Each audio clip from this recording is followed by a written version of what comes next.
He is Niladri. He is a PhD student in physics, right, working with Professor Jaideep Basu. And he is Sasikant. He is taking care of our central XRD facility, right? And as we mentioned in the post earlier, if you have, of course, on Friday, they will help you to demonstrate and give you some hands-on experience on XRDs. And of course, they will divide the group. I think 35 of you will have the XRD, some exposure. And so the group will be divided into 17 each groups or something like that. That they will tell you. We will inform you a little later. That is on Friday. Okay, but if you have brought some samples, then the demo, whatever has to happen, it can happen on your sample rather than our sample. So what I would request you to do is to make a sheet, like you have a booklet. Just write down your sample conditions, sample details, and give it to them before lunch. Okay, because they have to set up the XRD systems based on whatever they have. And of course, it will be very difficult for them to do all the XRDs on all the samples. So let them choose whichever they can choose. So at least few of you will have experience of seeing your own sample. Okay. So that's all. So please find these people, Sashikant and Niladri. Okay. And before lunch, if you can give your sheet to them, then they can start thinking about it. Okay. Thank you.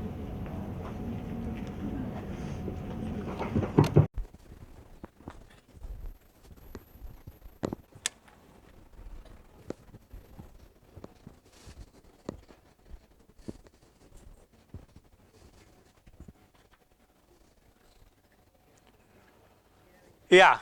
So coming back to the big shock. The big shock is that all these relationships between lattice parameters, which is presented as definitions of crystal system, are really not valid. They are wrong. So if and why they are wrong?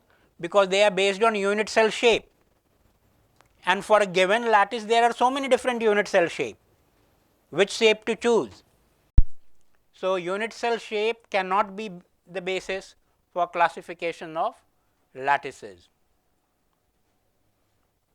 Then, of course, the question comes, what is the basis? What is the basis for classification into 7 crystal systems? Yeah? What can be the basis? What can be the basis for classification into 7? I should not cross like this, no? Photographers have. I shall not cross. I can cross? Okay. Okay. Yeah? Yeah? Symmetry element. Yeah, very good. Your name? You have Kumau. Oh, very good. Yes, no, just for my curiosity that where all you have come from.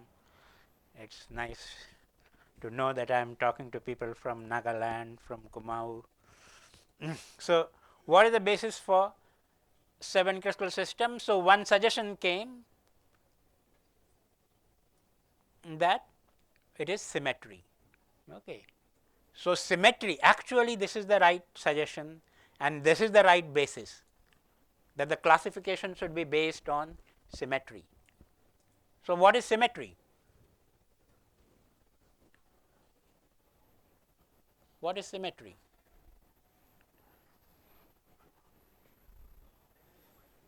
Yeah?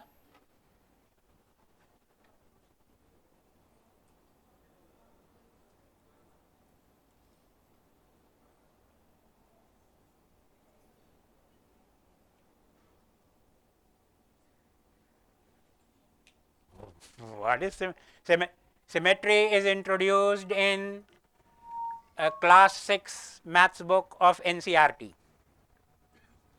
So, you cannot say that You have not been exposed to symmetry.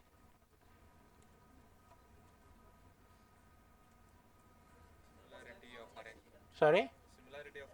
Similarity of arrangement, very good. Object appears.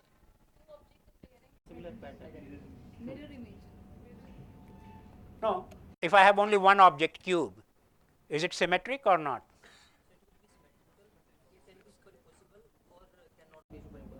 Sorry? Sir, for example, we are having two coins, one of a 5 rupees, one of a 10 rupees. They are not superimposable, but they are symmetrical. 5 and 10 are 5 and 10 rupee coins are of a same shape, but not of a same size. same So size. it will be symmetrical, but not superimposable. So means dimensions can be different, but their shape will be same.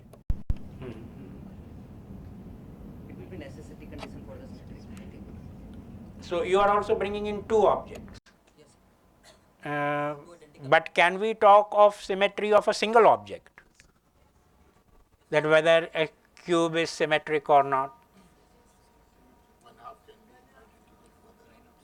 Yeah? One half of the cube can be identical to the other half, and the two halves are divided by a plane, and that plane is called a mirror plane. So you know, that's one of the most important symmetry, a mirror plane. So if you can pass a plane through an object such that one half of the object is the same as the other half of the object, appearing to be mirror images, then you will say that object has a mirror symmetry. Any other symmetry?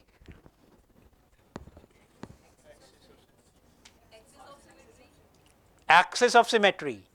Very good. What is axis of symmetry? Does cube have an axis of symmetry? Yes, sir. What is that axis? More than one. No, more than one, but how do you describe that axis? Where is that axis in a cube? But axis is a line. So in a cube, where I draw that line?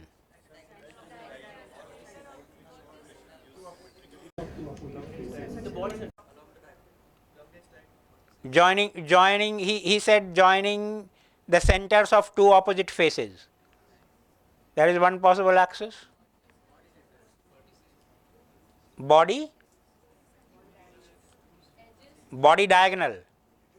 Body center is a point. Axis is a line.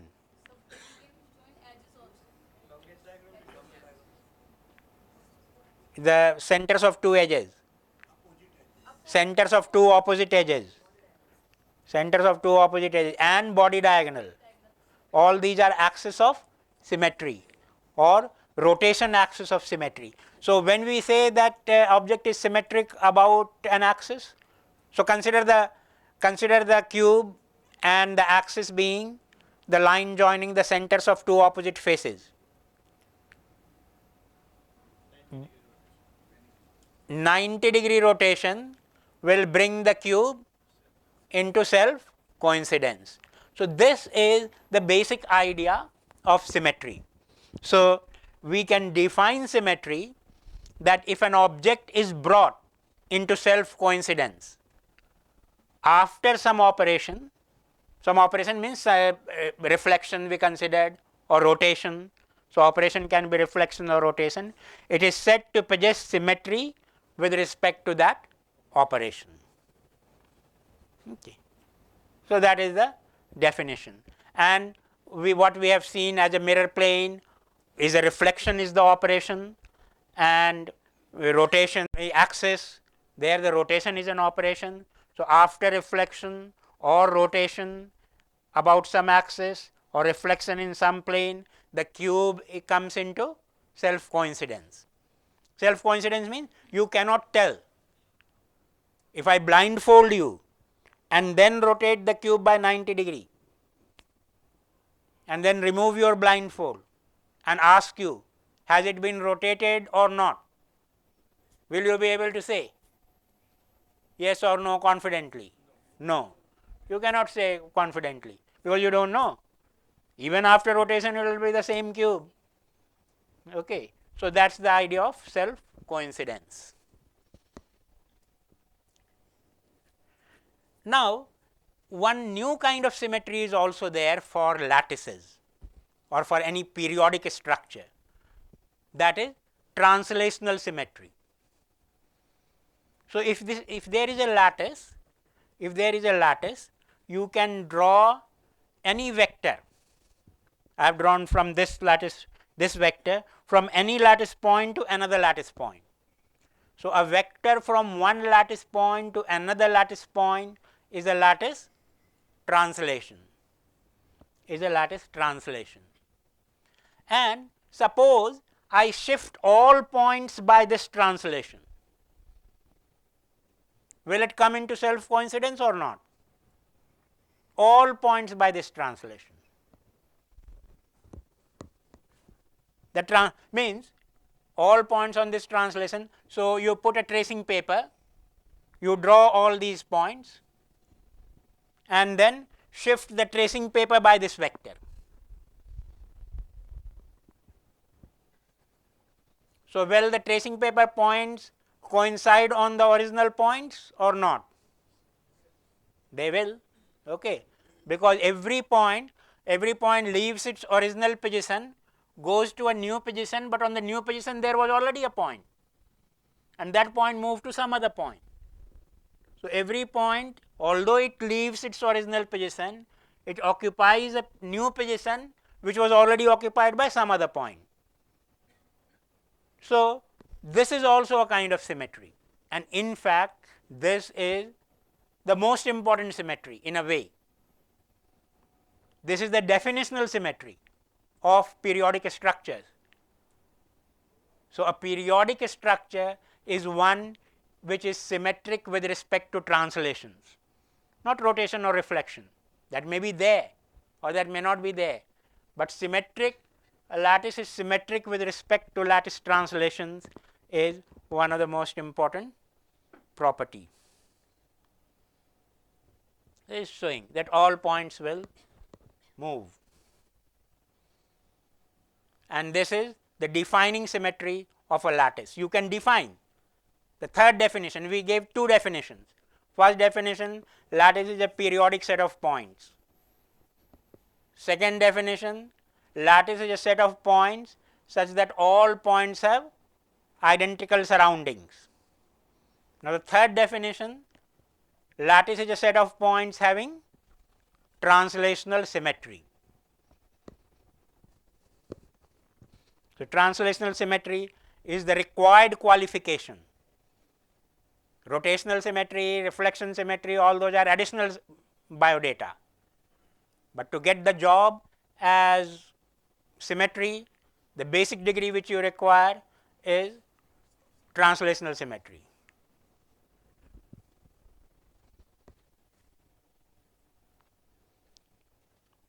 Rotation axis you already mentioned, and you have imagined without any model or something because you are familiar with cube.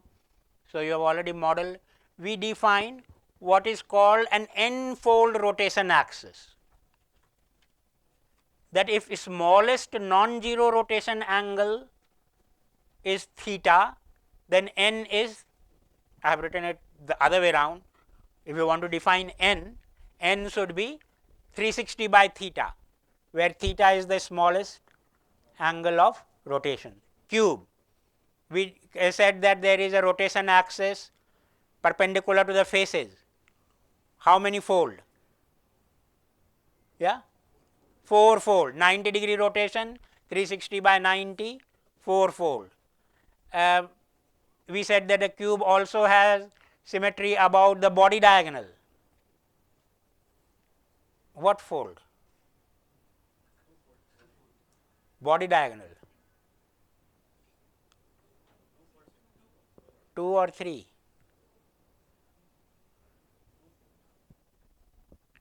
So a rectangle has 2 fold obviously, because if I rotate by 90 degree, the horizontal rectangle will become vertical rectangle, I can tell. So 90 degree rotation is not a symmetry rotation for rectangle. It is for square, but not for rectangle. For rectangle, I will need to rotate by a full 180, then it will come into self coincidence.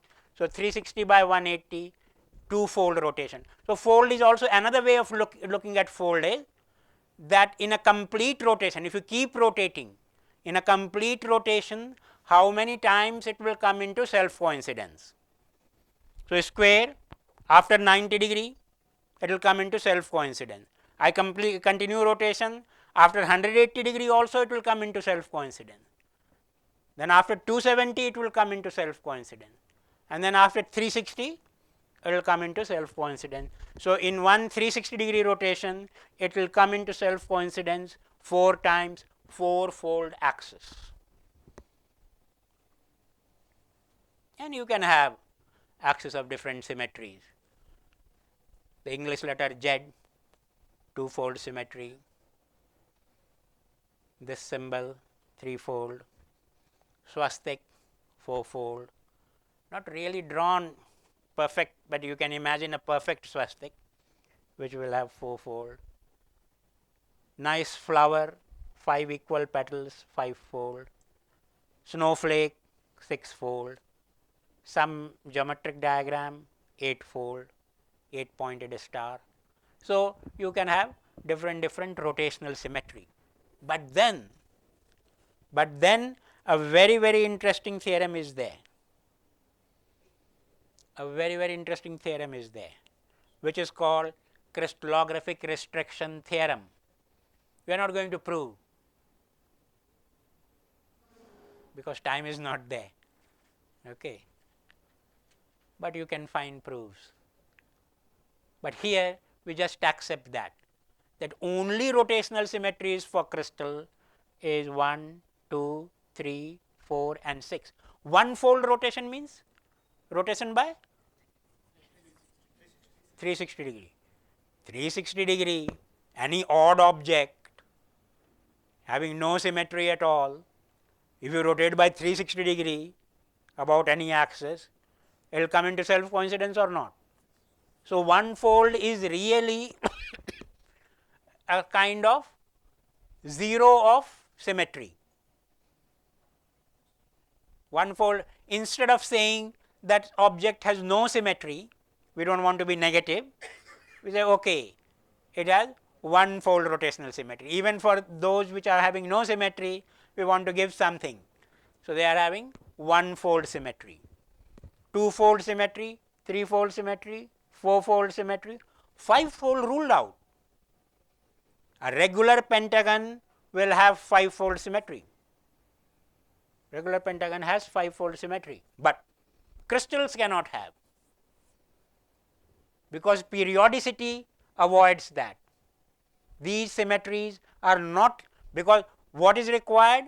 Main thing is required translational symmetry. And the theorem, what really it is saying, that five-fold symmetry is not compatible with translational symmetry. Five-fold out. Seven-fold, eight-fold, nine-fold, none of these are compatible with translational symmetry. So, these symmetries are not compatible. So, now let us look at lattice again, the square lattice which we looked at, and we saw that it has many different unit cells. Now, let us look at it from symmetry point of view, that what symmetries you can see. So, you have already drawn a square lattice, try to figure out the symmetries in that, and I showed you, I did not tell, these are standard symbols to show, these are standard symbols to show.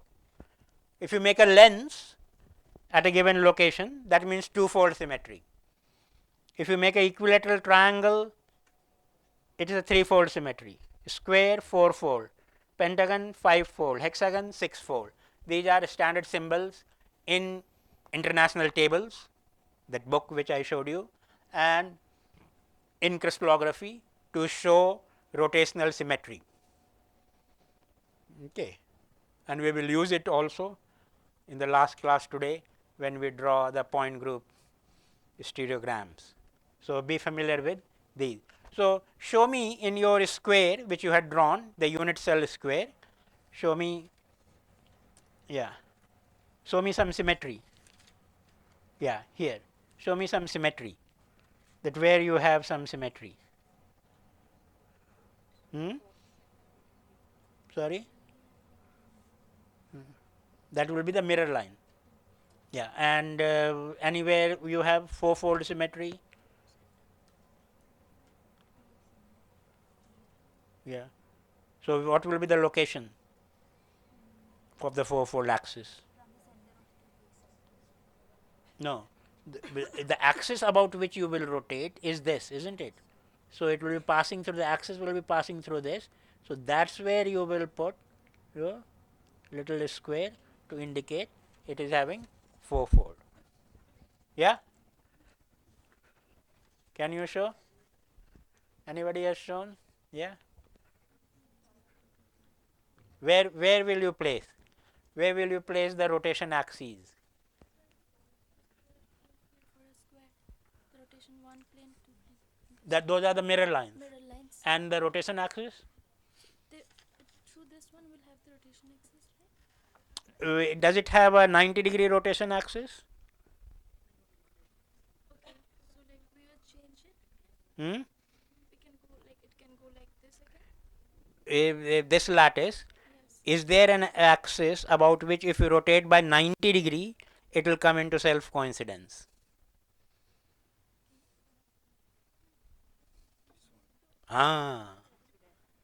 Normal to the plane of the lattice and passing through the lattice point or passing through the center of the square.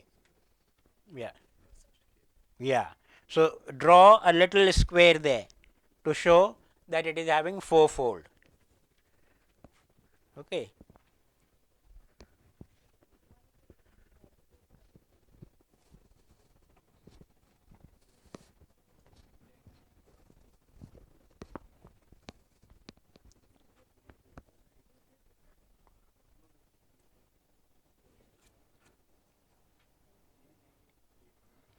First of all, it is having translational symmetry, that we have already seen.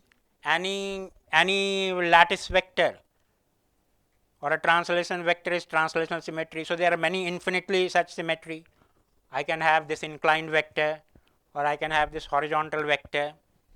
So it has infinitely many translational symmetry. Then rotational symmetry. So I am saying that the center of the square is a center for fourfold symmetry, because you can imagine an axis perpendicular to the board. Okay, you can imagine an axis perpendicular to the board, and if you rotate by 90 degree, okay, then it will come into self coincidence. You believe that?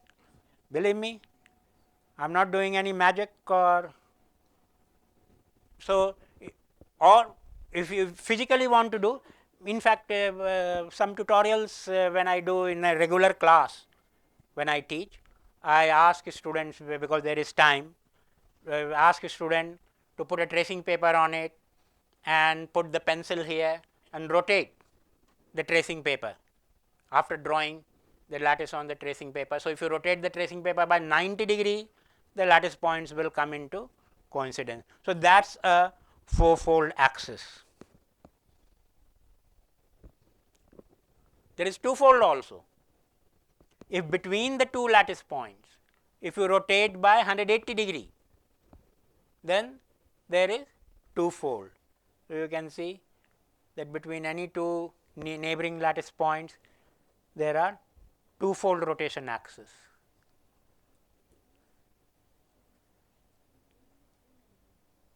Then there is of course mirror, there is fourfold, I have not drawn. There is fourfold at the lattice point also. So there are two kinds of fourfold you can see, one which is passing not through the lattice point and one which is passing through the lattice point. Each lattice point itself has a fourfold symmetry. Then there is a mirror line, there is a mirror line, horizontal mirror line, vertical mirror line, diagonal mirror line.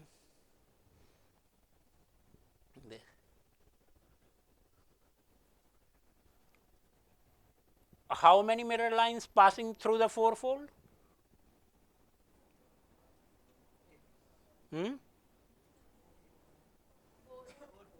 Yeah, you count only one. Okay, I will not count this 1 and 2, but only count 1. So 1, 2, 3, 4. Fourfold, 4 mirrors. General theorem. General theorem. If a mirror passes through an n-fold rotation axis, there will not be a single mirror, there will be n mirrors at an angle of 360 by n. No, not 360 by n. 360 by 4 is 90 degree. The mirrors are at 45. So 180 by n. 360 by 2n.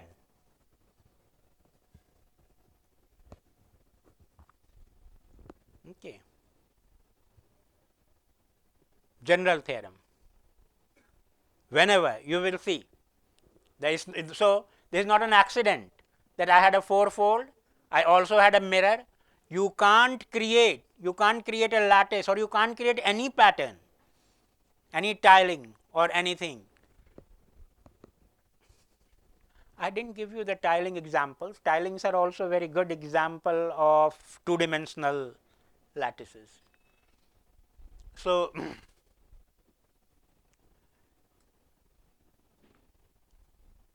yeah.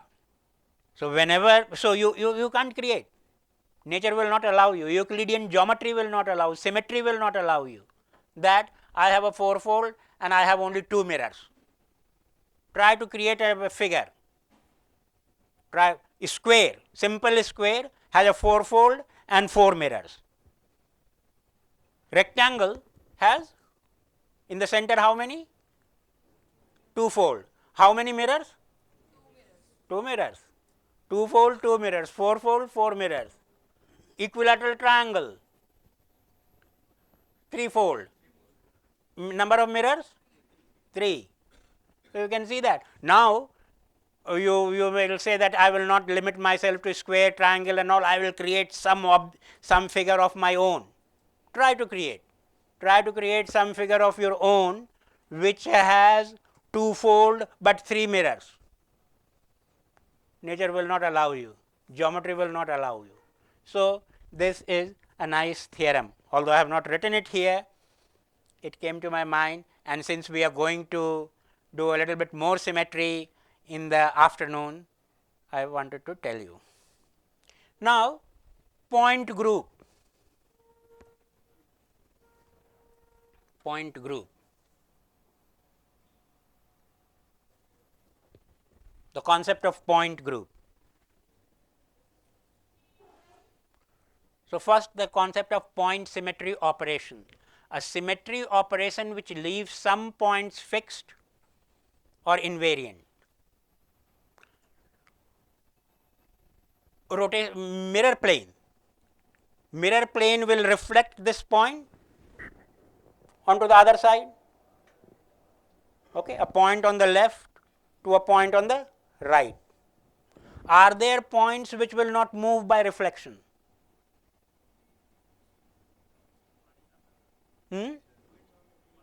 Points on the mirror plane itself. Points on the mirror plane itself. Thank you. If the point is there on the mirror plane, where will it reflect? So distance of the image point and distance of the object point are equal from the mirror. If the point is on the mirror, the distance is 0. So the image will also be on the mirror, exactly in the same point. Okay. So the mirror plane itself is an invariant plane or set of fixed point. So what this point symmetry definition is telling, that mirror plane or reflection will be considered as a point symmetry, which because it leaves all points on the mirror fixed. Will you consider rotation as a point symmetry? rotation, yes or no? Why? Why it is a point symmetry rotation?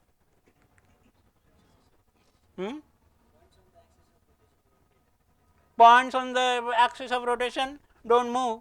So that's also see, you know, you speak out. So then I will move. So I want to hear it from you. So a symmetry operation which leaves some point fixed is invariant. So rotation. Any symmetry operation till now what we have studied which is not a point symmetry?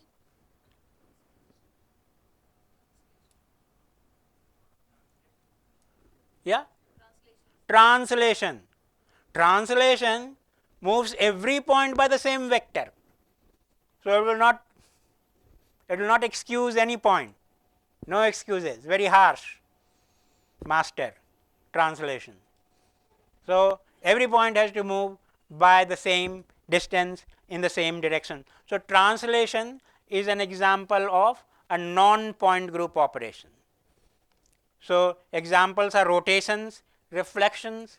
There are also something called inversions and roto-inversion, which will come in the detailed point group analysis in the afternoon. Let us not spend time here at the moment. And only counter example which we have known is translation, but there are other examples also like screw axis and glide plane. Now we are seeing that this is having lot of point symmetry operations. It has rotation where it has a 4-fold rotation, 2-fold rotation, mirror reflections in the horizontal plane, mirror reflection in the vertical plane, mirror reflection in the diagonal 1, mirror reflection in the diagonal 2. So the group of all symmetry operations of an object, of a lattice, of a crystal is called its point group. We will say that a square lattice has a point group which has 4-fold rotation, 2-fold rotation, mirror reflections and so on. Okay. So that's the definition of point group. We also have a space group, point group and space group. I am telling you the secret. One thing that is very something very advanced and one has to do with advanced crystallography and one gets scared. Nothing advanced about it. If you know rotation and reflection, you know point group. Group of rotations and reflections are point group. But group of all symmetry operation, we can't say that this lattice has only point symmetry operation, it has translations also and many translations. Only 2 examples are shown here. If I join this point with this is also a translation. If I join this point with this is also a translation. So infinitely many translations. So if I add all translational symmetries also, that okay, square lattice has so many rotation symmetry, so many reflection symmetry, so that's forming the point group, and it also has so many translations. So then what we get is space group. This is the difference between point group and space group. Point group, the group of only point operations. Space group, complete symmetry. You can also say space group is complete because now nothing is left. You have taken point group operations also and translations as well.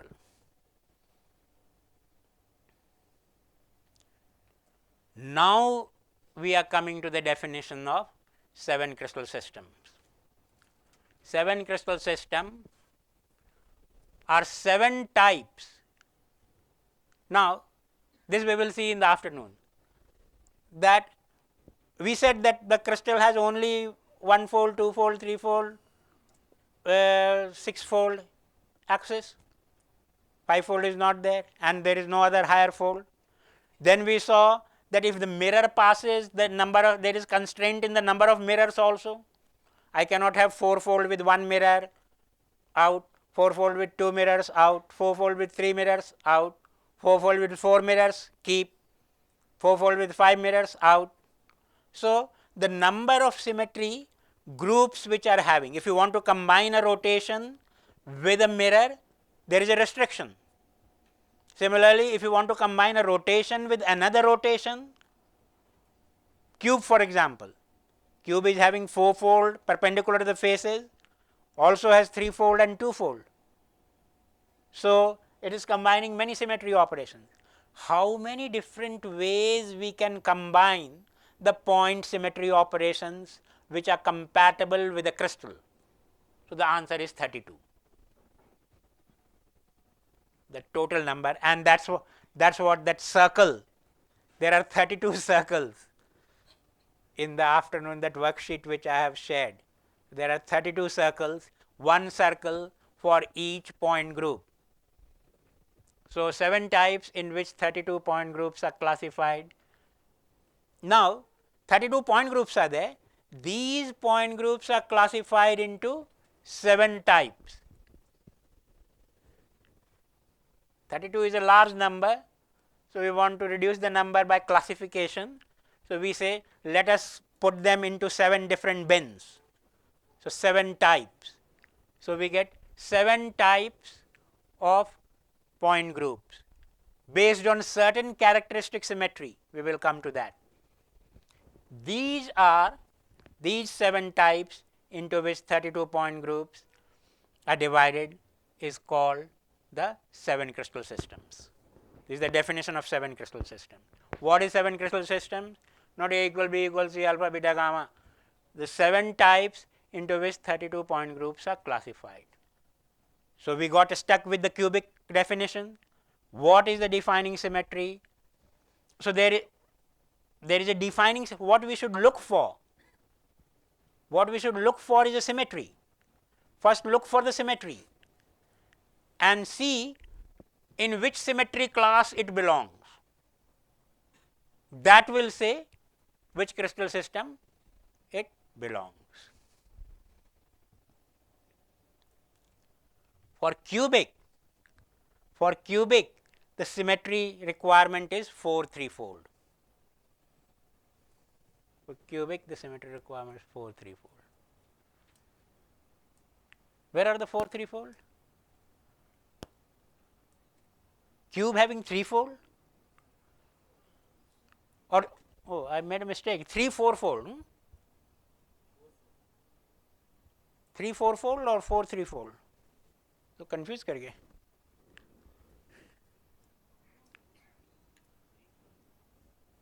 Both is there? 4-3-fold is there where?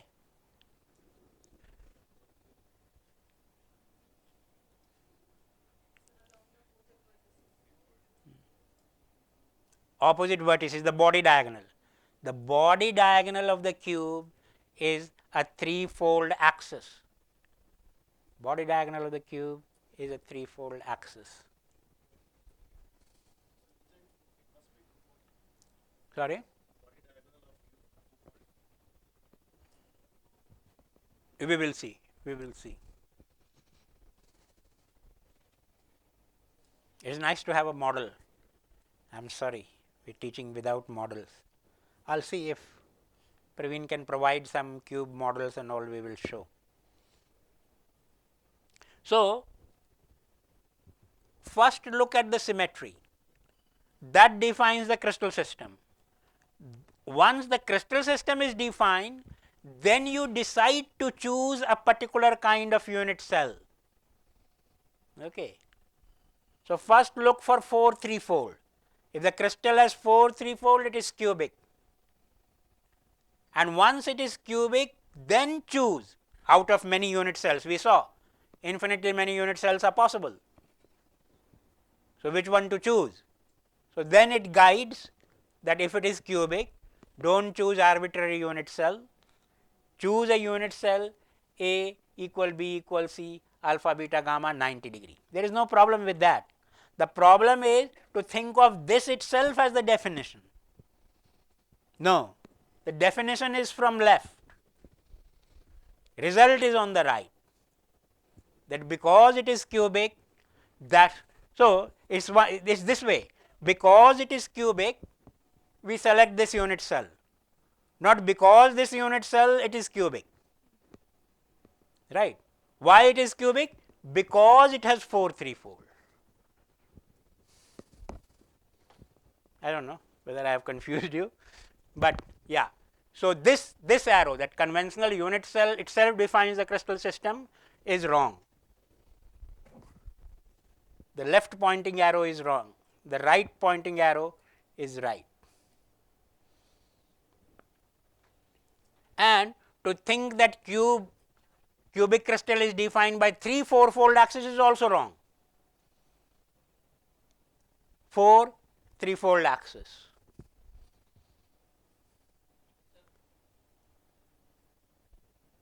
Yeah. How? Yeah. So that is what this figure is trying to show. Take the opposite corners, that is corners defining of, this is what is called the body diagonal of a cube. Okay. Body diagonal of the cube. So take a corner and go to exactly opposite corner, the furthest apart, at a distance root 3a. If a is the cube edge, distance between this and this point is root 3a.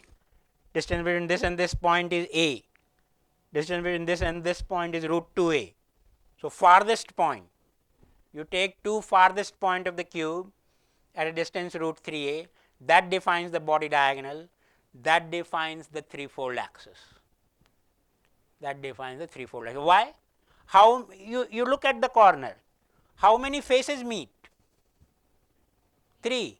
How many edges meet? So what will be the fold? Yeah, because for self coincidence, when you are rotating, when will it come into self coincidence? Only when this edge will come here. If it is left somewhere else, it will not be self coincidence. So that will be the first coincidence. Second time when that edge comes here. So 2. Finally, in a complete rotation, the edge comes to itself. So in one complete rotation, because there are 3 edges meeting there, it will come into self coincidence 3 times. So 3-fold rotation. So although the angle between the edges themselves is 90 degree, but the rotation required about the red axis to get from this edge to this edge is 120 degree. You will have to rotate by 120 degree to get from this edge to this edge, 120 degree from this edge to this edge, 120 degree from this edge to this edge, 3-fold. So body diagonal is a 3-fold, and how many body diagonals? 4. So that is why 4 3-fold. Or you can look at it in terms of faces.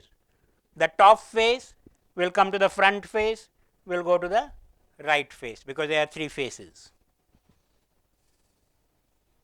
And there are 4 body diagonals, so 4 3-fold axis. That is what is the definition of cubic symmetry. Now, if that is the case, and we had said that all of these definitions are wrong, then here is the right definition for 7 crystal system. What is cubic crystal system? One which has 4 3-fold symmetry. What is tetragonal system? One which has a single 4-fold or 4 bar. 4 bar is 4-fold roto inversion. Write 4 bar as 4-fold roto inversion. N bar, n-fold roto inversion. Roto inversion we will define in the afternoon class. Rotate. So a 4-fold roto inversion means rotate by 90 degree and then invert in a point on the axis. Okay. Let me try to show. Let me try to show.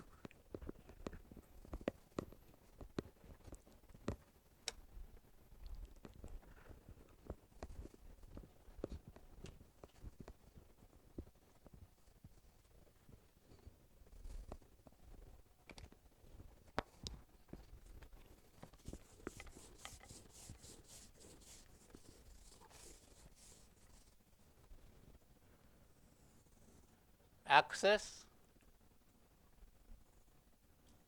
rotate by 90 degree.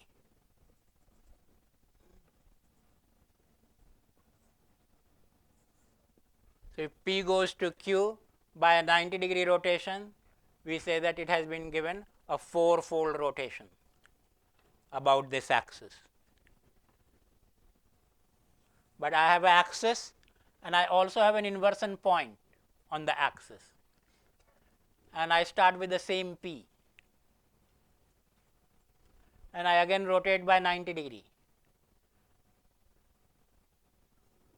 but I do not stop, I want something more. Okay. So, that is only one mid stop, our journey is not over, that is a one stop in the journey.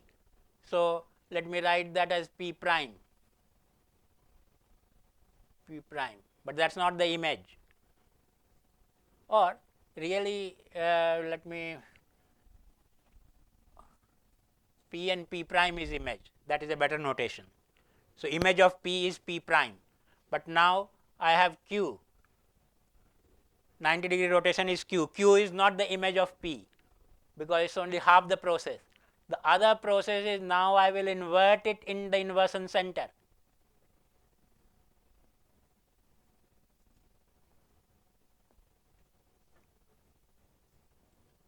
Inversion center, invert it. So, inversion means if this is a distance r, you go to distance r on the opposite side. Now, I get this P prime. So, P to Q is 90 degree rotation, Q to P prime is inversion in the inversion center, P to P prime is a 4-fold roto inversion operation, 4 bar. Roto, roto and inversion. So,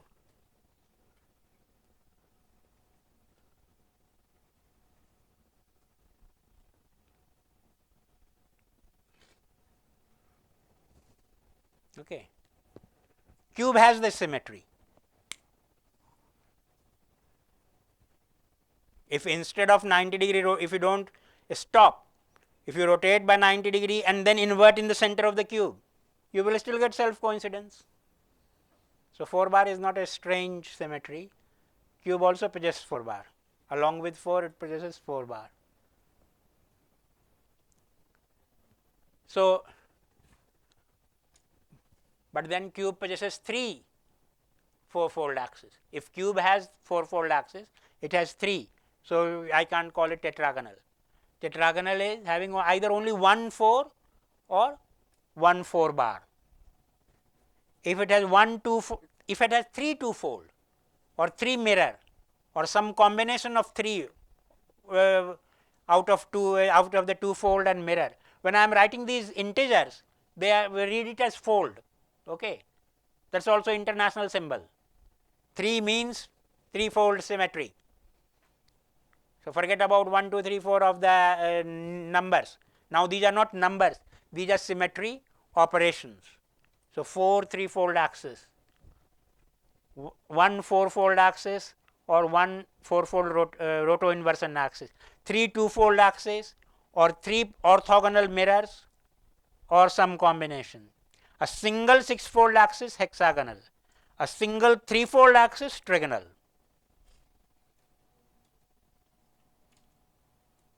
A 2-fold mirror or a mirror perpendicular to 2-fold. If a mirror is perpendicular, we only talked about mirror passing through that, and we said that if one mirror passes, another mirror will also pass at 90 degree. Okay. So, if there is a 2-fold, a mirror passes, there will be 2 mirrors passing through it. Example is rectangle, but a mirror can be perpendicular to the 2-fold. So, that is called 2 by m. 2 by m, and finally triclinic, 1 either no symmetry or 1 bar is center of inversion, because just a moment, 1 bar is center of inversion because 1 bar rotate by 1 means 360 degree. that is one rotation, and then invert. So, that means there is only inversion. So, 1 bar is just inversion. So, if the crystal has no rotational symmetry, you can't say the crystal has no symmetry. Crystal will always have translational symmetry, but apart from translation, if it has no rotational symmetry or at most a center of inversion, then it is triclinic. That is the definition of triclinic. And if it is triclinic, select a unit cell in which none of the sides are equal, none of the angles are equal. Okay? Surrender.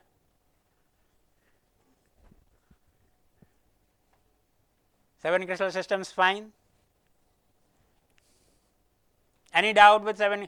Now we are going to go ahead. Any doubt in the 7 crystal system should be asked here. Otherwise, you will not get a chance again.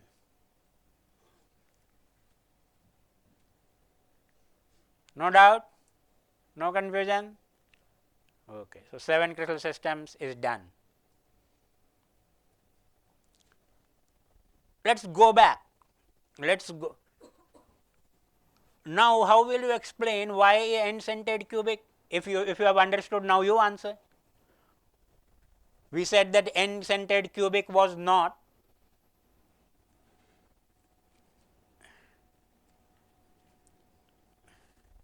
तुम्हारा नाम या भूल गया Nagaland your name हाँ Abigail.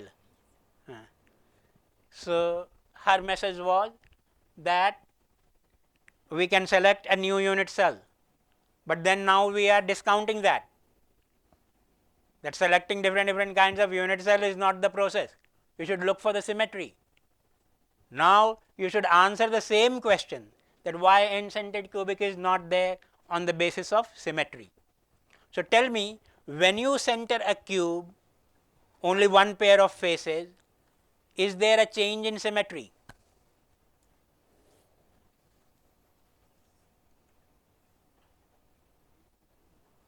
And when you center all the faces, is there a change in symmetry? In which case there is a change in symmetry? And in which case there is no change in symmetry? Second what? If we take a cube, it has certain symmetry. Now, I center all sides of the cube, all faces of the cube, then it has again some symmetry. These two symmetries are same or different? They are same. Okay. So, that is why on face centering the cube does not lose any symmetry.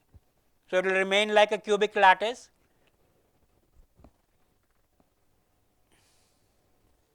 So, when we say because we can select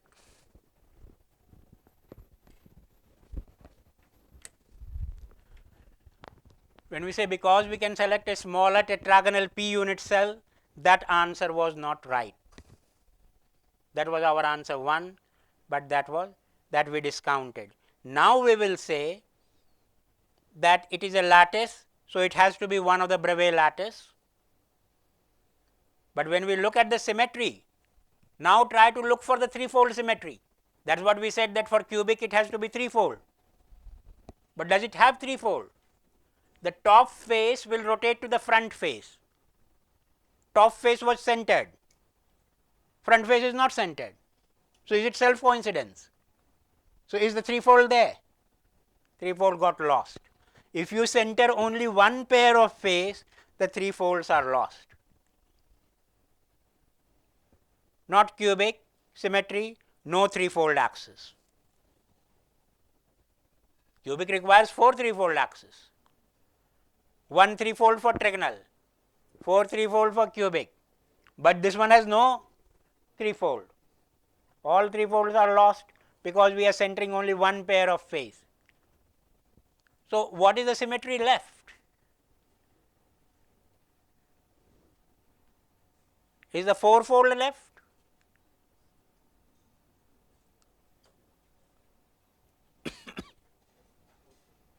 Yeah?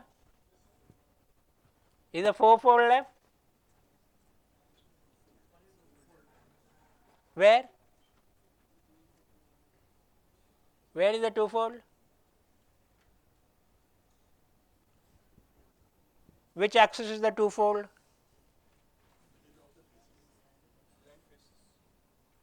Middle of the blank faces. And what about the middle of the centered faces? Axis passing through the centered faces. What is that axis?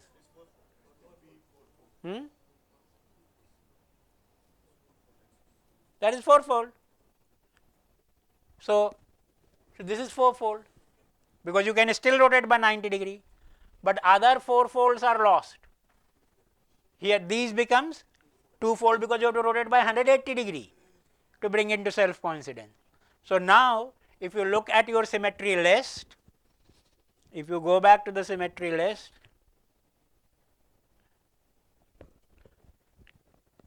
it does not have 4 3 fold, it is not cubic. It has single fourfold. Of course, it has two folds also. Single fourfold is a minimum requirement. Okay, so it fits in here. So single fourfold tetragonal.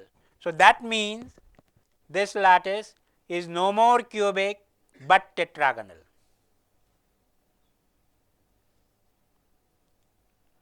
And since it is tetragonal, now we will take Abigail's new unit cell.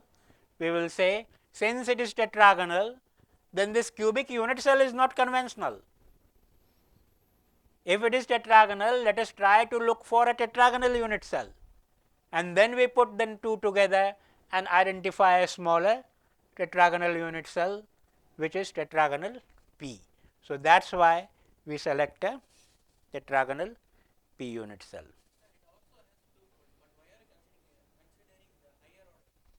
Yeah, that is the definition. That is by definition. Okay. When we are saying, so this is the defining symmetry. We are not saying that this is the only symmetry. When we said cube is 4 3 fold, cube also had 4 fold, also had 2 folds. We are not ruling that out. So when we will do point groups, it will become more clear in the afternoon class that these are minimal defining symmetry. If it has 1 4, there can be tetragonal crystal. Now the mystery, there can be cubic crystal which will have only 4 3 fold, not the 4 folds. There can be tetragonal crystal. Here what you are seeing, your tetragonal crystal which you have made is having 4 fold as well as 2 fold. But it is possible, one possible tetragonal crystal is one which has only 1 4 fold, no 2 folds and all disturbed. That disturbance will come from, not from lattice but from motif, the way you are placing the atoms. So the way you place atoms, you can create a crystal which will preserve the 4 fold but will disturb those 2 folds. We will still call it tetragonal. Okay. Does that answer you?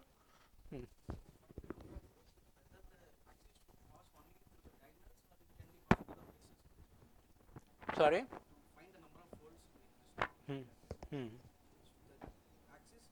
No, no, no. It can find through faces also.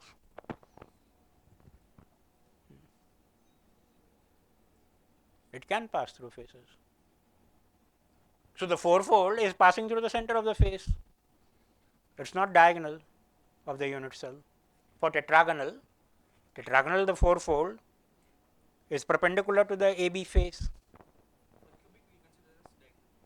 Yeah, for cubic, it is by definition it is considered the diagonal one. For in fact only in cubic. For all others, all others it passes through faces.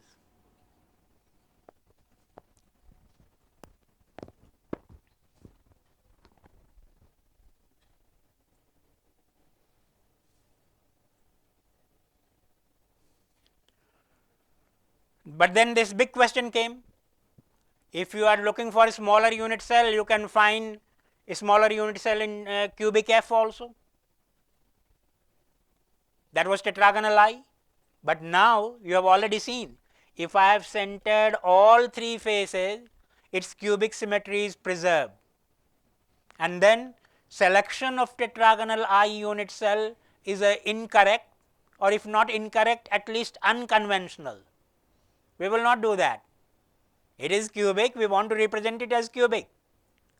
So, although a chota unit cell is possible, we will not go for the chota.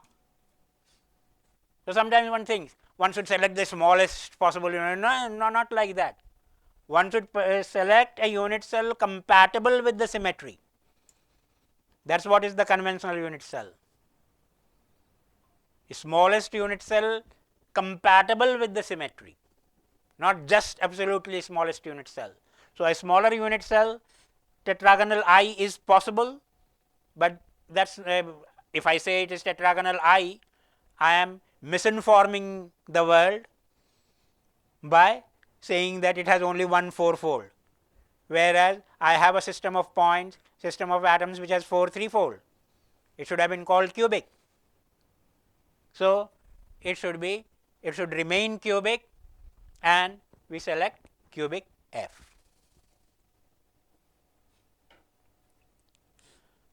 Now, the Bravais lattices. Look at these three. In cubic, we have 3 Bravais lattices: simple cubic, body centered cubic, face centered cubic. Tell me what differences in symmetry they have.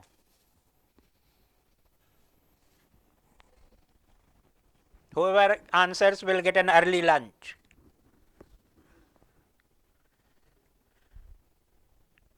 What differences in symmetry they have?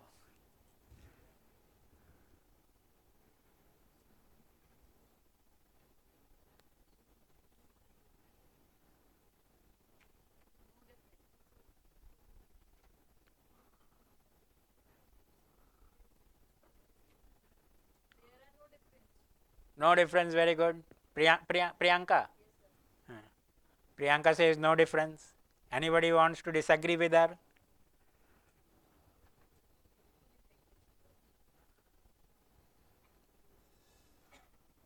Rotation wise? No difference. Reflection wise? No difference. So, point symmetry wise, there is no difference. But translations there are different. If I translate by half body diagonal, I go from a lattice point to lattice point. If I translate by half body diagonal, is it from lattice point to lattice point? No. So, half body diagonal is a translation available in body centered cubic, but half body diagonal is not a translation available either for simple cubic or for face centered cubic. So, their point groups are same, but their translations are different. So, what group is different? Space group. Their space groups are different. So, these are 3 different lattices which have different space groups.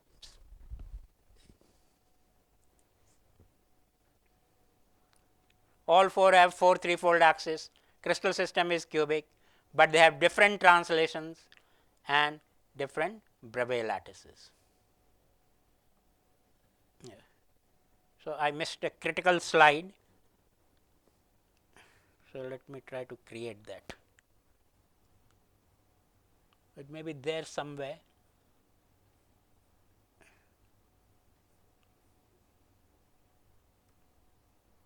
Let me create here, because that's like, just like I said, 7 crystal system are 7 different types in which 32 point groups are divided. Now, oh sorry, not equation, I want just text. Where is text box? Text box. Yeah. So, 14 Bravais lattices you like PowerPoint slides or you like board work in your normal class? Everybody likes board work and everybody is going for PowerPoints because it's making life easy for the teachers and sometimes for students also if you share the PowerPoint slide. So, in the next lecture we will try some board work. 14 Bravais lattices are 14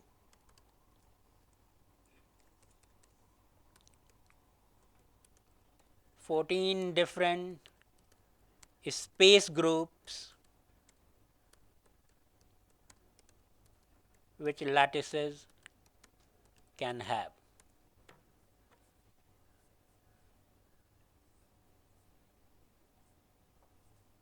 This statement should be there as an important statement. Write that down. And you cannot, but I can increase the font size for emphasis. Let me give it a nice large font size. So, this is the 14 Bravais lattices. 14 Bravais lattices are again not A, B, C, alpha, beta, gamma, face centered, body centered. Those are conventional unit cell, but essentially the difference is in their space groups. And within a system, they are of the same point group, but different space group. Across the system, one system to another system, they are different in point group as well as in space group. So, 7 crystal systems and 14 Bravais lattices done. First part is completed with lot more extra time than was allowed. So, just a summary of the work which we have done since morning. First, clear distinction between crystal and lattice. I did not show you in some other lectures, I show the slides also. Tell me, diamond cubic lattice. Diamond cubic lattice. Is it a lattice?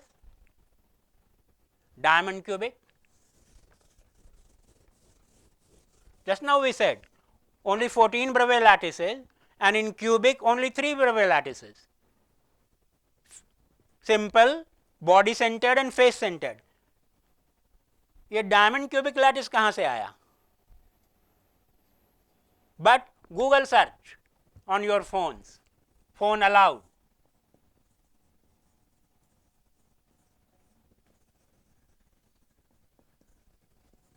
And put it in inverted comma for exact phrase search. phone में exact phrase search करो, diamond cubic lattice.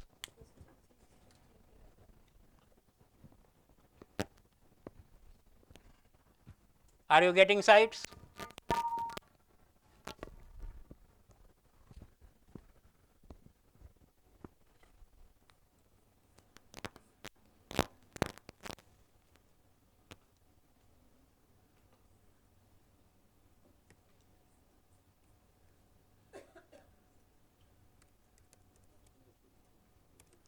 Diamond cubic lattice.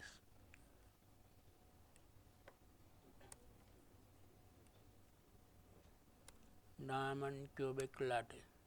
Oh, I am not connected. Okay, you can tell me. You can tell me.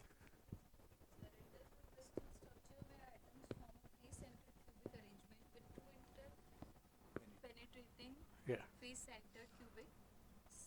No, don't read the definition. Just tell me how many sites are using diamond cubic lattice as phrase. Exact diamond cubic lattice. No? Then I am wrong. No, you see here, diamond cubic lattice. Diamond cubic lattice. Nothing like diamond cubic lattice. If diamond cubic lattice is there, again you have created 15th lattice. Or sorry, yeah, 15th lattice. Only 3 cubic lattice is there. Where is diamond cubic lattice coming into picture? Okay. So, diamond cubic is a crystal structure, and you are reading it correctly, that AI generated or whatever message was there, that diamond cubic is a structure which has face centered cubic lattice as a lattice, but diamond cubic itself is not a lattice. Similarly, HCP, hexagonal closed packed, there is no lattice. We saw in hexagonal only one lattice, HP, hexagonal primitive. It is not that hexagonal primitive one lattice and HCP another lattice. HCP a crystal structure which has again hexagonal primitive as its lattice. So, difference between crystal and lattice has to be kept in mind. The basis for classification of lattices is not unit cell shape, but symmetry. This has to be kept in mind. Cubic crystal system is not this unit cell shape, but cubic symmetry. And the cubic symmetry is not 3-4-fold axis perpendicular to the faces, but 4-3-fold along the body diagonal. And 7 crystal systems are 7 point groups of lattices and 14 breve lattices. I had it here, but I should have had it there also. So that's why I had to create it. 14 space group of lattices. The end. ताली बजा दो. Okay. So now time is there, till 1 time is there, na? So we will start the next lecture, which was supposed to be on Bragg's law. Okay. So let me try to do that. If you want to take a break, you can take a break.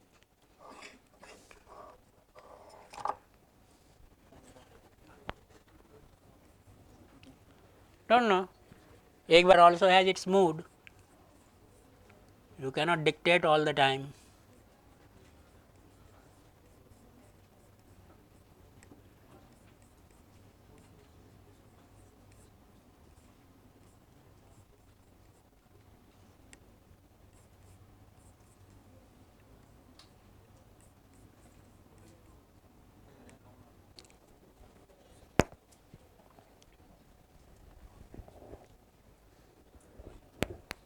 They are saying, if AI becomes too powerful, then it will start dictating human beings and all that.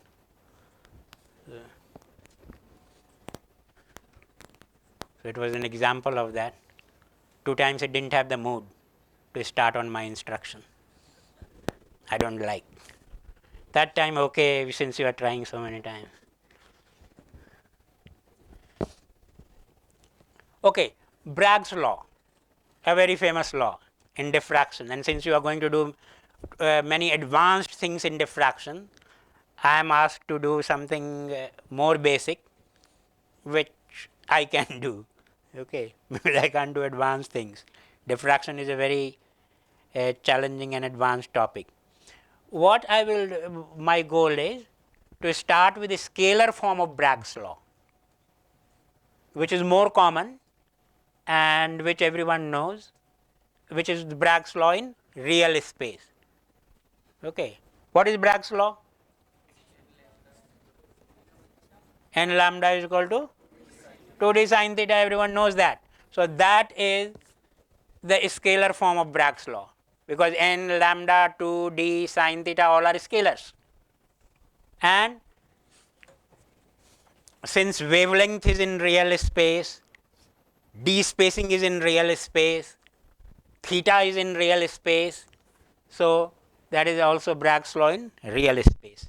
But for many applications, you need to convert the Bragg's law to a vector form, and when vector form is used, then reciprocal space vectors are used. Okay. So that is Bragg's law in reciprocal space. How many of you are familiar with Bragg's law in reciprocal space? The reciprocal space version of Bragg law? No? So it's a good news for me. That means I will be telling you something new at least, and not only what you already know. So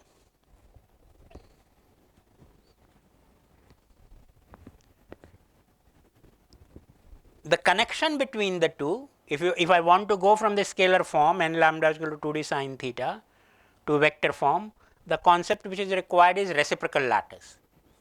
How many of you are comfortable with reciprocal lattice? We did lattice. Lattice is okay, but that lattice was real lattice. Where is reciprocal lattice coming from? What is reciprocal lattice? Tell me.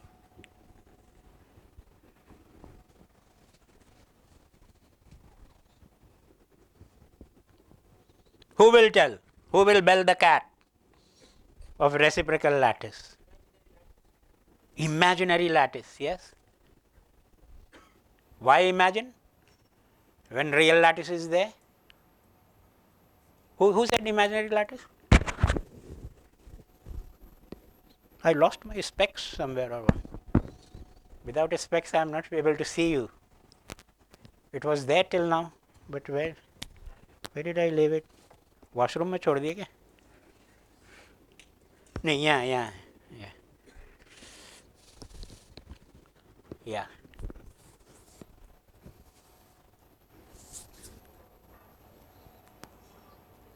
Yeah. Who said imaginary lattice? Who? Yeah. You. Yeah. So what is it? What kind of imagination? What kind of imagination?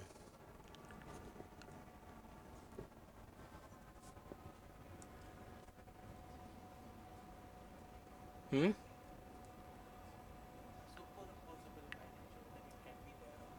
Uh-huh.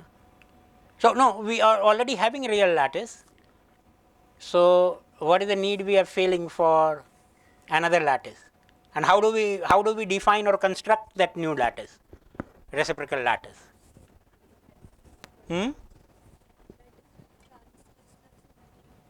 Yeah, lattice with translation, that is the real lattice. Reciprocal lattice? Yeah, and how? What is the mathematics? Yeah? Yeah, k points. So how do you define the k points? What is the definition? Yeah, unit cell. How do you define the unit cell in reciprocal lattice? All three directions, what do you take? I already have ABC. I have already ABC in the three directions. Now what do I do to get the reciprocal lattice? Yeah?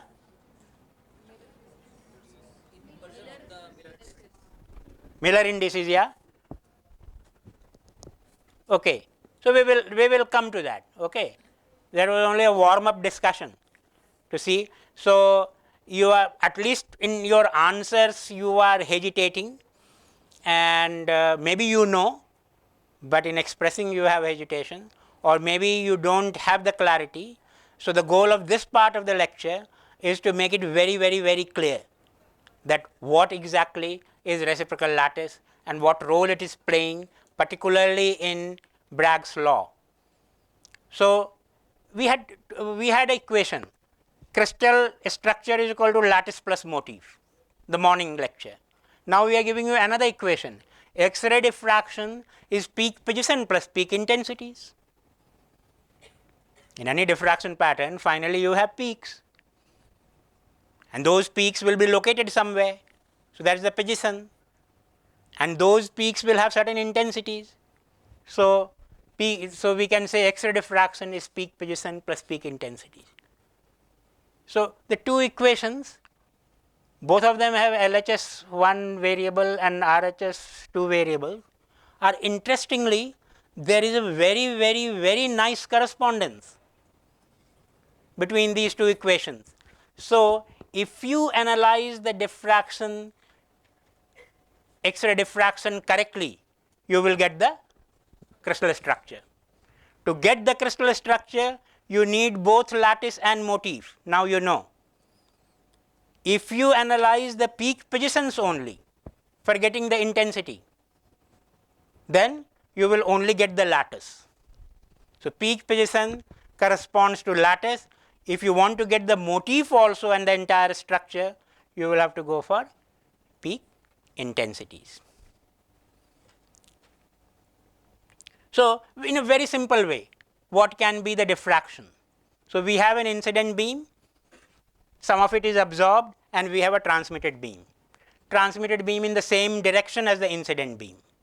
But sometimes, as you know, interaction happens with the sample and the incident beam, and there are beams created in other direction. So if there are beams in other directions to the incident beam, we are calling them the diffracted beams. So there can be one or more diffracted beams, or no diffracted beam also in some case, only the transmitted beam. Now let us say, let us start with a simple 2D example. So this is my 2D crystal, and assume that all these circles are now atoms. They are not lattice points, but atoms. So they are real atoms. So they have nuclei and they have electrons. So they can scatter. They can interact with the incoming wave. So, and this is my incoming wave. Okay. There is an incoming wave, and that incoming wave, how does the atom processes that? How will the atom process that? What will it do with it? Yeah, electrons and all interact and all, and then it generates a diffracted beam in which direction? Yeah? Yeah? Yeah. Scattered in the same line. Yeah, scattered from same line in, somebody said, in all directions. Yeah. So an atom scatters in all directions. It doesn't have a directional preference. So a single atom cannot generate a diffracted beam. From a single atom, whichever direction you will go, you will find some intensity. There is no direction in which there is very strong intensity, and in other direction there is no intensity. So a single atom diffracts in all directions. So now we are letting, it's not that when the X-ray is falling on the crystal only one atom is receiving, all the atoms are receiving the X-ray, and all atoms will scatter in all possible directions. Now you select a certain specific direction, let us say blue direction, and I say that all atoms are scattering in this blue direction. What is the net resultant in the blue direction? Okay. This net resultant now will depend upon, because individually from each atom it is the same, but now there is a, because of the displacement of atoms, there is a path difference which results in a phase difference. So these two beams will not have the same phase, and if they are 180 degree out of phase, they will cancel. If they are in the same phase, they will, at 0 degree they will add to totally. If they are at 90 degree, they will still add, and so on. So the phase difference or path difference from different atoms are important when you add scattered beams from different atoms in the same direction, in the blue direction. So in the blue direction, suppose the scattered beams add up to a strong beam, then we say that in the blue direction we have a diffracted beam. So that is the, now And that of course will depend upon the atomic positions, because the path differences and the phase differences will depend upon the atomic position. So that's why the information of crystal is there in this diffracted beam. Okay. Now, the crystal doesn't have lattice planes and all that. We cook up. Crystal only has atoms. We create lattice planes. And if we consider this horizontal lattice plane, then it appears that this blue beam is exactly reflected from the horizontal plane. But if I consider some other plane, inclined plane, then they will not, this diffracted beam will still be there, but it will not appear to be reflected from some other plane other than the blue plane. The way I have drawn the drawing, the blue diffracted beam appears to be reflected from the blue lattice plane. Okay.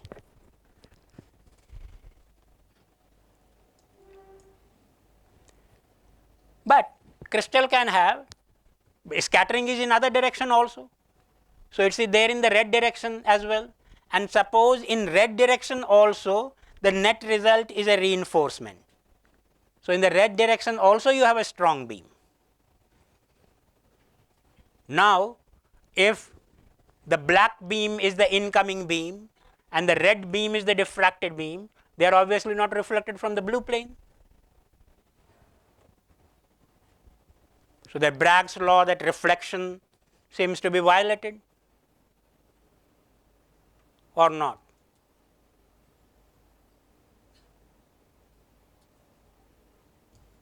Now theta in is not equal to theta out for the red beam. Bragg's law, theta theta equal.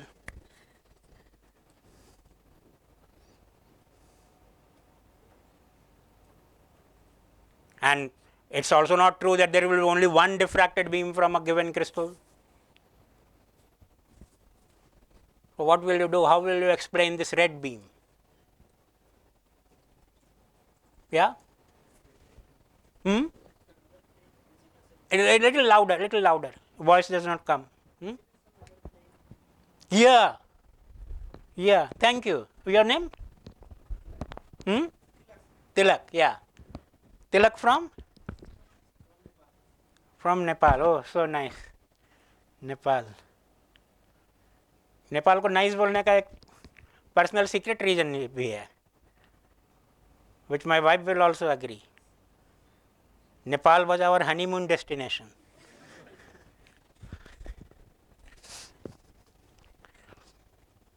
So this consider some other plane.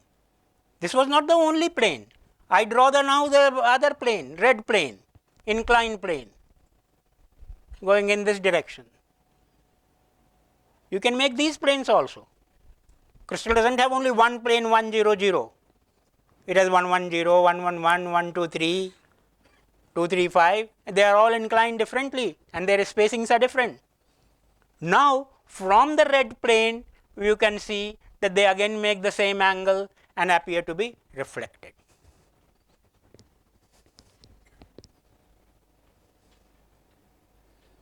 So in the X-ray diffraction, the Bragg's law, n lambda is equal to 2d sin theta, is an incomplete law, is only half the story. The true story, the true Bragg's law, I am going to give you now, what you got from that figure, that for every diffracted beam there exists a crystal lattice plane such that the diffracted beam appears to be specularly reflected from this set of planes. This was Bragg's genius. What I showed you in the previous slide was not my intelligence. That is what was Bragg's intelligence. That is what led to the Bragg's law, n lambda is equal to 2d sin theta. That is why Bragg was awarded Nobel Prize. in physics. That is why he was able to solve structures which Lave could not. Lave was the one who found X-ray diffraction. He got the Nobel Prize. Ronten got the Nobel Prize for discovering X-ray. Then Lave got the Nobel Prize for showing that crystals diffract X-rays, because it was a big question. In those days, X-rays was called X-ray because nobody knew what is it. Nobody knew what is it. So X stands for unknown. So they called it X-ray. Then Lave set up an experiment with a nice postulate, and nobody knew crystal also. Crystal, that lattice and all, crystals were defined by nice external faces. Nice, if a rock salt crystal grows in nature, it will have nice cubic faces. So they were called crystalline. And there was a question, why the rock salt, when it grows in nature or when it grows in solution, it has nice cubic faces. You're not machining it or you're not shaping it. And liquid is arbitrary, from which the solution from which it is growing. Why it's not growing like a sphere? It's growing like a cube. So that question was there about crystalline material. And another question was X-ray. Lave put the two together. He said that if X-rays are waves and crystals are periodic arrangement of atoms, if crystals are periodic, that time it was just a postulate, it was not proved. So if X-rays are wave and crystals are periodic arrangement of atoms, then we will see diffraction. This was his hypothesis. And then an experiment was performed with zinc sulfide crystal. And then they saw that yes, diffraction is happening. So good news. So in one go, two things were proved, that X-rays are waves and crystals are nice periodic arrangement of atoms.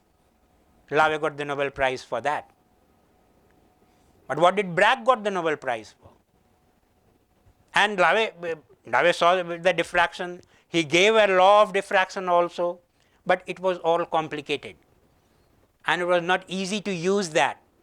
Lave himself used that, and Lave himself made errors in solving structures, which Bragg later corrected.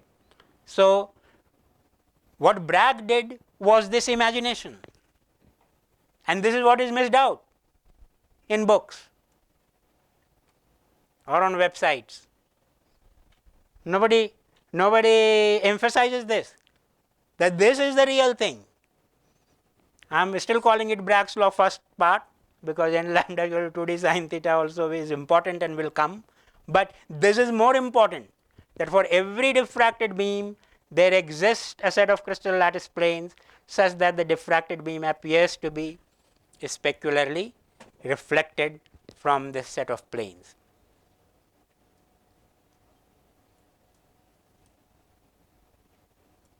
So this was the Bragg's recipe of Nobel Prize. What was Bragg's recipe for Nobel Prize? Called the diffraction or reflection. That's why this terminology is used. Bragg's reflection. It's not a reflection, it's a diffraction. Diffraction interpreted in a nice simple way as a reflection. Okay. So that was his recipe for Nobel Prize, and this is the quote from him, very, very important quote for all research students like you. The important thing in science is not so much to obtain new facts or to discover, but as to discover new ways of thinking about them. You have the data, you are generating results every day, you are doing experiments, but unless and until you think hard about them, okay, don't leave your entire thinking to AI. Nowadays it has become very easy. Okay, but what will AI do? Can AI generate a new thinking? Because it's based on what other people have put on the web. So it will use that data to analyze your data. The fresh idea has to come from you. So the important thing in science is not. So what did Bragg do? Bragg's Nobel Prize. He didn't discover X-ray. Rontian did, got the Nobel Prize. He didn't discover X-ray diffraction. Lave did, got the Nobel Prize. He got the Nobel Prize for just interpreting the diffraction in a new way. And that gave us a tool to solve crystal structures.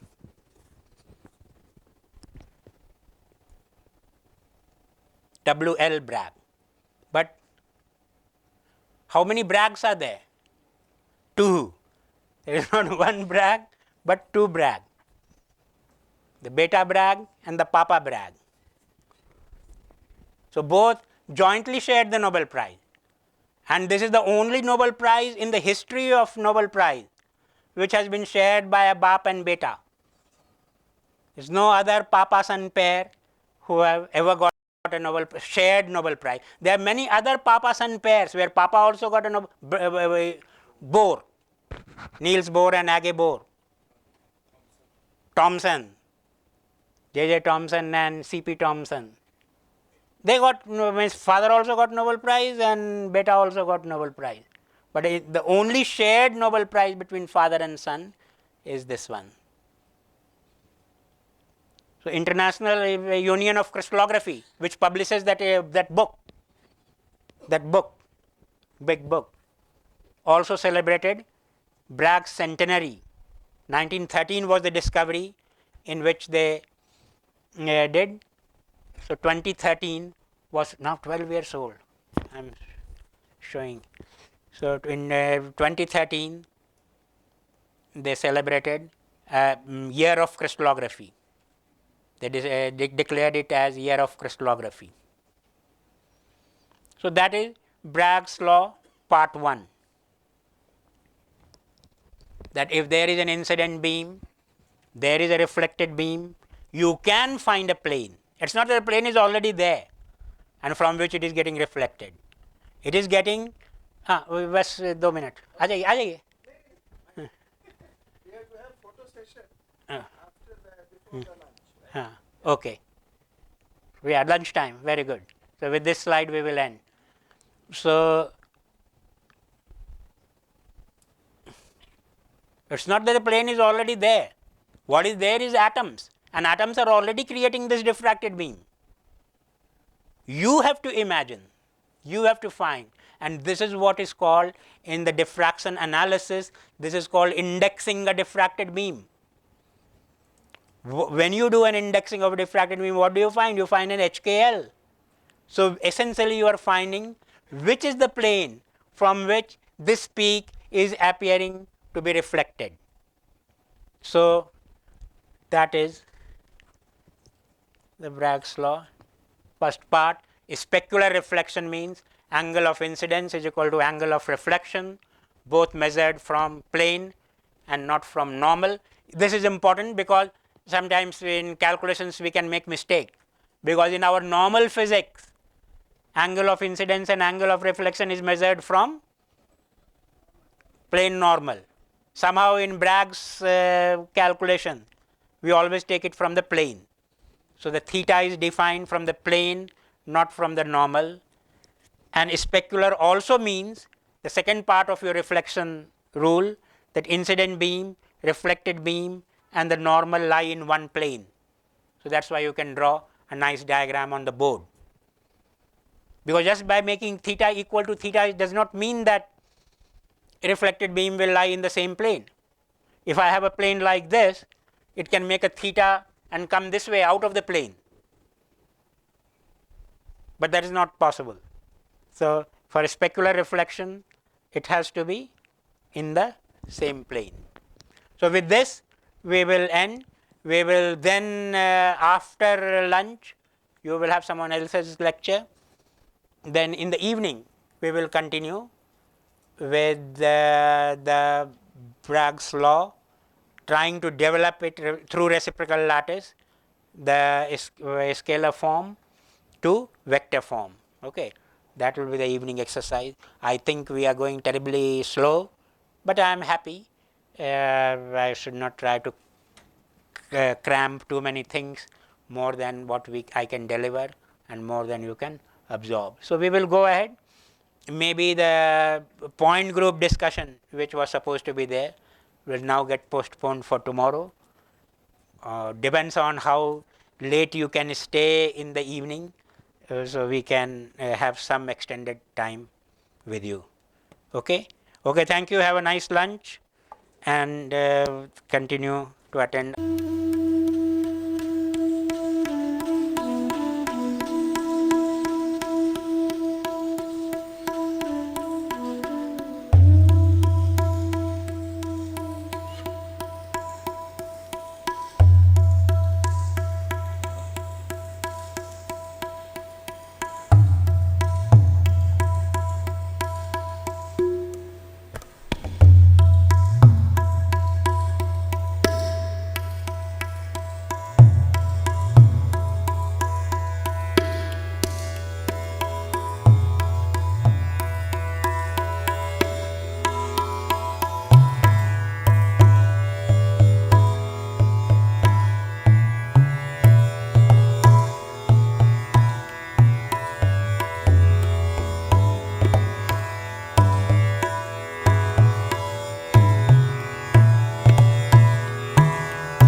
Come in the front.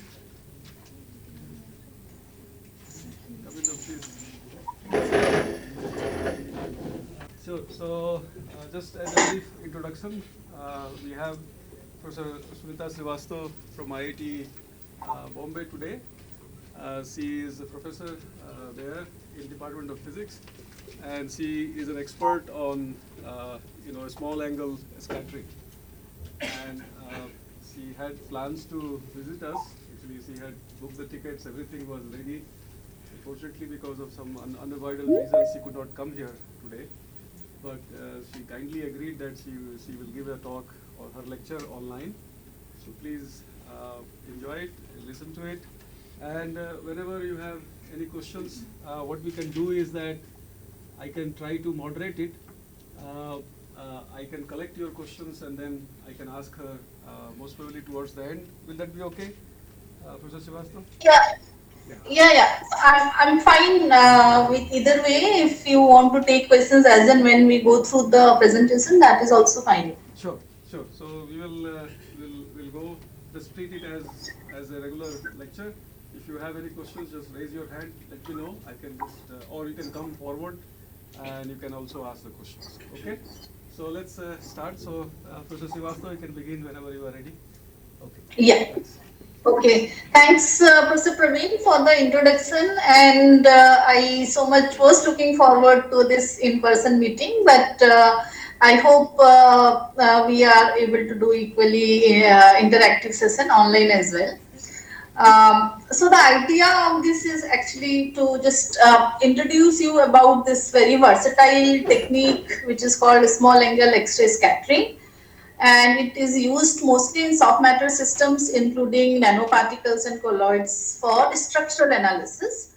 Hopefully by the end of the talk today, I will also be able to give you some fundamental approach of how this works, and more importantly, how do you use for your samples. So please, as I said, feel free to interrupt me at any time during the presentation if you have any questions.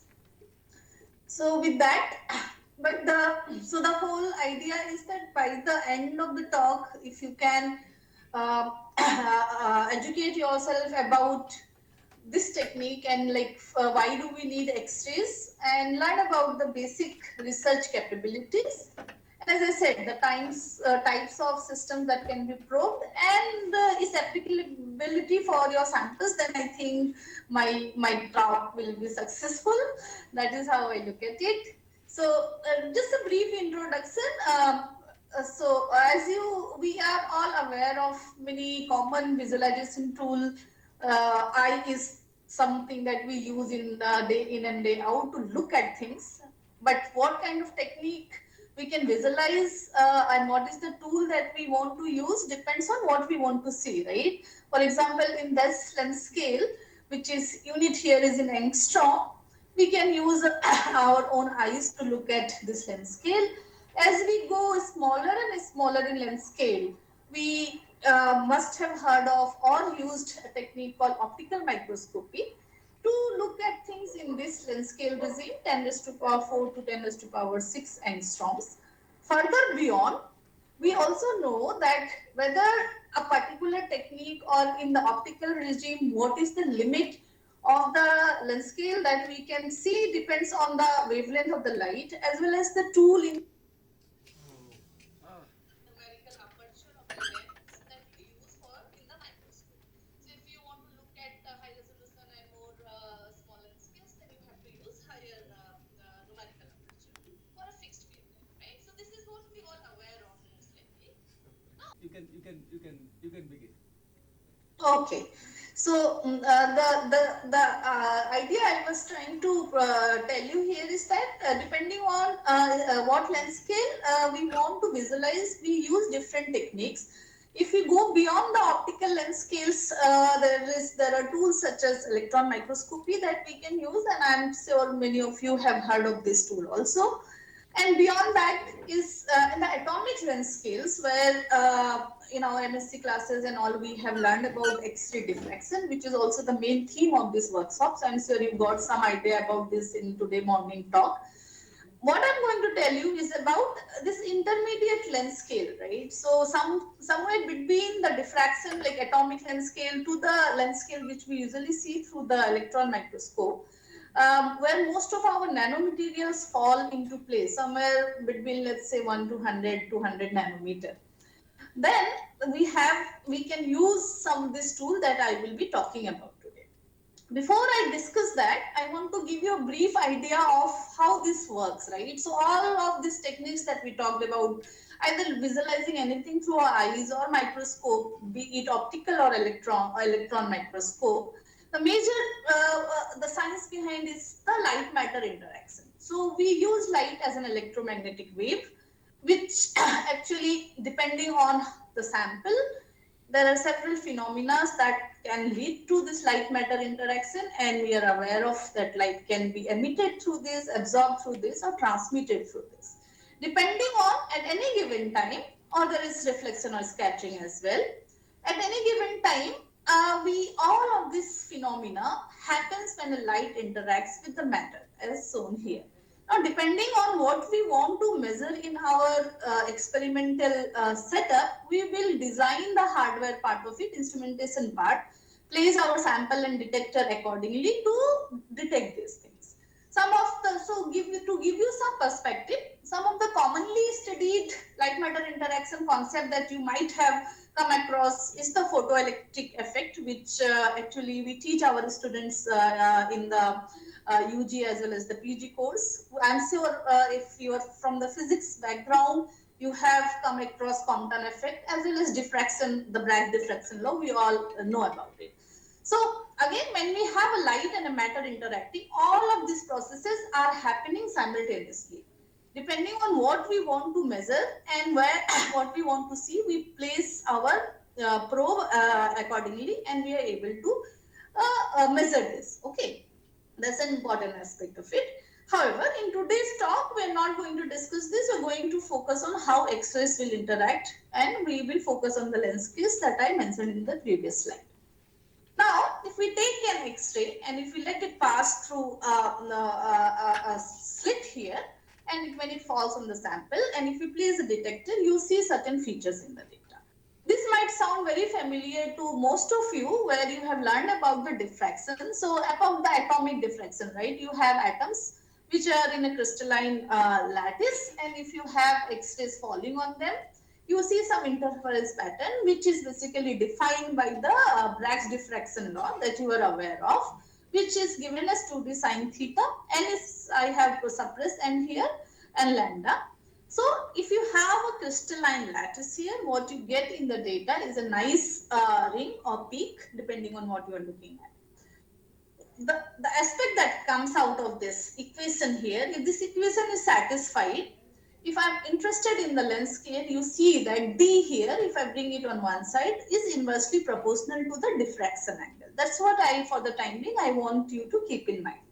So if you want to measure a smaller lens scale, you have to go to larger diffraction angle. Okay. Now, for atomic systems, we measure basically our diffraction angles are quite high, right? Now, for colloidal systems, the lens scales typically conventionally defined is in the regime of 1 to 200 nanometer, which is larger than the atomic lens scales. Hence, what you need to do is you need to perform these experiments at a small angle, and hence the name is small angle X-ray scattering. Okay. So that's what you see, that the Sachs lens scale is slightly larger than the diffraction regime and smaller than the optical microscope regime. So that's where the applicability of this technique actually is satisfied. Now, within this lens scale regime, there's few things that I wanted to tell you. If you can adjust the certain the angle as well as the instrument settings, you can even go to even larger lens scales, for example, in the micron lens scale, by using something called ultra small scattering. N here is used for neutron scattering, X is used for X-ray scattering. It does not matter from the perspective of today's lecture. It doesn't matter. You can fundamentally what is the interaction that we are considering. The setup is almost similar. Now, what you can notice, or you may argue, that we can probe this regime using something called as dynamic light scattering, and you are right. So we can push our diffraction tool in the light scattering regime, which is actually using laser light as well.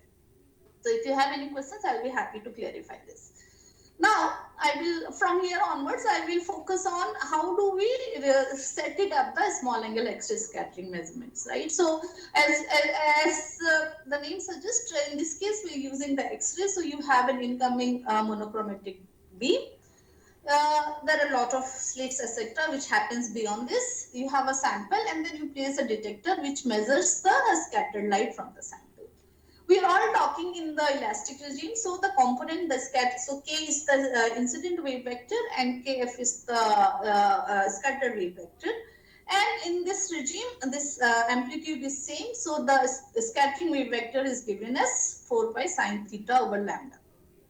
Now, interesting thing that you can keep a note here is that when we look at this equation, and depending on what kind of generator we are using to make this X-rays, we can vary the wavelength within this regime. And if we also, as I already told you, we can vary the scattering angle. So typically the ranges that we do in experimental setup is listed here. And using this settings, we can vary the Q range to a very large, like almost 10 raised to power 3 angstrom inverse, if that is what you see here. So that is what allows you a huge range of colloidal structural parameter to be probed using this technique. Now, like when we see through our eyes or using any light, what we see is actually the contrast in the refractive index, right? So as I said, in X-rays, the contrast comes from a different parameter, which is where the light or the X-rays interacts with the electron density cloud of the material. And if I look at this equation that we identified, again I want to emphasize that basic principle is similar to what you have learned in the diffraction, because this course is on diffraction, so I want to make a connection with that. And then if we want to go to large d, you have to go to a small angle, and vice versa. For large angle, you go to a small d, right? So typically this is how a setup would look like. And how is this small angle achieved? This is achieved typically by keeping a large distance between the detector and the sample, okay? So that is what allows us to probe a small angle regime for this measurement. And these are some feel-good numbers here for you to get an idea. So in atomic diffraction, typically the atomic length scales are in angstrom, 1 to 5, 10 angstroms. And the angles that we measure is in tens of degrees, which is called wide angle diffraction. When it comes to small angle diffraction, the angles are very small, and that's where you can go to larger lengths as shown here, right? So 100 angstrom is around 10 nanometer. So you can go further larger than that. Okay. So coming to the contrast, as I was telling, that when you use any optical light to see anything, the contrast is the contrast in the refractive index. Now, when we are using X-rays to visualize the structural component or the properties morphology, one thing to understand, because it is light matter interaction through the electron density cloud in this case, what we are sensitive to is the difference in the electron density of the scatter with respect to the background. For example, if you have some particle which is dispersed in the media, and if the electron density or the atomic number of these two components are similar, the contrast which is listed here will be less. Hence, this left hand side I of Q will be less. So in order to get a good data from your sample, you need to have this particle or the system which is of interest for the measurement should be dispersed in a medium which has a very smaller, higher contrast with respect to the particle of interest. Okay. And this is what one can derive this, but I'm not getting into this. What you have here is the scatter intensity. It of course depends on the concentration and the number of scatterer, and the contrast factor. The important factors here is P of Q and S of Q, which I will come to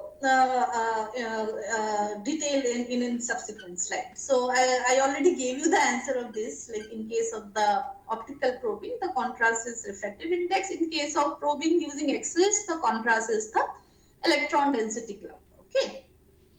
Now, giving you some idea about the lens angle, diffraction angle. It's a small angle typically goes from 0.1 to 2 degree, which allows you to get a scattering vector in this regime.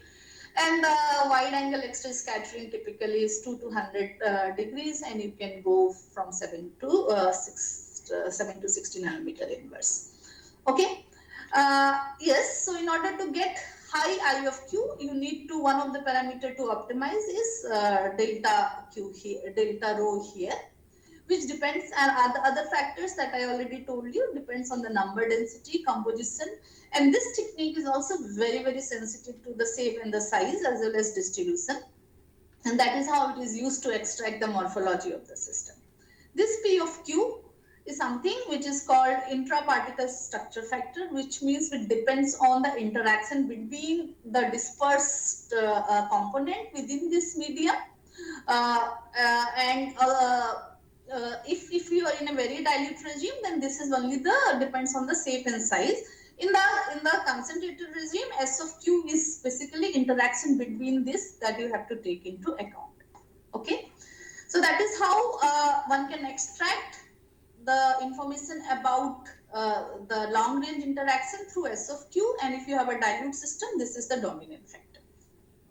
Now that's a typical example of how you will extract. So this curve here actually shows you the I of Q, which is here, and in order to get information about the structure, that is S of Q. What you need to measure is this green curve, which is basically scattering from this dilute system.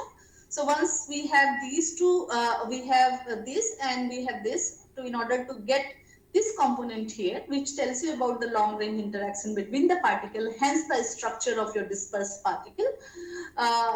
What you can do is divide this and then you can get this S of Q. Okay, this works in case of an ordered system. If you have a disordered system, then you have to take a different approach. Okay, what are the advantages of this technique in terms of analyzing your sample? This is in situ, which is very useful because most of the microscopy technique is ex situ, and you have to worry about the sample treatment process and what happens post the treatment. For example, if you have a sample in solvent, then you always worry about how does the drying effect change the morphology of your sample. Whereas using this technique, you can always measure in situ and under native conditions. Non-destructive is based on, of course, you have to optimize the intensity and the flux, and you can get a lot of other information, for example, magnetic structure, contrast variation and all that. Disadvantage here I listed as large sample volume, but this large is also relative because we can do this measurement within few microliters. Like if you go to synchrotron source and any good lab source also, one can do this measurement with few microliters of the sample. So that's not really a challenge nowadays. And long measurement time measurements is definitely, if you're doing something in the lab source, it takes larger time. And when I say larger, it is not very much disadvantage with respect to the microscopy technique, because typically 1 hour 30 minutes is good enough depending on what is dispersed in your source. Okay, now let's say we have taken this data, and then how do we analyze that? Before we come to the analysis, you have to know about your background. As I said, that it depends on what is the contrast. So it is always advisable to take the data from the solvent as well as the background in order to correct your data. And typically the background, depending on whether your sample is very high scattering or low scattering, you will correct using either of these things that are mentioned here.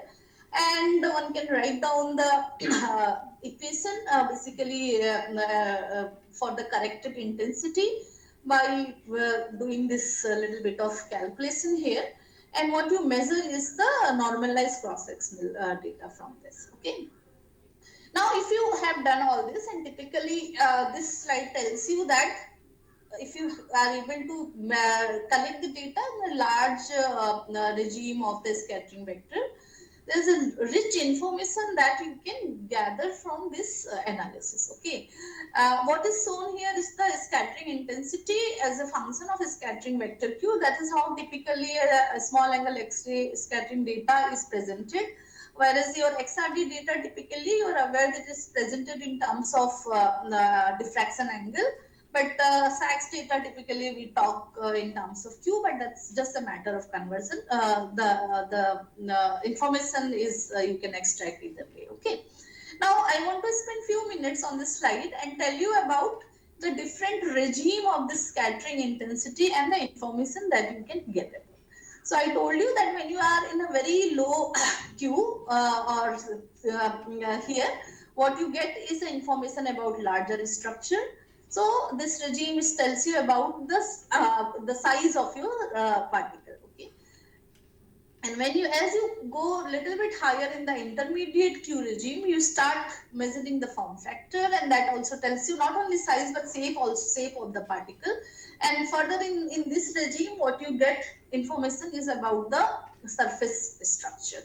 And as you go to even higher Q, of course, as you know, you would hit the diffraction limit and you can get information about a smaller structure. So using this same setup, and by adjusting the Q range, you can map this whole regime of the length scale and find out information about different length scales. Just like you start with the system and you are basically, you can keep on zooming out. When you zoomed in, you look at the particle. And as you keep on zooming out, you can look at the surface, and if you go further out, you can look at the even the smaller length scales. Okay, that is what it tells you.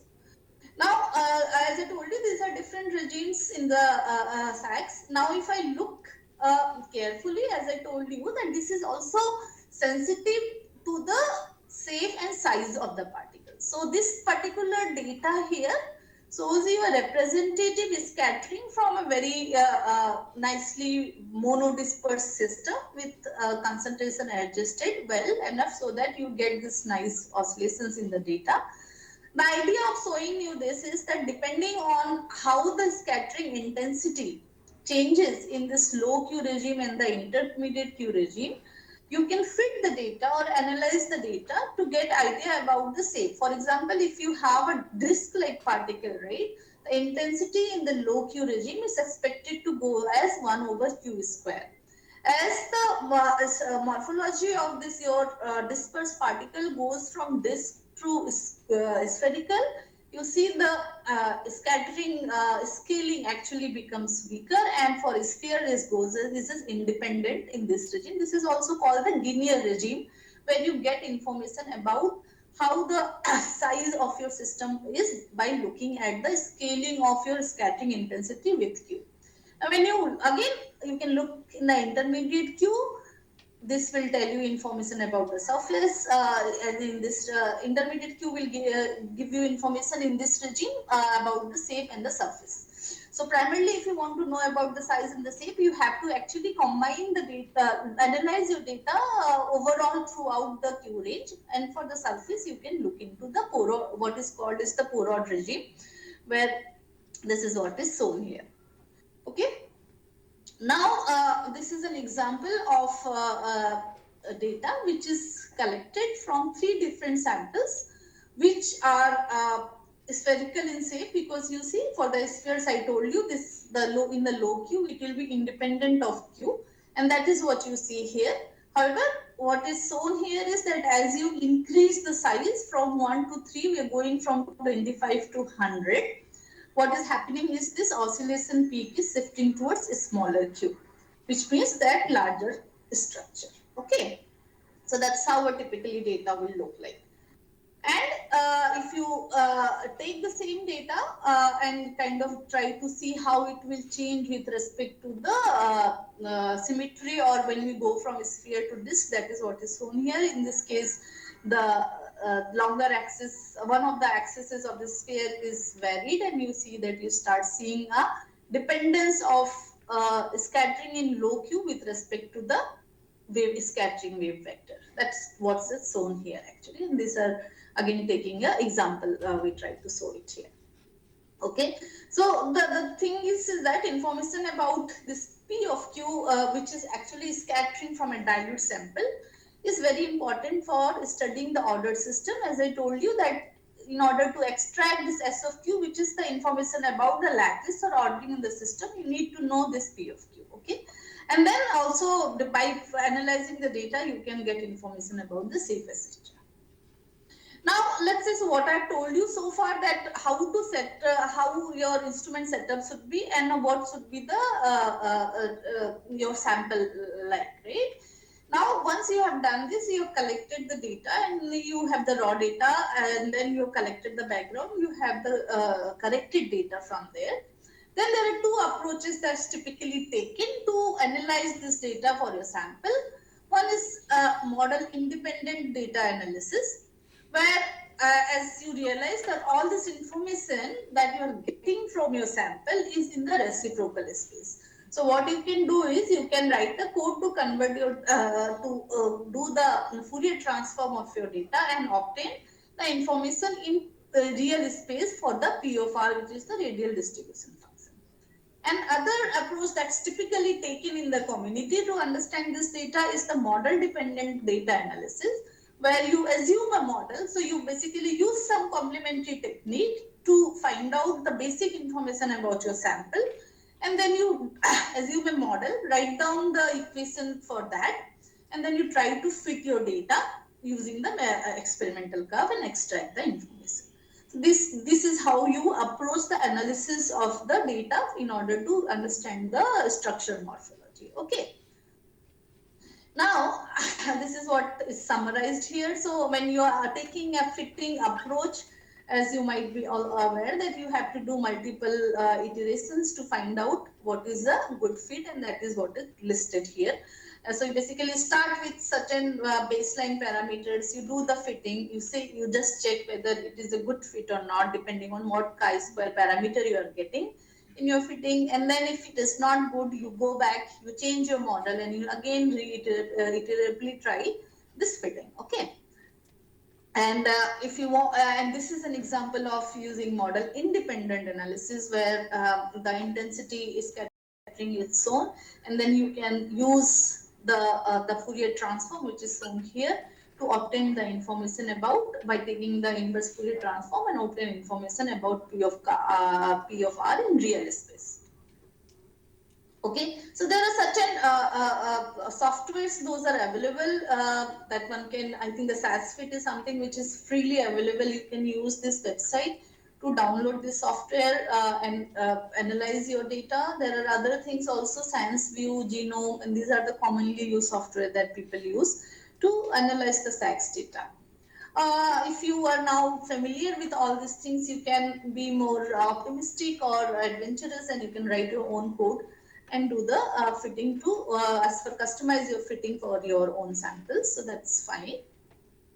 Now, this is what I told you about the basics of small angle X-ray scattering. I'll be happy to take a pause here, and if there are any questions, I'll be happy to take Sure. about the fundamental aspect of it. Sure. Let me just ask.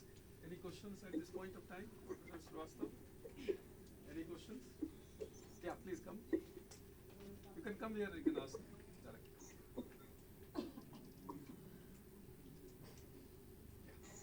Just stand here. And you can introduce also, and you can ask. Hello, ma'am. Yes. You mentioned about determining the magnetic structure in one of the slides. What is the methodology to do so? So, okay, so what I meant is that you can also determine the structure in situ. Let's say if you have a magnetic particle in your system, and when you subject your system to magnetic field, there are some changes happening. Typically, this kind of measurement you cannot do in microscopy, right? Because that will not be possible to do in situ magnetic field. Whereas in SACS, you can optimize your system because this is in situ. You can have a magnetic field, you set it up, and you can look at the in situ change in the structure. As far as the fundamental aspect of it, how you measure the structure, it does not change with whatever I have told you for magnetic particle versus any other particle. The only the thing that I wanted to tell you that you can design your experiments even to measure in situ structure under the influence of any field or perturbation. The structure analysis remains similar to what has been discussed for any other particle. Any other questions? Yeah, you can come.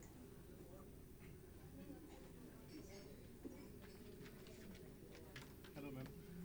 Yes. As you said that in this technique, D is playing a lot of role for scattering. And if I have some jelly samples like polymer gels and all, in those cases D is not constant, so it is actually varying. So how do we do the analysis? We take the average D or what? Typically, in these measurements, you do get average information about the sample because unlike microscopy, where you are limited by how much sampling you can do, right? Here, you have a sample and you probe a large area of your sample. So, averaging is taken care of. Now, coming to gel sample, of course, the measurement you can do, but typically gel has a large network of structure, right? Mostly that's what gel kind of structure have. So what you need to do is you need to look at your scattering in this low Q regime. Okay, and there are standard models which you can use to fit your data, and then you can build on the model depending on what kind of structure you have. But characterization of hydrogel using small angle, typically it goes in the ultra small angle regime because you have the length scale in the micron size. Yeah, thank you. I don't know if I answered your question, but that's how people use this technique. Yeah, thank you, ma'am. This was first, and one more, ma'am. Actually, you said refractive index is also playing a role. If the sample is like mainly focusing on polymers, in polymers we can say the polymers don't have a uniform refractive index because as the rheology changes, the refractive index changes. In that case, how this technique could be useful for me? Okay, first I'd like to make a correction. What I was trying to tell you is that refractive index, for example, plays a role in whenever you want to visualize anything using optical technique, right? That's where you look at the refractive index contrast. Now, when you're using X-rays to visualize anything, like refractive index in case of optical visualization, here the analogous parameter is the electron density contrast, okay? So that clarification I want to give you. Now, of course, when we talk about hydrogels, those are mostly, let's say, an hydrogel which is suspended in an aqueous media. Then hydrogel is basic unit is polymer, and then the solvent is water. So you are very right. Even if you look at the electron density contrast, here between the polymer and the water or any other organic media, it is not as good as any inorganic systems. Okay. In those cases, depending on how ordered your structure is, you can use X-rays. Otherwise, typically people who are working in this area, they also do something which is called small angle neutron scattering. So in that, instead of using electron density as a contrast, what you do is you use the atomic mass. So basically, you use the neutron as a contrast. All the technical aspect of it remains the same, but instead of small angle X-ray scattering, you can use a small angle neutron scattering. So instead of using X-ray as a probe, we use neutron as a probe in those cases. And those are also quite well established, and people use that for mostly polymers and hydrogels. Sure. I think these are good enough questions. Maybe we can proceed further. Sure. Thanks.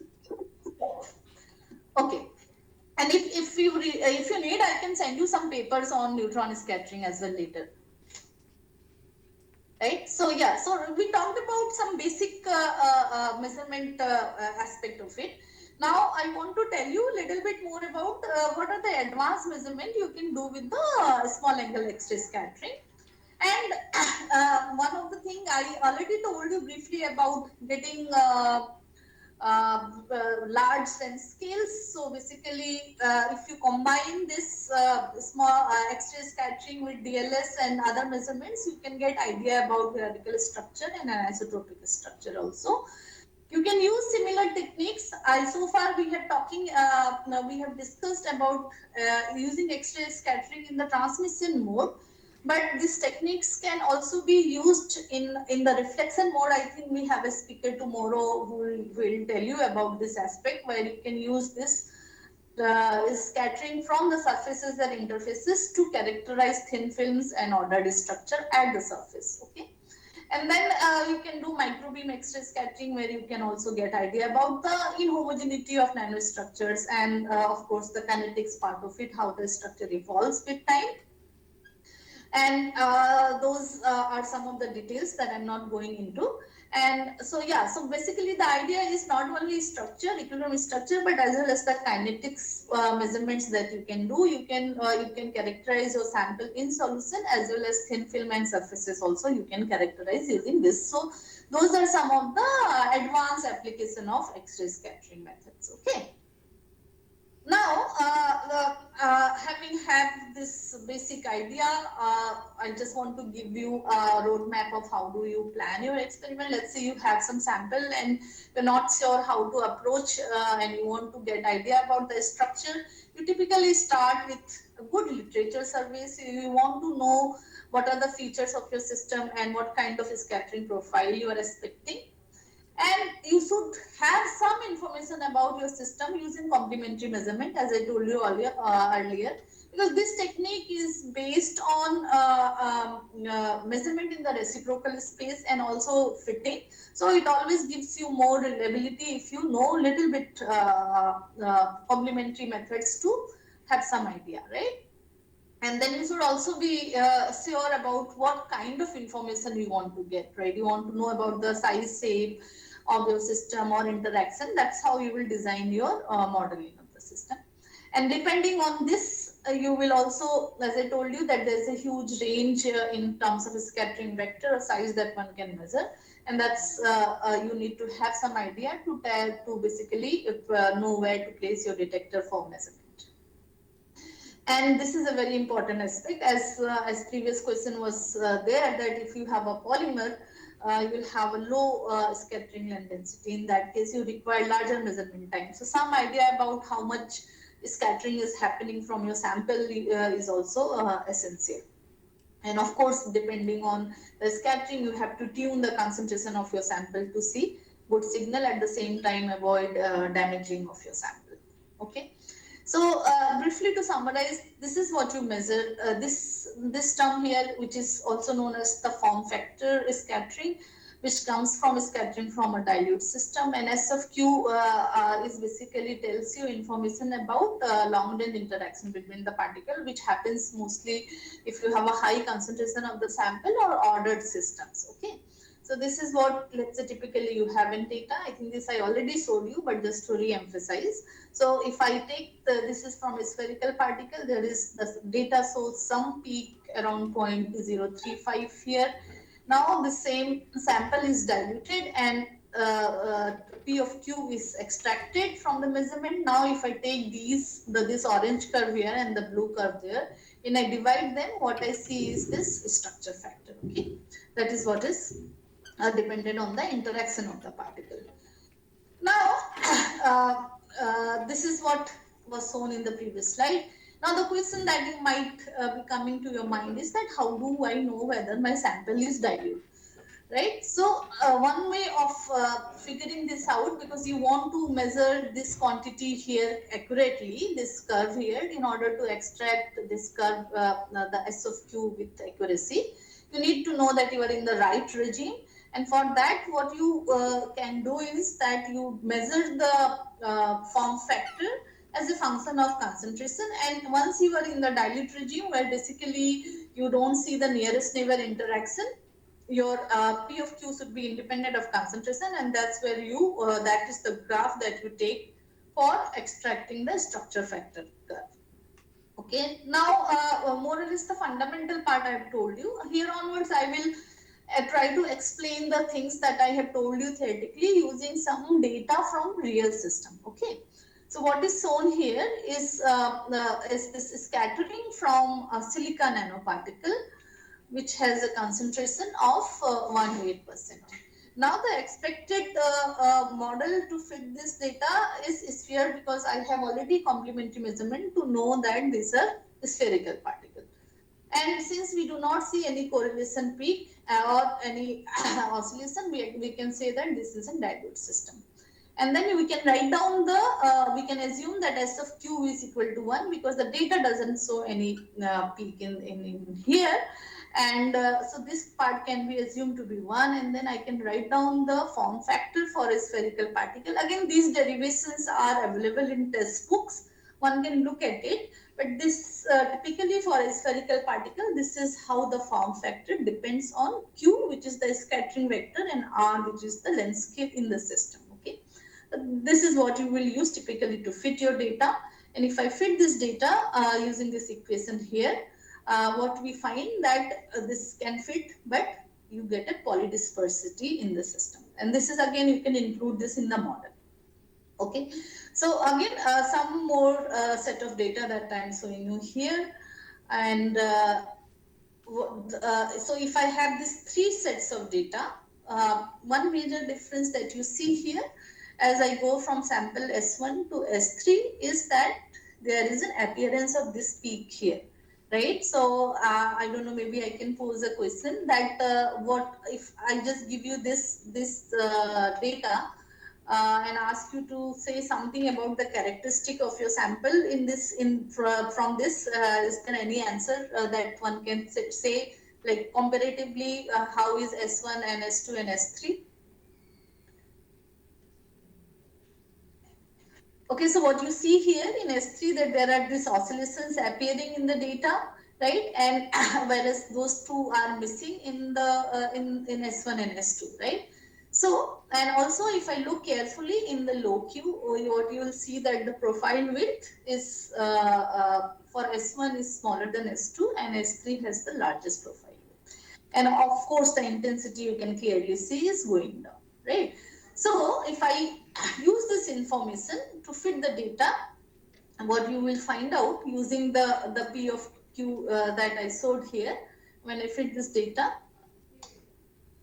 So these are the black curves are the data which are fitted, and the information that we get here is this. So for sample S1 to S3, you can see that the length scale that I get for the system increases, and that is what you see, that from this curve to this curve, you see this oscillation appearing at lower Q, which means larger length scale is existing in the system. And also because you have a better peak defined here, one of the thing is that is happening is your polydispersity in the system is also coming down. So what comes out from this is that even the polydispersity in your sample is something that kills the formation or occurrence of this peak in your data. Okay, this particular set of data is from two different model proteins. This is BSA and lysozymes. And it's known from the literature that this has a molecular weight of around 67 kilodalton. And this is how typically the structure is, whereas the second protein here is a smaller molecular weight, and the structure looks like this. So you can also get this kind of information by analyzing the data for the different systems. So like in this case, you see that in the case of lysozyme, you have to use a slightly less non-spherical systems or the model to get the information, whereas in case of BSA, you can extract that there is a more anisotropy in the structure. So not only about the shape and size, of course, the information about the anisotropy also can be extracted. And this particular data here is taken from a concentrated samples, which are surfactants. And there are three different kind of surfactant that is used, which typically forms micelles. And by fitting the data, the information that one can extract, as I told you in the previous slide, about the anisotropy and the sample, as well as some information about the charge by choosing appropriate model. And this aggregation number here again depends on the size, bigger cluster or smaller cluster, and the scaled or weighted size of the of your surfactant here. That will depend on what is the concentration, less than micellar concentration or higher than micellar concentration and all that. So the whole idea of showing these examples are that this technique, though seems simple, but can be a very versatile tool to analyze different kinds of samples and depending in the different length scale as well as the composition type. That's what I wanted to convey this, okay, with these examples. Now, further, so far we only talked about the structural properties of your dispersed system, but one can do much more than that. Once you've learned and mastered the art of how to analyze the SAX data for structure property, you can also use this data and fit them to not only get size, but also get information about the interparticle interactions. So that is what is shown here in this graph. Like if this is a data from cytosine, and this dispersed in different concentrations, and one can analyze this data actually to find out the interaction between the systems. Okay, so that's very versatile thing that one can do. So if you have an attractive system or a repulsive system, those are the kind of characteristic information that also you can analyze for your samples. Okay, so now so far we only talked about diluted or dispersed system, right? So one can do further slightly more than that. When we want to find out, let's say, the information about the order system. So typically what is shown here, this red dots here are nanoparticles, and they are connected through these chains which are polymeric like DNA chain.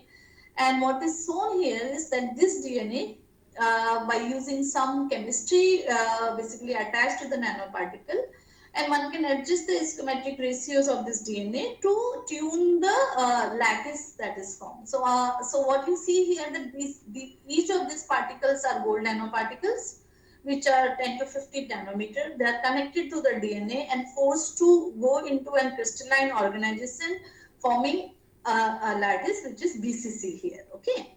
Now, using some chemistry or some changes in the system, what one can see is that once these lattices are formed, you see a nice peak in the data. So this data might look similar to what you might have seen in X-ray diffraction data, but the lens scales are different. Okay, so here, because we are talking about a cluster of atoms, which is like 10 to 15 nanometer each of these particles, the lens scales are in a very small angle regime.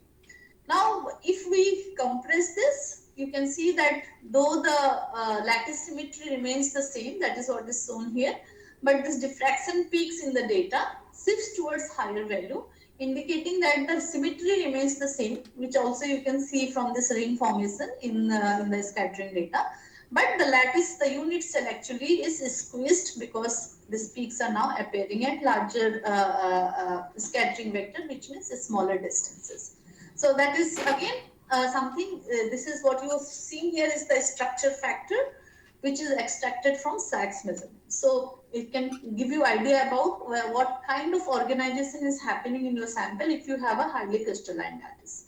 Okay. Now, once you have a sample like this, the analysis is very much similar to what you do for your XRD data. You look at these peaks, you look at the peak ratios, and you match the peak ratios with the existing crystallography data, and you find out what are the lattice planes that are participating in the scattering and the formation of those peaks. From there, you can extract the organization of the particles.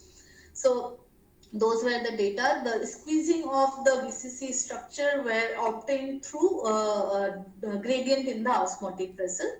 And one of the application of this particular piece of work which we showed is actually in kind of loading drug and releasing drug using the difference in the osmotic pressure. So that's maybe slightly relevant here. Now,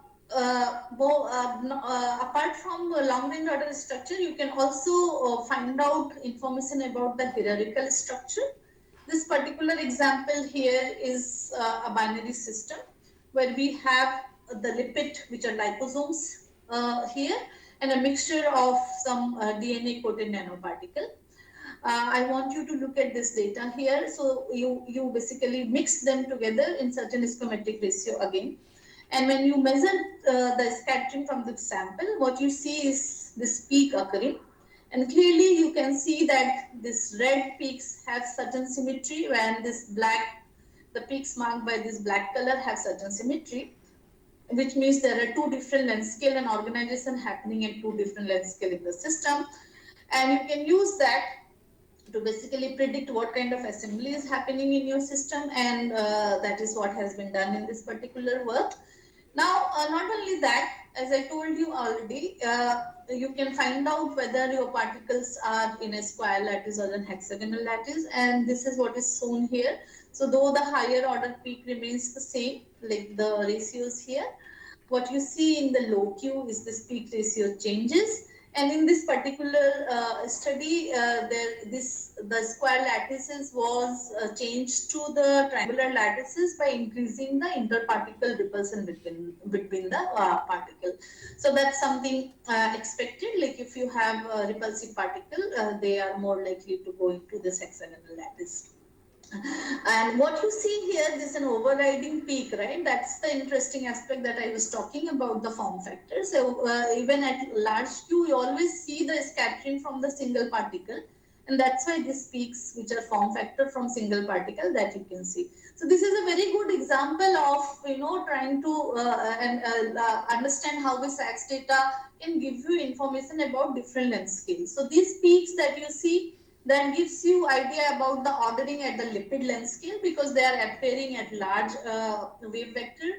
These peaks that you see are corresponding to the ordering of the nanoparticle, and these peaks that you see in the data again is scattering from the single particle. So all this information, if you carefully analyze your data, you can get from your system. More than that, as I already told you earlier, that by looking in the appropriate scattering vector regime, you can find information about the interfaces, and this particular example is what is going to demonstrate that. So, the system that we have in question is this nanoparticles, which has a polymer coating and it is dispersed in some polymer matrix again. So you see there is an interface that is formed between the particle and the polymer and the matrix. And in this particular work, we have looked in the Porod regime or the intermediate Q regime to find out the understanding about the how the interface or the polymer morphology at the interface is changing.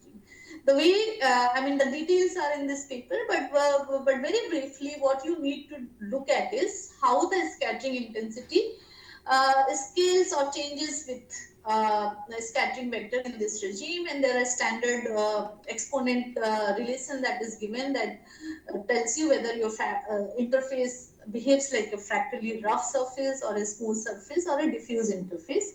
So that is what was shown here in this paper by analyzing the scattering in this Q regime and looking at how the interface morphology changes with the different solvent conditions in this case. And the application part of this was basically we had shown that the glass transition temperature and basically the dispersion of these chains can be analyzed. Those are again details can be found here, right? Now, so we talked about the structure, we talked about the interface, and there was a question about the hydrogel, and this is what slides actually focuses on that. So, in order to study hydrogel, this is how a typical data looks like. If you measure your hydrogel samples in the small angle X-ray regime, you will not be able to get a lot of information about your sample because, as I said, that the correlation lengths in hydrogels are typically very large. This is for that you have to measure in the ultra small angle X-ray scattering. Okay, so you have to extend the regime to a lower scattering vector regime. And then typically there are models, as I told you, to analyze this data, but to get a very quick idea about your sample, you can do a dimensional analysis, basically look at the scaling exponent in different Q regimes and find out whether your sample is well dispersed or they are forming some kind of heterogeneous structure or not. So there are some more details that one could look into. So this particular example here is not actually an hydrogel, but this is from a gel sample. So this is a particle which is called as leponite. One of the property of this particle is that they form this house of card structure and they show aging behavior. So if you take these particles, which are actually disc-like, and if you mix in disperse them in some solvent and you let them sit on your experimental bench, as a function of time their structure changes, so they evolve from well dispersed structure so to this kind of hydrogel structure for which the underlying phase is house of card. So this is what is shown here, and that also depends on the concentration. So if you see here, this is a form of well dispersed particles. So at low concentration of this leponite, you see a scattering like this. When you increase the concentration in which they are supposed to form this large structure, you start seeing that the intensity rises in the low Q as shown here, right? So that's a signature of a gel phase that is occurring in this system. And I was talking to you about the different models. One of the very fundamental model that one could use to analyze this hydrogel samples is this Debye-Bose analysis, where you input the parameters for your sample and you fit the data and you can extract one of the basic intrinsic quantity, that is the characteristic length scales of this network. Those are formed in your sample. Okay. Now, this particular example actually tells you that by varying certain things, in this particular case is the concentration of this polymer, you are seeing that there is a change in the features in the data in this low Q. Basically, larger and larger networks are forming, and that is what was we were trying to analyze, that how the aging property of this hydrogel, which is basically coming from the formation of this house of card structure, is affected by the presence of this polymer which is called PEO. So there are some interplay of different kind of interactions that happens, and that primarily changes the structure. That was what we are trying to analyze using small angle X-ray scattering in this particular work. Okay. So by fitting all this as a function of polymer concentration, we have find out the exponent in this and as well as the characteristics landscape. And then we came up with a model which tells you how all this, the aging kinetic pathway that is happening in the system. I'm not going to go into details of that, right?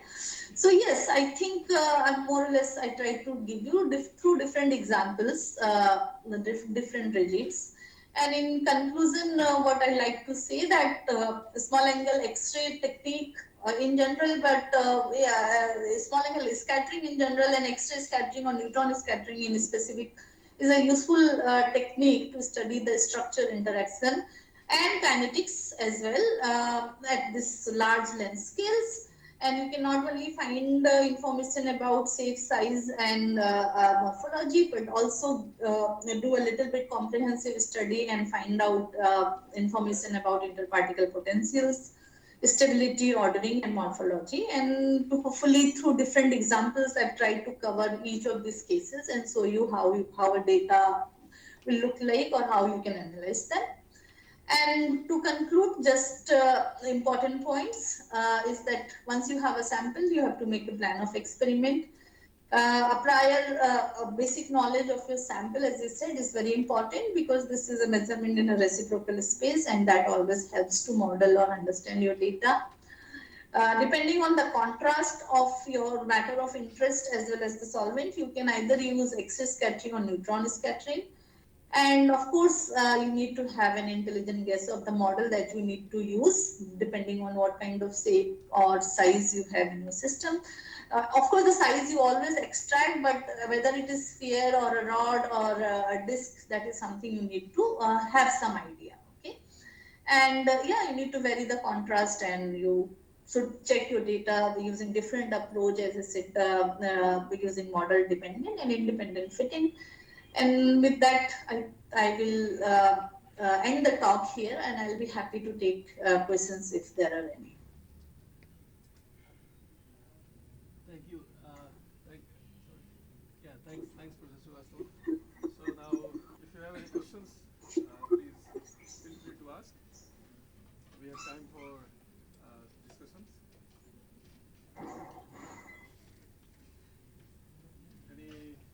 Any questions? Yeah, you have questions? Yeah, if you have questions.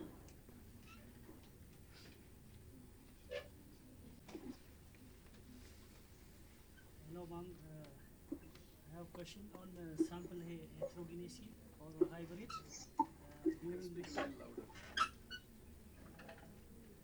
in sample heterogeneity or during scattering, different positions or planes. So we have to be cluster the solid. So this leads on the overlapping of this scattering pattern. So how to scatter this or how to analyze do this analysis. I could not hear you clearly. So Really loud. Can you please speak loud? Yeah, he will ask once again. Just as I am speaking, yes. speak loud the same way. On the sample heterogeneity, during the scattering, Okay. during the scattering on different places, there is that is scattering of the solids. So this leads to overlapping of the scattering patterns.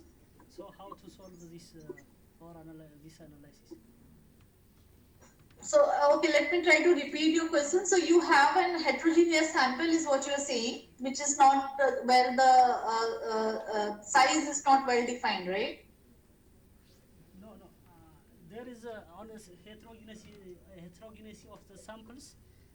So there should be a scatter that is a scattering of the solids. So this leads to overlapping of the scattering of the patterns. So how to solve this? That is overlapping of this scattering Are you talking patterns. about the deconvolution of the peaks? Like if you are getting the. So basically, Yeah, sure. Yeah, so you have a two component system. That is what you are saying. Yeah, something like that. So, for example, if he has an heterogeneous system, so you are going to get peaks from different systems and they may overlap. And when they overlap, then how Okay. is there any way to deconvolute these peaks or deconvolute the information? Yeah. Is that what? Yes, I think then you have to basically optimize your model to get the best fitting for those samples. So if the so let's say if you have the same length scale but you have a high contrast between the two component of your system, then mostly you will get information about the component which is higher in scattering, right? So that accordingly you have to calculate the scattering. But if you have a similar component, then depending on what length scale they are occurring, you have to design your model. So yeah, the short answer is that you have to choose an appropriate model and give that as an input to extract information. Any other questions?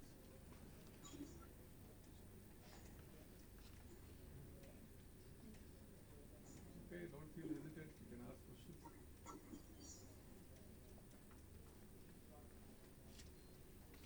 Okay, so looks like we have run out of questions. So thank you very much, Professor Srivastava. I know it has been difficult time for you, but thanks for finding some time, taking some time out of your schedule, and give this talk. So thank you. Thank Very you. much. Thank you. And if there are any questions, I mean, the participants can always reach me through the email as well. So I'll be happy to answer. Sure. We will. Yeah, I will collect the questions if there are, and I will send it to you. Sure. Okay, okay. Thank you. So can I log out now? Yeah, please. You can log Okay. out. Okay. Okay, bye-bye. Yeah. Bye. So we have about half an hour before we break for the coffee. 360-degree directions. So here also you can rotate by 360 degree. So each point of the primitive circle represents a horizontal direction.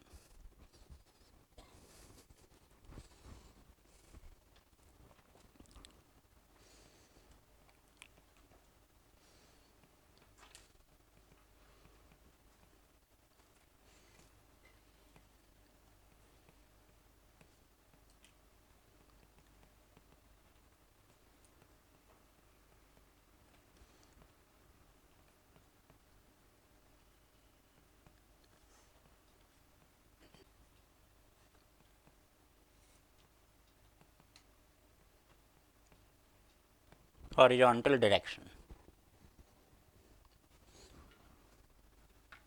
and their angle, the angle between those directions is the same as the angle measured on the circle.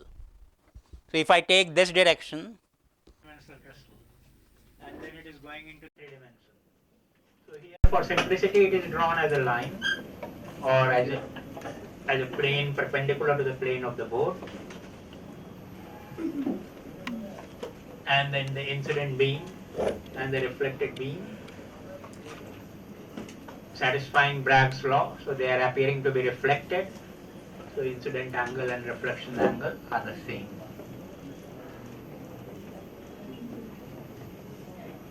Then the X-ray comes to the next plane also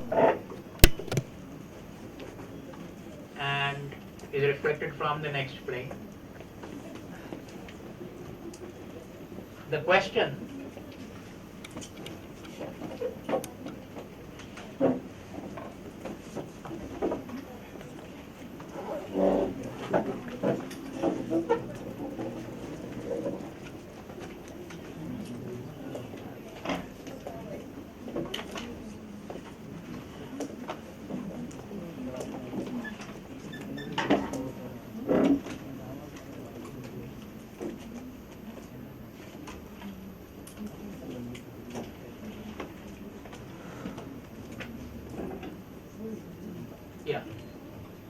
so from one plane if you see, the angle theta does not matter.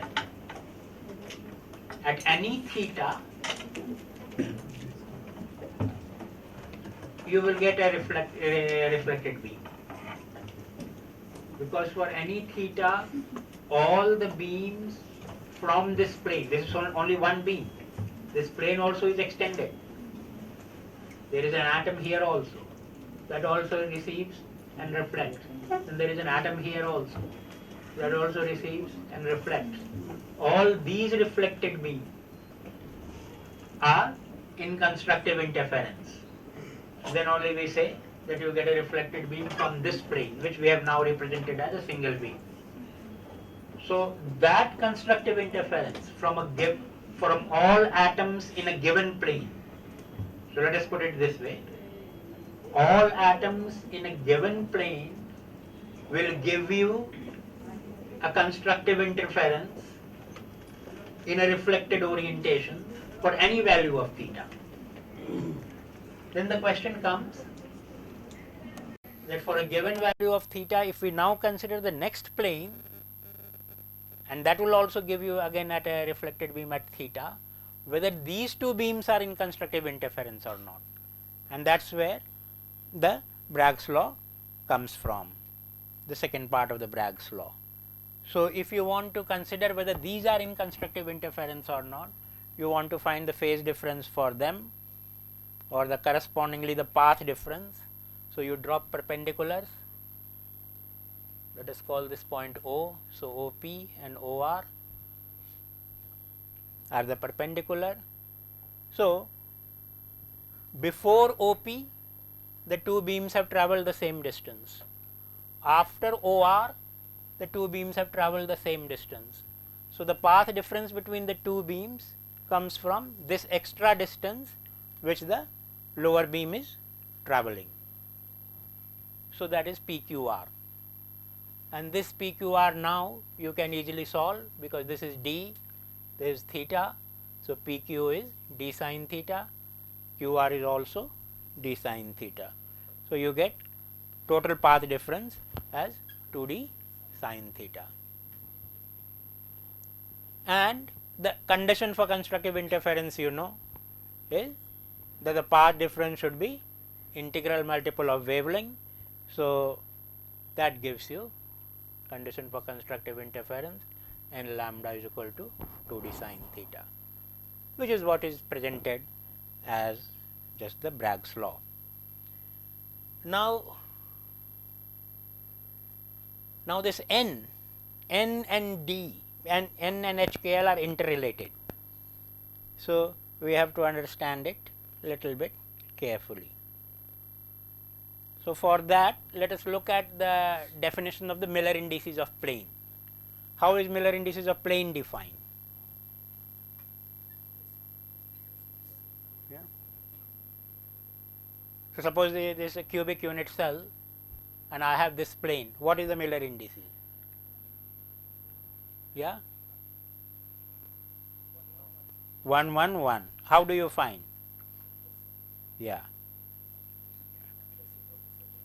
Reciprocal of the intercept. So that's very, very important. So let us look at it. Let us dissect it into steps.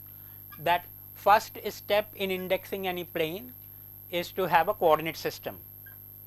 And the coordinate system for Miller indices is what is called the crystallographic coordinate system.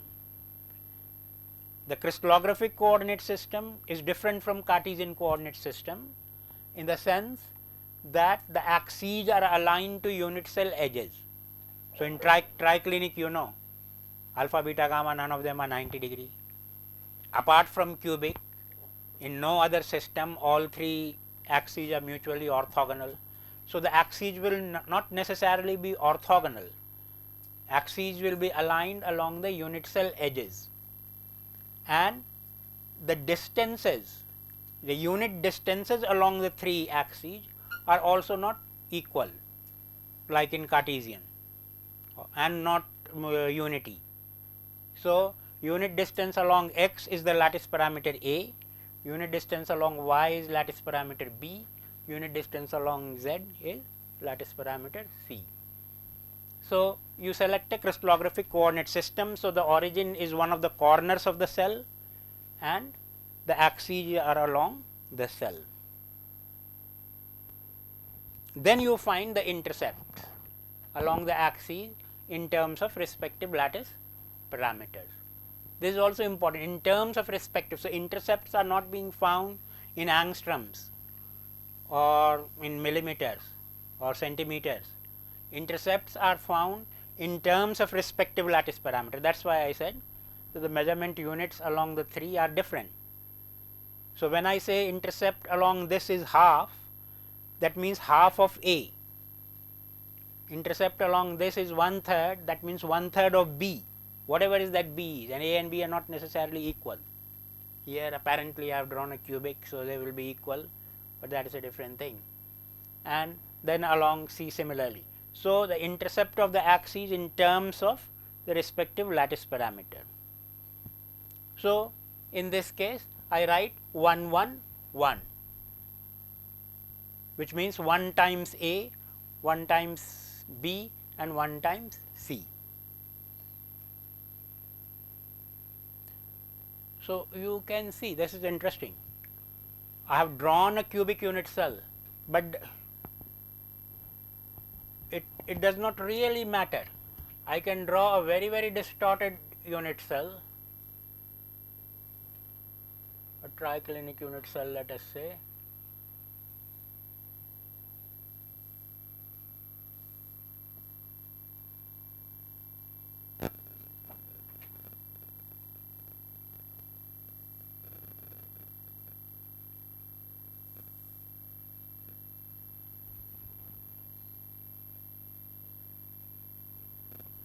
In this unit cell also,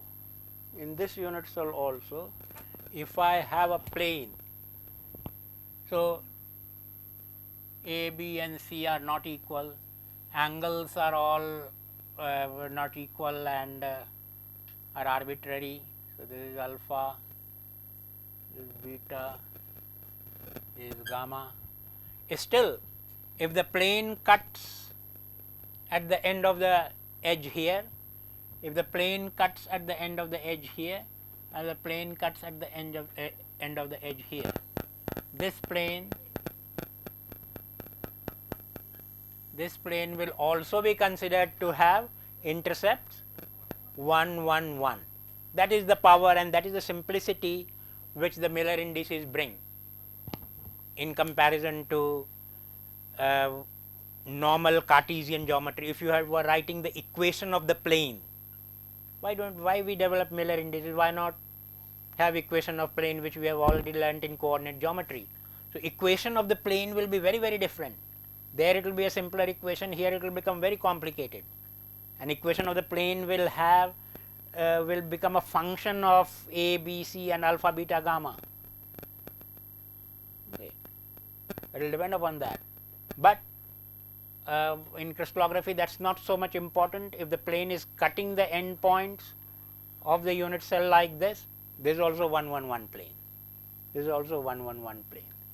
So, find the intercept, but the twist is the third step, that we do not want intercept, we want reciprocal of the intercept, and this fact is related to the reciprocal lattice. Okay. Why you take the reciprocal of the plane is because you want to relate it to the reciprocal lattice. So, take the reciprocal. In this case it is trivial because the reciprocal of 1 is 1. So, there is no change, but suppose this was 2 2 2, then it would have become half half half.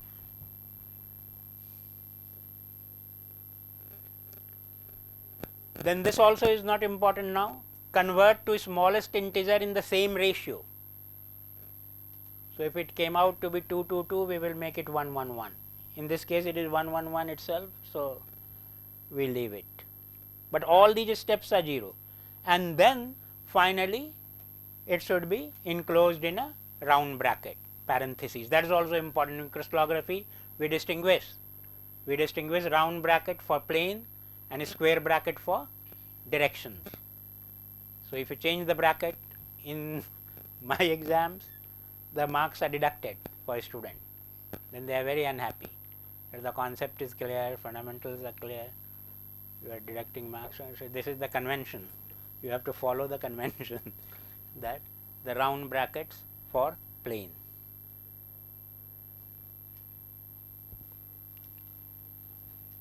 What will be the indices of this plane?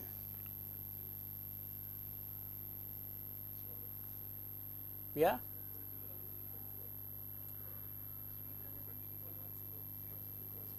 Hmm?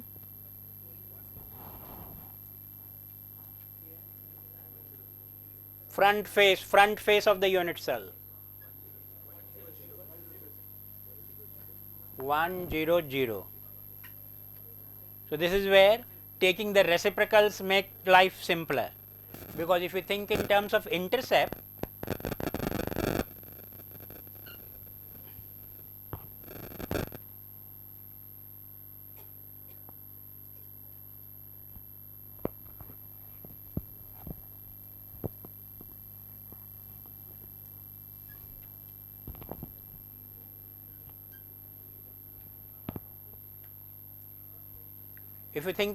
intercept,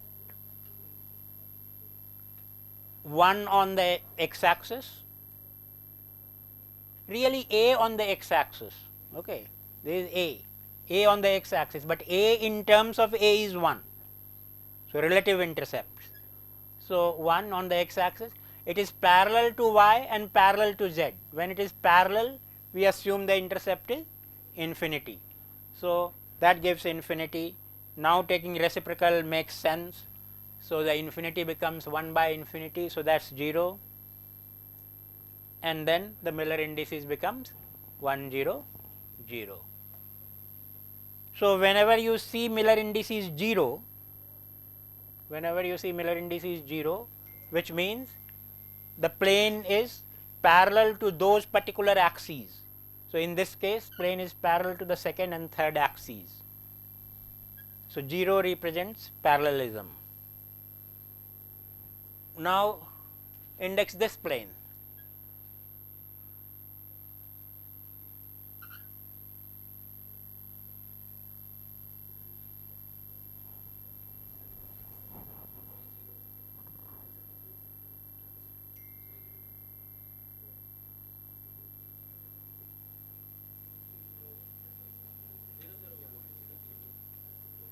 Zero 0 1 means it's parallel to x axis, it's parallel to y axis, and intersect z at 1.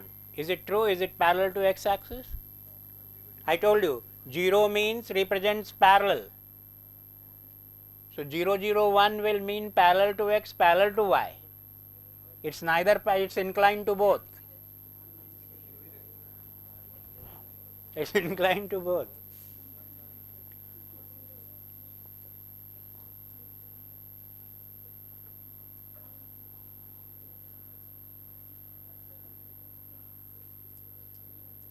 So it's a tutorial class.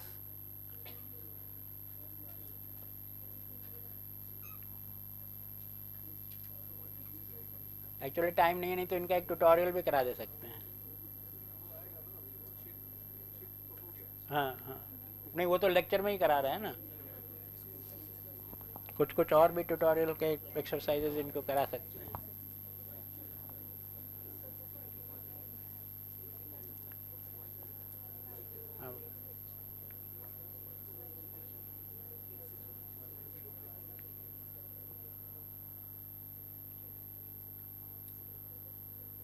Is it so difficult to plane? It seems to be a simple plane.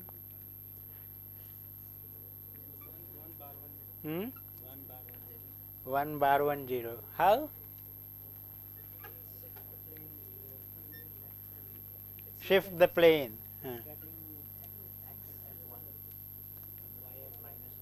Very good, very good, very good. Yeah, 1 bar 1 0. 1 bar 1 0 or bar 1 1 0?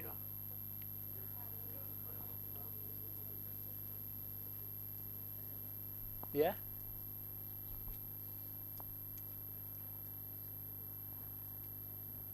What is the difficulty?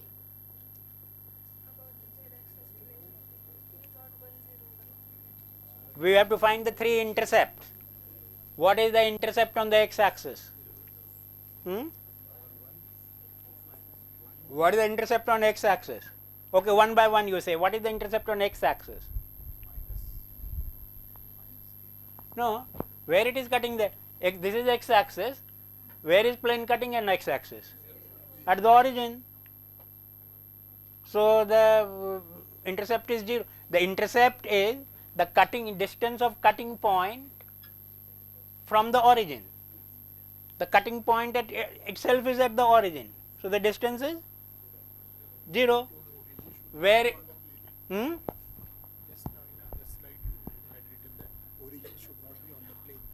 That is the first thing, that with this as origin we cannot index this plane. We have to shift the origin. We have to shift the origin. Remember, I didn't emphasize, but it's written in the bold here. Coordinate system with origin not on the plane. In this case, since we selected an origin for this green plane and indexed it, now we have got this blue plane also, but the blue plane is passing through my selected origin. So my first job will be to shift the origin itself. That is allowed. In crystallography, we are very free, very flexible with origins. We are not attached to one origin. We are not attached to one point of view. Okay. So we are flexible. So we will shift the origin. Where will you shift the origin? You can't shift the origin to C. It's still on the plane. Can't shift the origin to E. So you can shift to A or D or these points. Where will you like to shift? Where will you like to shift the origin? What is your choice of origin now? You can choose. Sorry? On the X, the D point. Okay, let us select the D as origin. If we select D as origin, when we shift the origin, the X, Y and Z orientations don't change. So now with D as origin, X axis will still go like this, Y axis will go along DC and Z axis will go along DA. So now the blue plane, where is it intersecting the X axis? At 1, but in the opposite direction. So -1. Where it is intersecting the Y axis? 1. And where it is intersecting the Z axis? Infinity. So -1, 1, infinity. Take the reciprocal, -1, 1, 0. But I chose in this slide this as the origin. That's also allowed. With this as origin, it becomes +1, -1, 0.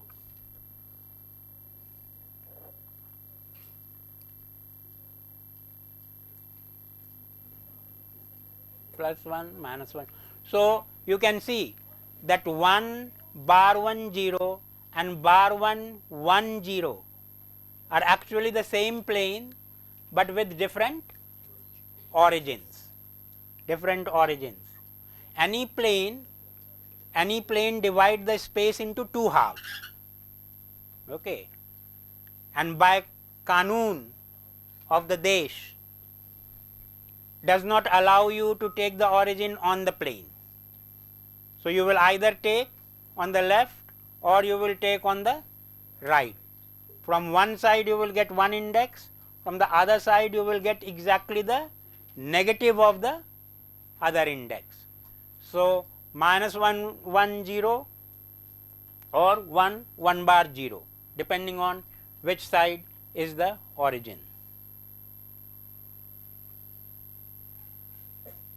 So this slide is making that clear, that HKL and H bar, K bar, L bar are the same plane depending on the origin. So Miller and the other thing, Miller indices is specifying only the orientation. It's not specifying 1, 0, 0 means this plane, but what about this one? This intercept is 2.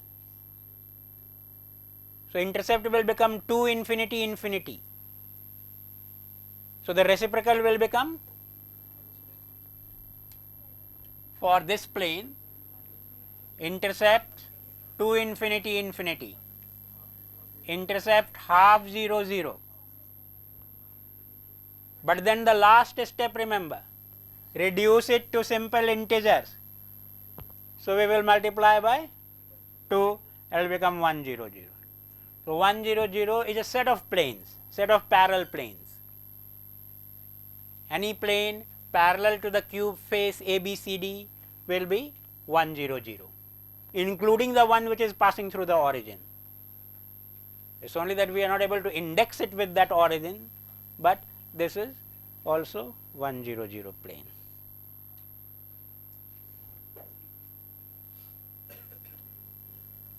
Now the family of planes.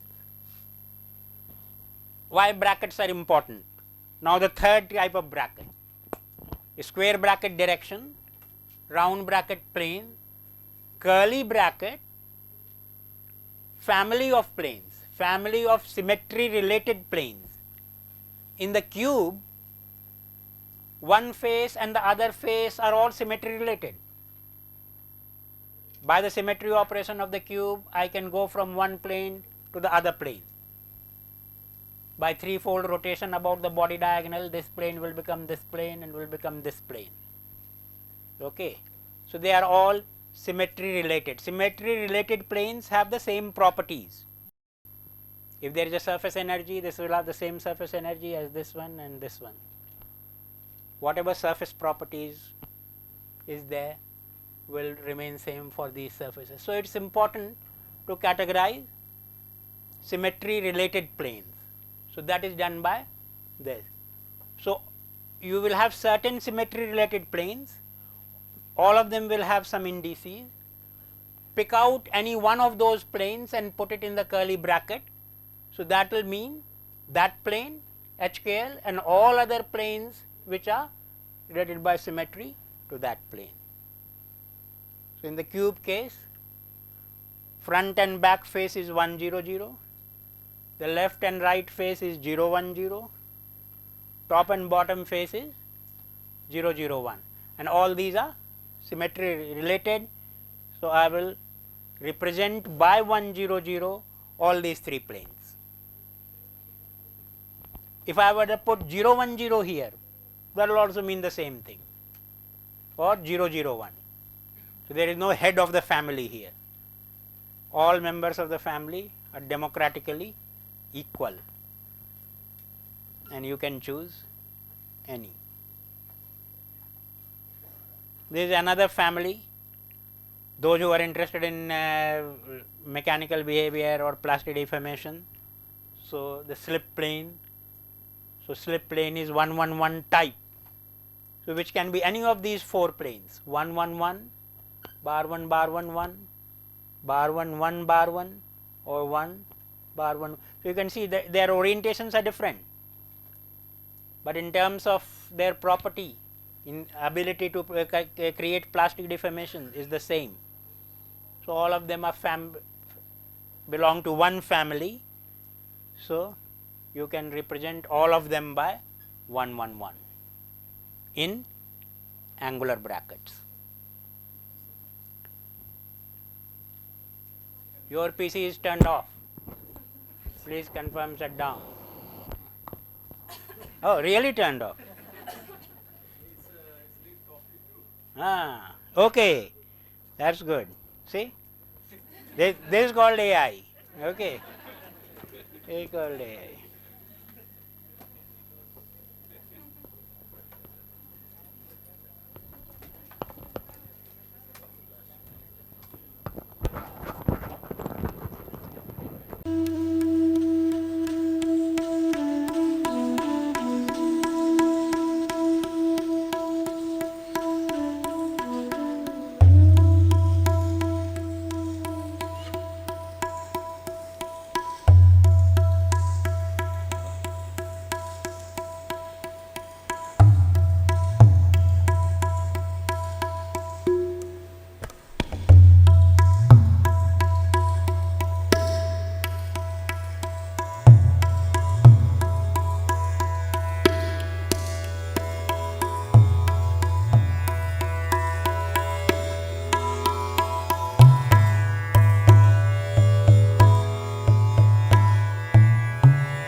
Maybe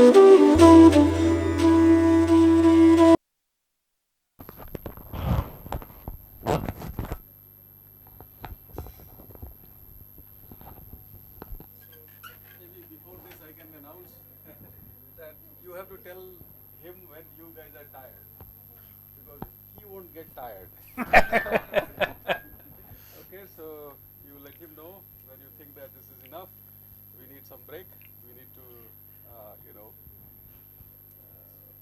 mull over or whatever you call over the things that you have learned today, you have heard today. So then he will stop. Otherwise, he will go on till. You have to surrender. Yes. And don't take it on your heart. You just surrender. Okay? See, like any speaker-listener relationship, even one-to-one, a speaker is never tired. It's the listener who is thinking when he will stop.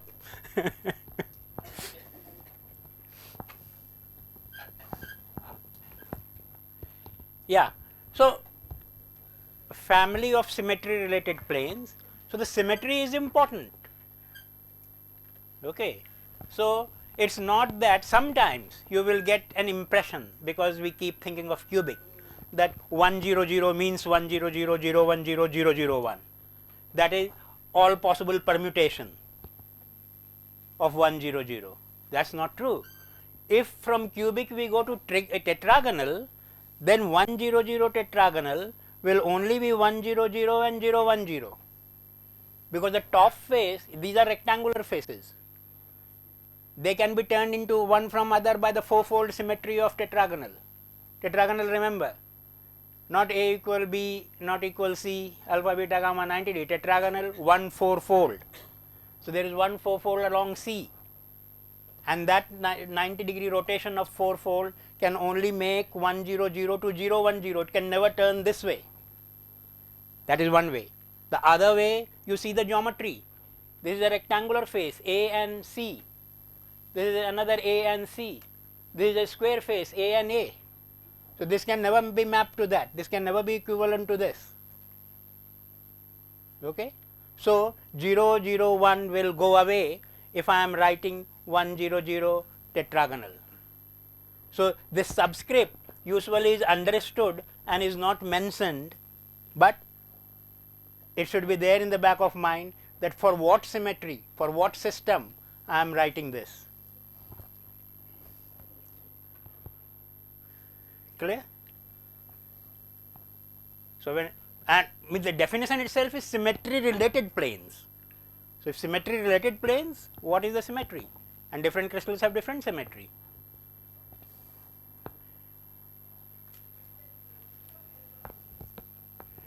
Now, DHKL is also a tricky concept. Why it is tricky? Once I say, I told you that 1 0 0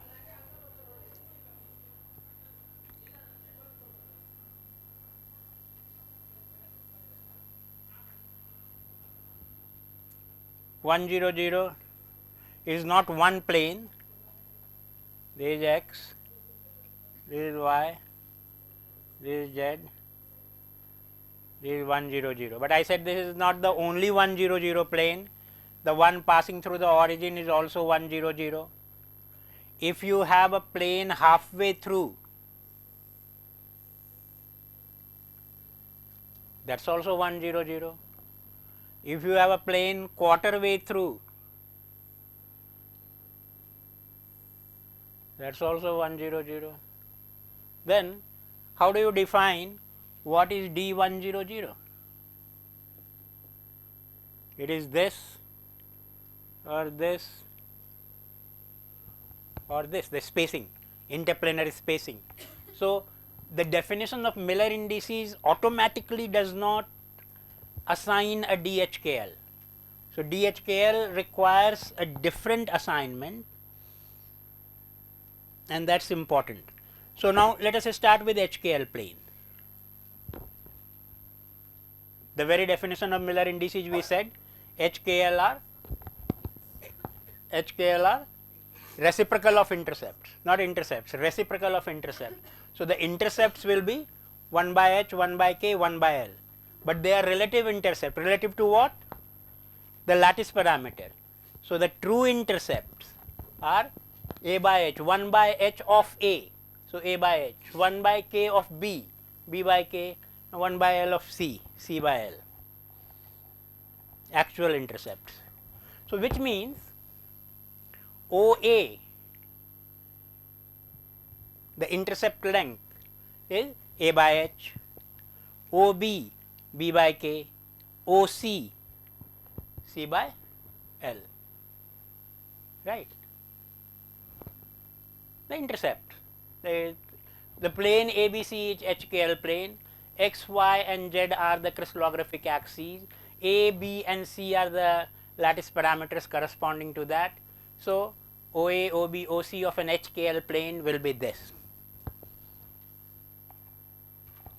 Now if I want to define a DHKL, I say I will let a plane parallel to HKL pass through the origin, okay, and then define that spacing to be DHKL, and then let other planes at equal distance. Or in other words, you can say that these are the intercepts of this particular HKL plane. I will create other planes, parallel planes with intercept n times a by h, n times b by k, n times c by l, and let n vary, and let n vary from 0, 0, 1 will be passing through the origin, plus 1 is this particular one, plus 2 will be a plane which is twice this distance, minus 1 will be a plane on the other side with the same distances, minus 2 will be the next plane. So you get a family of planes defined like this by integer separation.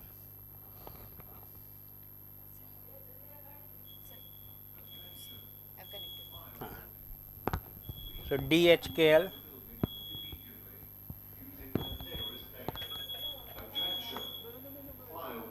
Fire warning.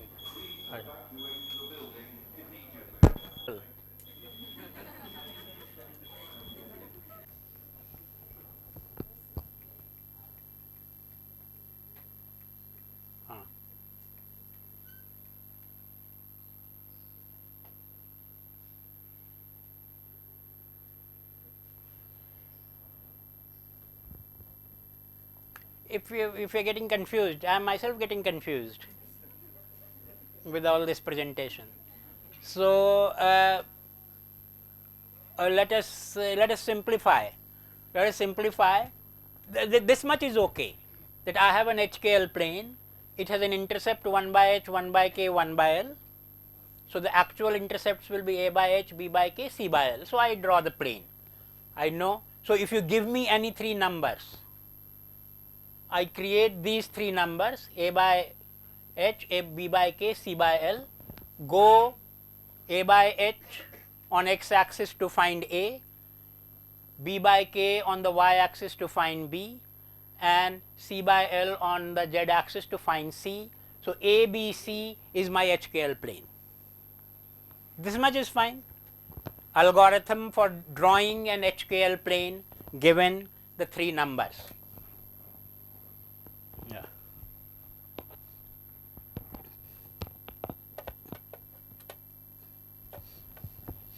Okay, whatever charge is there is fine. When it will say, just like it before the coffee break, it said that now the computer is tired, so we will stop.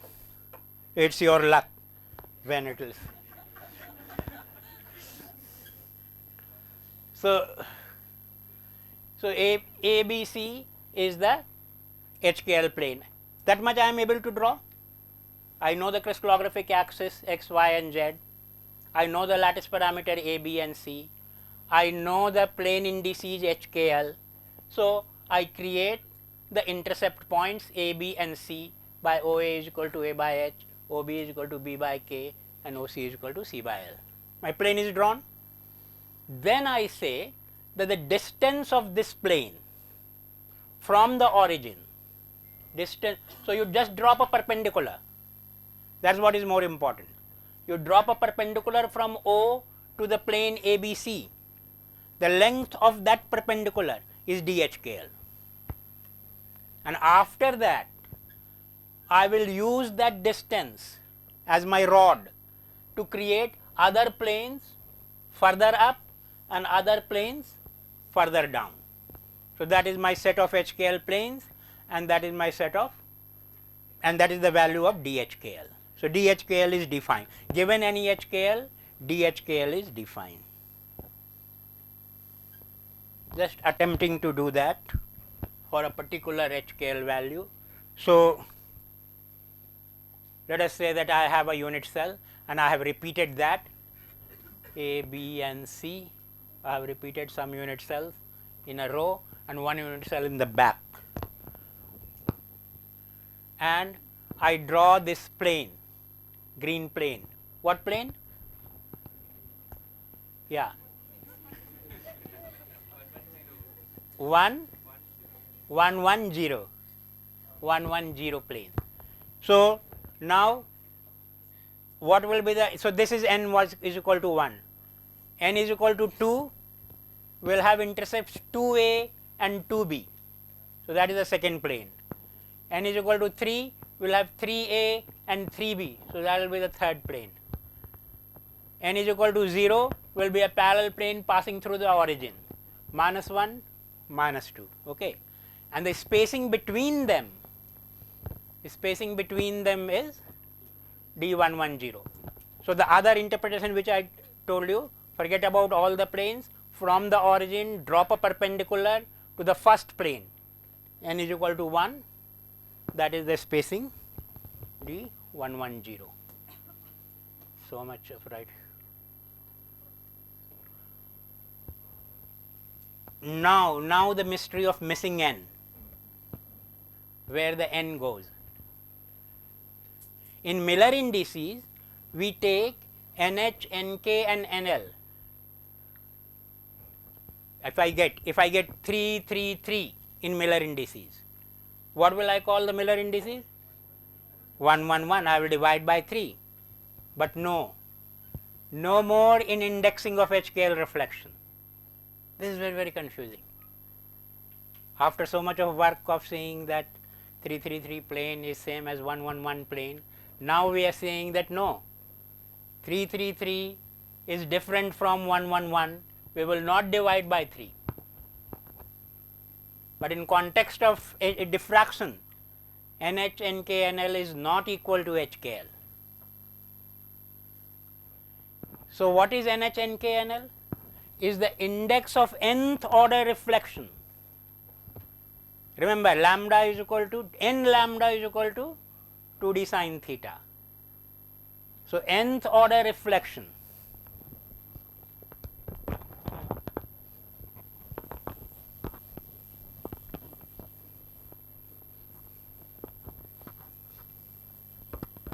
कोई कपड़ा होगा? कपड़ा से ज़्यादा अच्छा dusting होता है.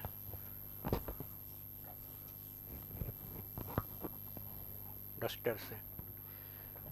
nth order, yeah. So, n lambda is equal to 2d HKL sin theta. Remember, 2d HKL sin theta was the path difference, and path difference, if it is equal to integral multiple of wavelength, constructive interference, and that integral multiple, that integer is n. So, this n is called the order of reflection or order of diffraction. It should be called order of diffraction, but thanks to Bragg, since diffraction is being interpreted as reflection, we use reflection also. So, order of reflection is the n. Now, when indexing, so if I have a diffraction pattern, 2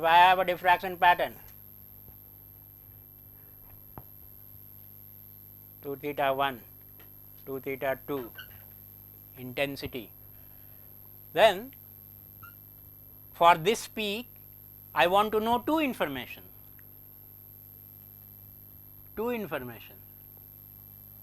What is the HKL and what is N? But you give only one information. You say that this is the 222 peak.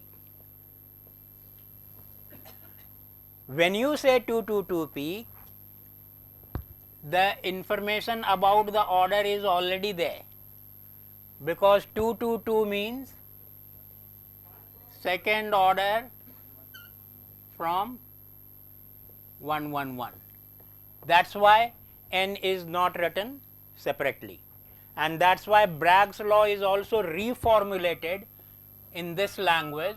Bragg's law will be written as lambda is equal to 2d sin theta.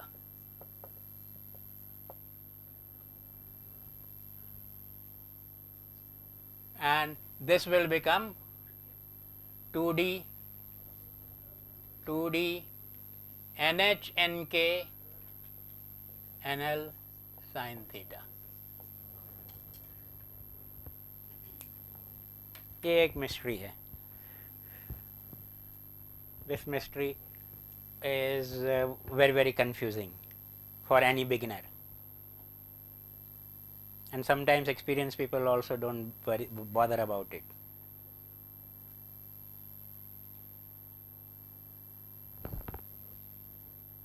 Oh, so much of writing.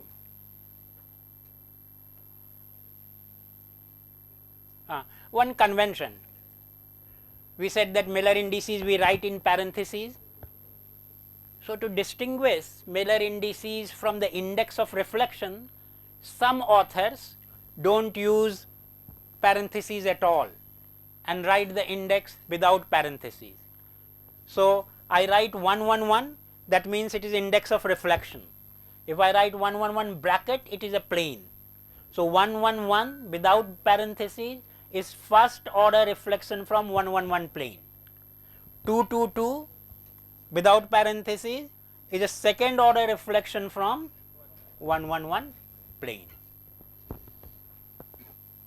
Very good. And why this disappears, I am trying to explain. So, for orthorhombic crystal, you can show for orthorhombic crystal 1 by d square is equal to h square by a square, k square by b square plus l square by c square. You can derive this either geometrically or through reciprocal lattice. But at the moment, let us just say, I do not know why I have not written, I should write, this is not general, this is for orthorhombic and can be used for tetragonal if we use a and b equal, can be used for cubic if we make a, b and c all equal. So, for cubic, tetragonal and orthorhombic, this formula can be used. For others, for triclinic it cannot be used, because triclinic the d spacing will also depend upon what is alpha, beta and gamma, which is not there in this function. So, to derive a general function is a more complicated phenomenon, which is most easily done through reciprocal lattice. So, now suppose I use instead of HKL NH NKNL, then what do I get? I get n square h, n square k square, n square l square. Take n square common, then I get this, but this is nothing but this. So, substitute that, so you get n square by dHKL. So, that means 1 by d square of NH NK NL plane is n square by d square of HKL plane, or if you take the square root, d NH NK NL is d HKL by n. Is that right? Now, you can see from here.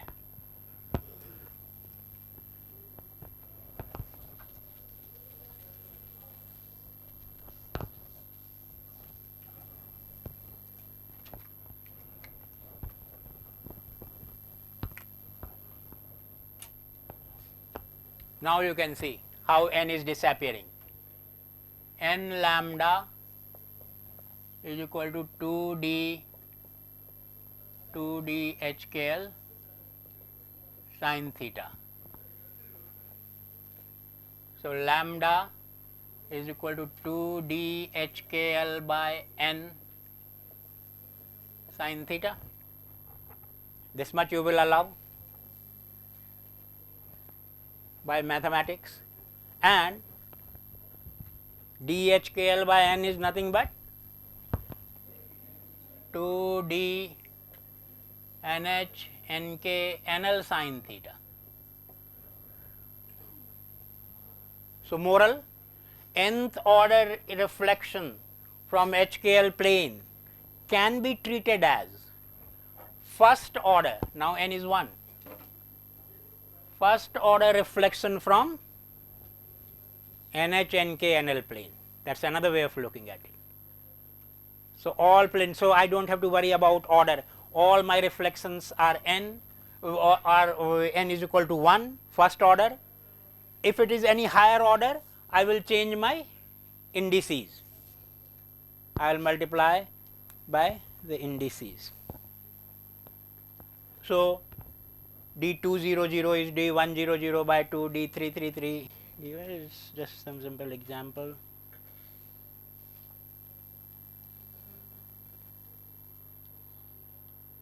I just showed you this, so I am going quickly. I just showed you this on the board, and lambda is equal to 2 d HKL sin theta is written as lambda is equal to, so there is the first form, there is the second form. When you are actually solving a structure or something, is the second form which is used, otherwise you will get into a mess. The second form has the beauty that only you have to worry about the planes or the indices. Consider all possible combinations of HKL, because NH NKL is actually HKL. So, consider all possible HKL, n will automatically be taken, because if you are considering 1 1 1, later on you will consider 2 2 2 also. So, that is already is second order from 1 1 1. Whereas, if you consider the first form, you will have to have 2 columns, plane and order from the plane, plane and order from the plane. So, algebraically it becomes too messy. I am repeating the same thing. I have the bad habit of repeating.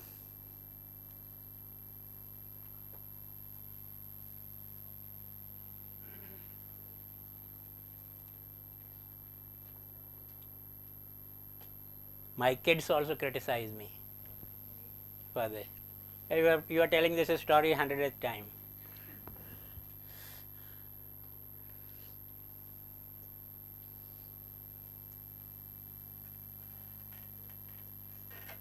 So, that reminds me of a joke. So, a group of friends who are there, and they will always meet and always share jokes with each other, but their stock of jokes was limited. So, the same jokes will be repeated again and again. So, then they decided that let us define an efficient system of telling jokes. So, let us number the jokes, index the joke. Joke number 1 is this, told by this person, and is this. Joke number 2 told by this person, and this. So, they had numbered it. After that, they will meet and somebody will say, remember joke 3? Everybody will laugh.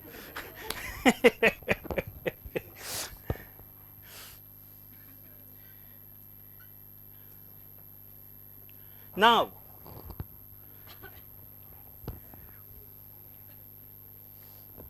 real lattice, position of atoms, and crystal is equal to lattice plus motif.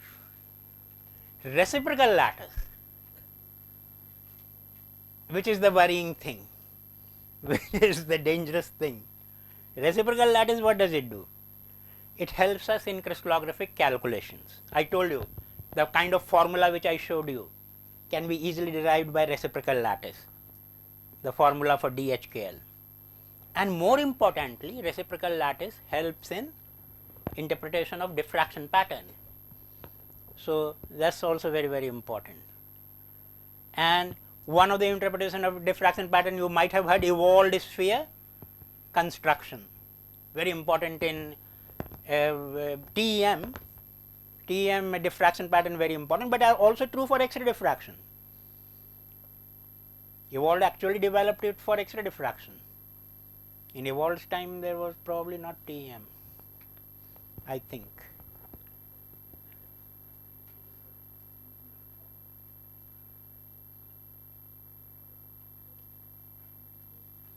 So, I think it will be better if I, because I want to now do it through, through on the board, and instead of board, because board is not very effective. So, instead of board, if I write on the pad, that may be better,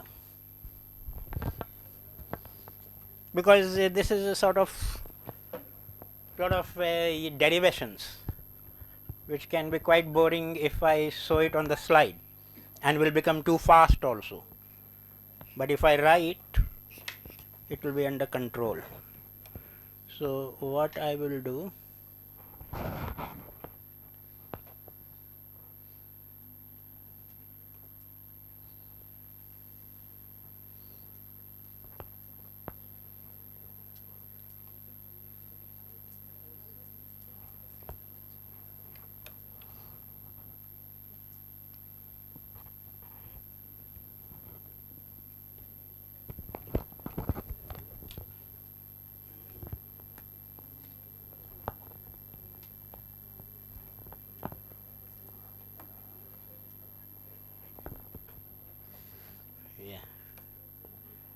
so nice.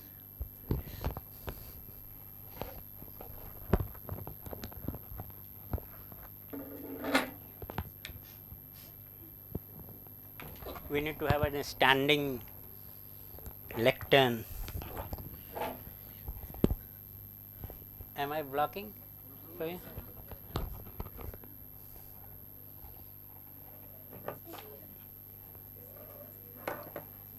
But sitting and writing means little bit psychologically I am feeling used to writing standing in the class. So, if I am sitting and writing, I am not feeling that I am taking class. Maybe I am making my own notes. Yeah.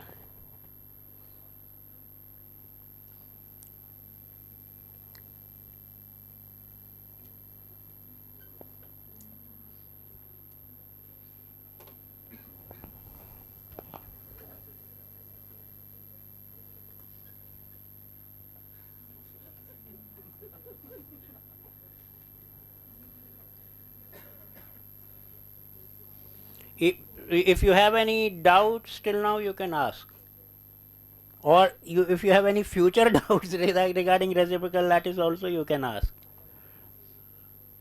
You have any question already, because you have met this, you have met these concepts. So, if you have doubts, you ask, so that I can, I don't know, I am forgetting the date. Okay, 12. I was writing 12, then I was thinking that this is not 12th month. We have just crossed, so I was getting confused.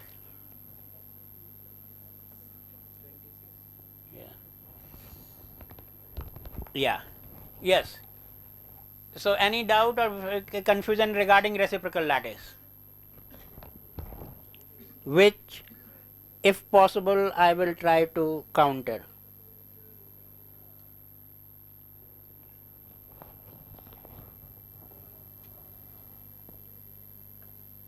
Yeah.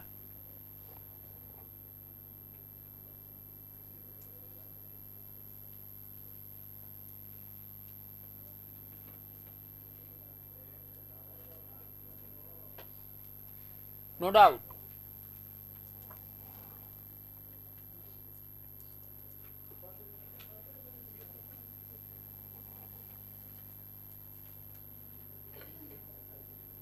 That reminds me of another story. One guru had two chela. Yeah, two disciples.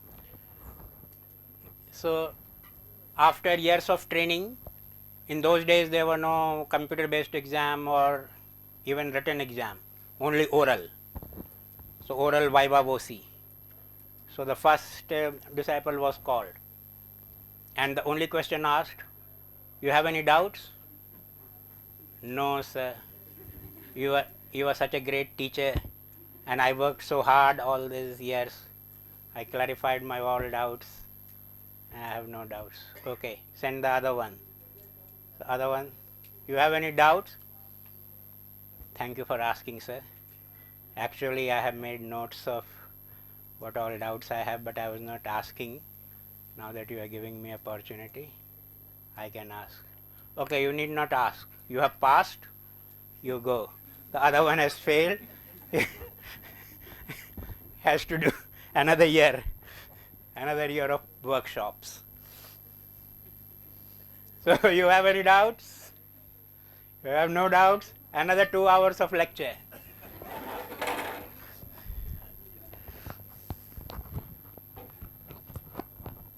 Okay, if no doubts, let me try to create doubts.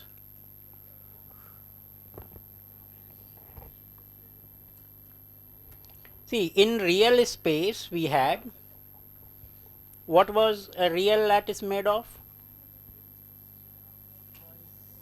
Of points, and those points were described by unit cell, and unit cell was defined by basis vectors.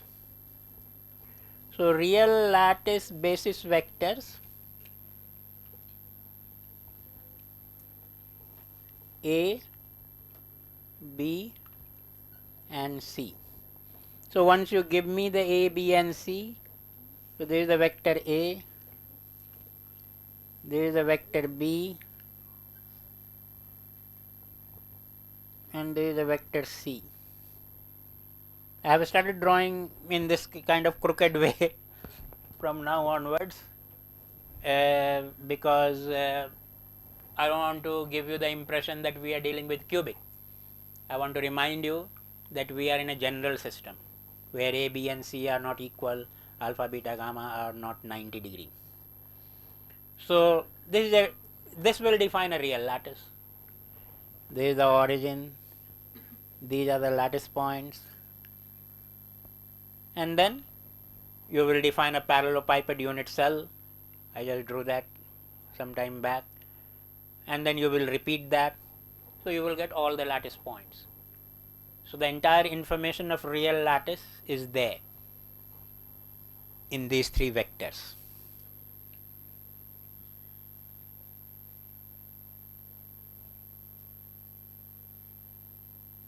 Just by brute force or just out of blue, we define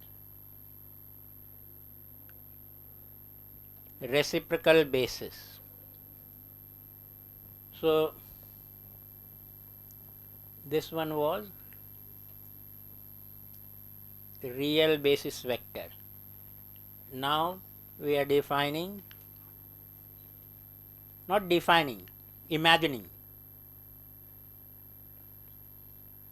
Let us imagine reciprocal basis vectors.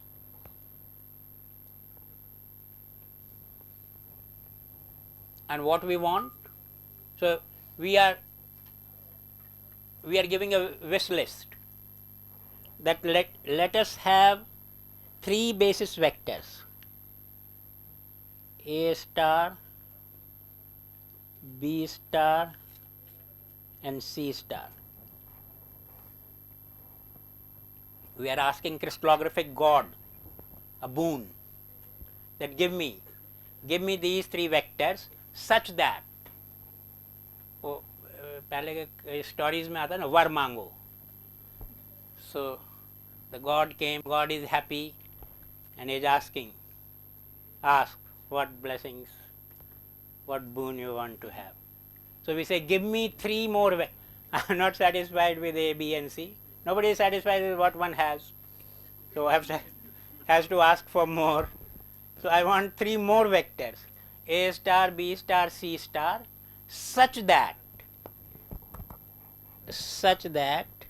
what such that A star dot A is 1, A star dot B is 0, A star dot C is 0. This is my desire. Whether it will be fulfilled or not is to be seen. I am desiring that my A star is such that when I take the dot product, all of you are familiar with dot product. So, when I take the dot product with A, it is 1. When I take the dot product with either B or C, it is 0. Similarly, I want my B star such that B star A is 0, B star B is 1, B star C is 0. God, please give me these vectors like this. What about C, you have not asked? No sir, I am asking. C star A is 0, C star dot B is 0, C star dot C is 1. This is my wish list. These are the 9 conditions I gave to God, that provide me, I already have ABC vector, provide me now these 3 vectors A star, B star, C star, such that these 9 conditions are satisfied. Very, very demanding. 3 vectors, 9 conditions. So God starts to work out whether he can provide or not. So let us start with the first one. Let us start with, let us check whether we can have like this or not.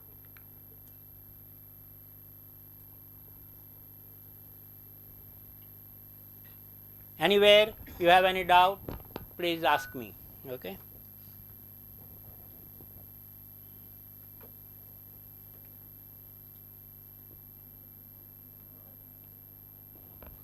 So God goes to his drawing board and start designing that where I can provide. Thank you, ma'am. Thank you. But now I have gone to advanced board where the rubbing is done by AI.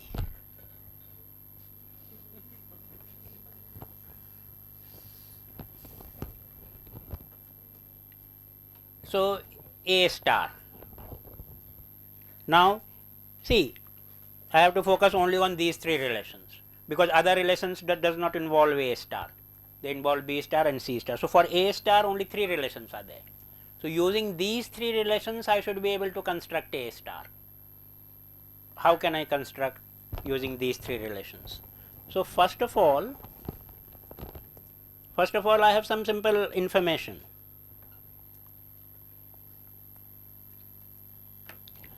What is the length of A? What is the dimension of A? No, what is the dimension of A? A is a lattice parameter. A is some length. A is length of the unit cell. It is Y1. It can be 4 angstrom, 5 angstrom, 3 angstrom, 3.39 angstrom. But it will be length.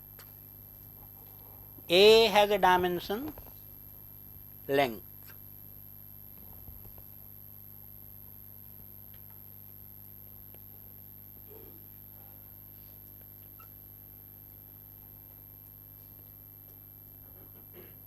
Dimension of length. What is 1? No, what is the dimension? Not a unit vector. It is not a vector, it is a scalar. Dot product is a scalar product. So, whenever you multiply two vectors by dot product, you will get a scalar. So, A is a scalar, 1 is a scalar, 1 is just a pure number. So, its dimension is dimensionless.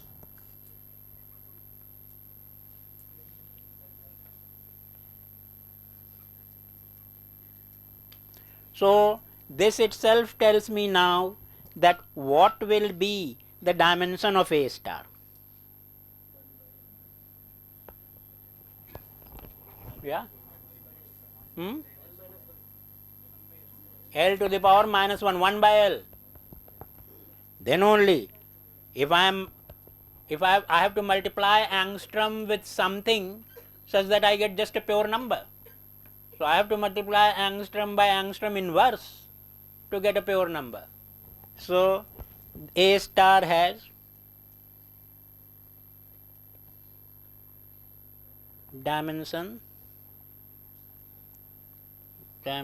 of 1 by L or L inverse. Okay. That is the origin, first of all, that is the origin of the name reciprocal. That if A star at all exists, its dimension is reciprocal of A. Okay. But it exists or not, we have still not worked out. Where is A star? We don't know. So, we first use these other two conditions. Let us use these other. The first condition tells us that its dimension is reciprocal of length. The second two condition, what it is telling you? Tell me, this is very simple. This you should be able to tell me.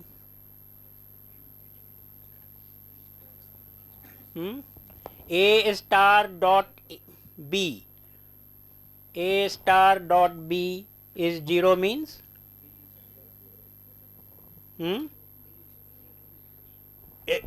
Speak loudly.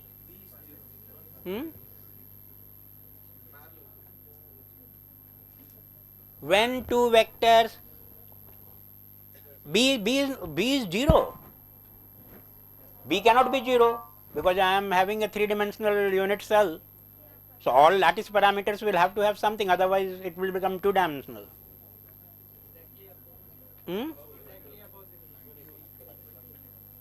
Directly opposite. What is the dot product formula?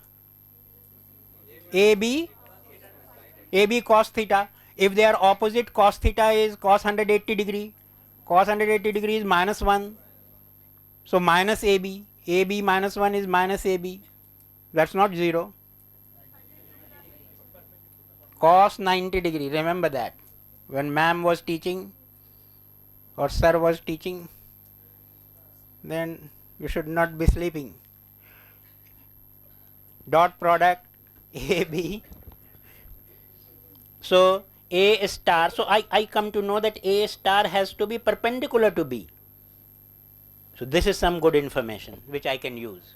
Okay, I know now at least I know something. I will, if this is A, I will look for A star in a plane perpendicular to A. A star will be somewhere in the plane perpendicular to A. So, sorry, ulta bol de. If this is B, A star has to be perpendicular to B. So, I have to look for A star in the plane perpendicular to B, nowhere else. So, at least I have some confidence. A star C is equal to 0. What does this tell? A star is perpendicular to C. So, A star is perpendicular to B as well as A star is perpendicular to C. What do they tell together? A star is perpendicular to plane containing B and C.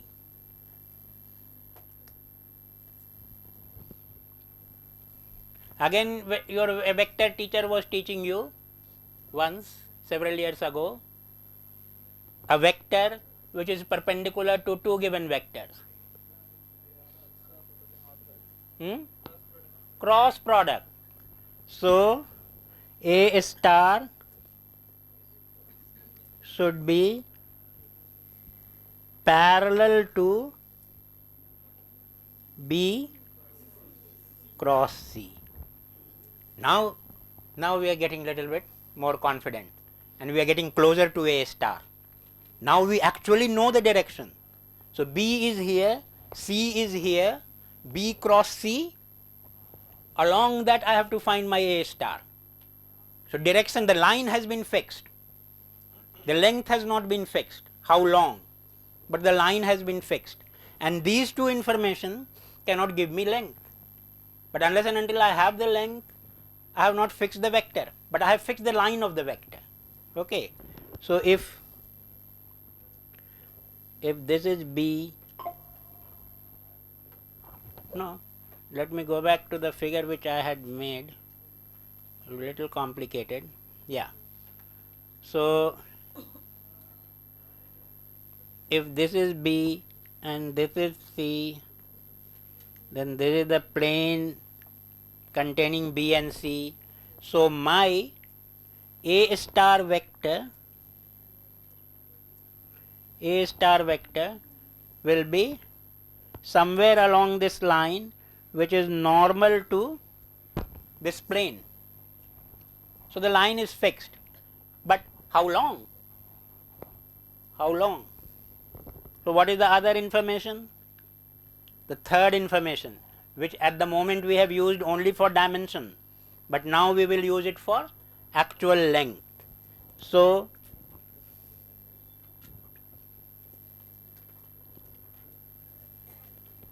using A dot A star is equal to 1.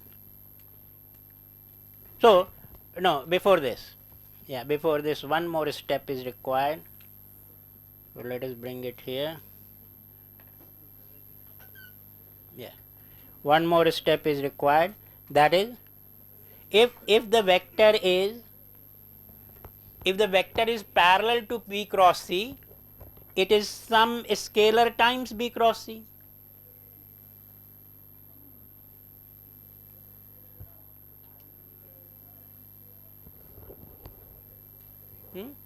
Scalar multiple of B cross C. So that scalar multiple K we have to find. We have to find K. For finding K, we use this third relation, using A star dot A is equal to 1. So A dot K B cross C is equal to 1. I hope you are able to take the notes, isn't it? On the slides also I have these equations, but there I would have got by one click. There also I have given some animation. I don't show the full slide in one go, but still it becomes little fast. So K is a scalar, you can take it out. A dot B cross C is equal to 1. So it seems we have found K. K is nothing but 1 by A dot B cross C. A dot B cross C, vector triple product. Something is coming in memory? Yeah? Loudly? Oh, that's for vector triple product. That's for vector triple product. This is a scalar triple product. The A dot B cross C.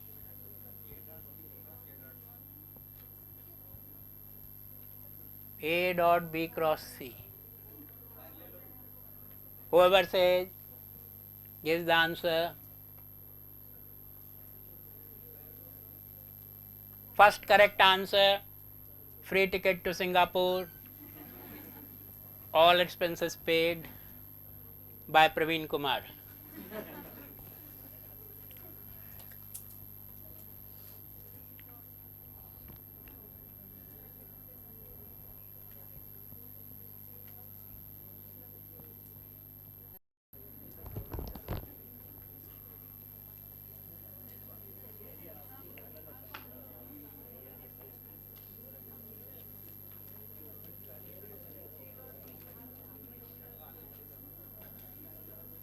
What is the length of B cross C?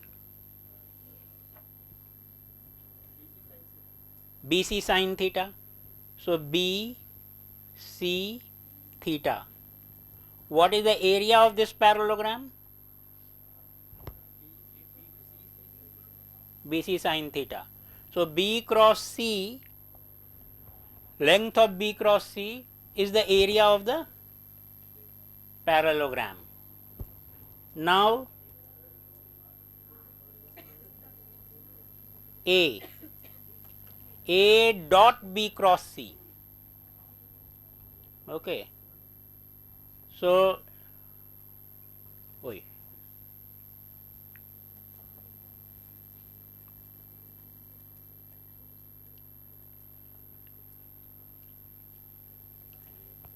that will give you the height of the parallelepiped. Okay. No, you try to find the height. Height will be height h will be projection of A along B cross C. Projection of A along B cross C is A dot unit vector along B cross C. Projection of any vector along any direction is dot product with the unit vector along that direction. So which means A dot B cross C divided by B cross C mod.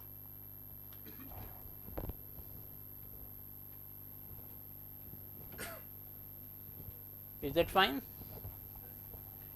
So now volume of the unit cell, V unit cell, is equal to area of base area into height. Base area, you just said A cross B. No, sorry, B cross C.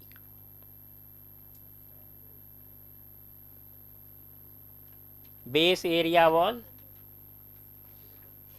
B cross C magnitude, isn't it? Because it's a scalar. And height is A dot B cross C by B cross C magnitude. Magnitude kato A dot B cross. Volume of the parallelepiped unit cell is very simple. K is nothing but reciprocal of the volume of the unit cell. K. Job done. That was the only missing thing in A star. God is working hard to provide his disciple or his bhakt asked for A. So A star. So A star was K times B cross C was fixed. Now K is fixed as 1 by V. So A star is 1 by V into B cross C, or if you want to write B cross C by V. मिल गया, हमको vector मिल गया.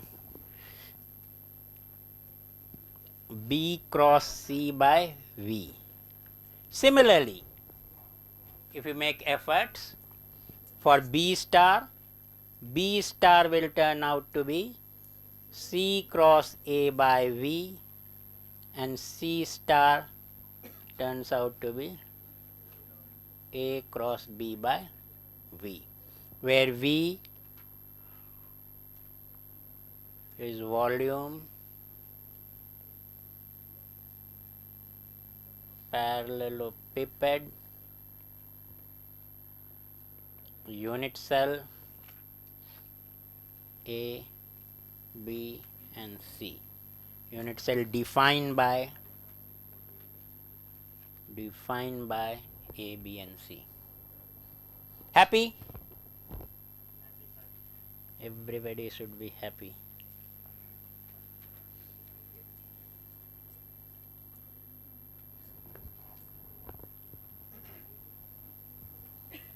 What is the happiness mantra?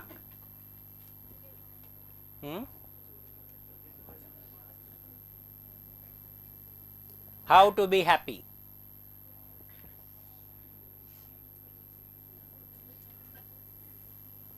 Yeah? Always a smile.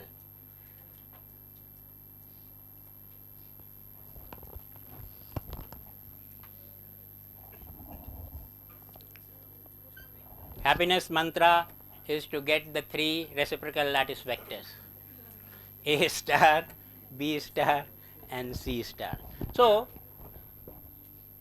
given any 3 real lattice vectors A, B, C, I am able to construct 3 new vectors A star, B star, C star, whose dimensions are reciprocal of length.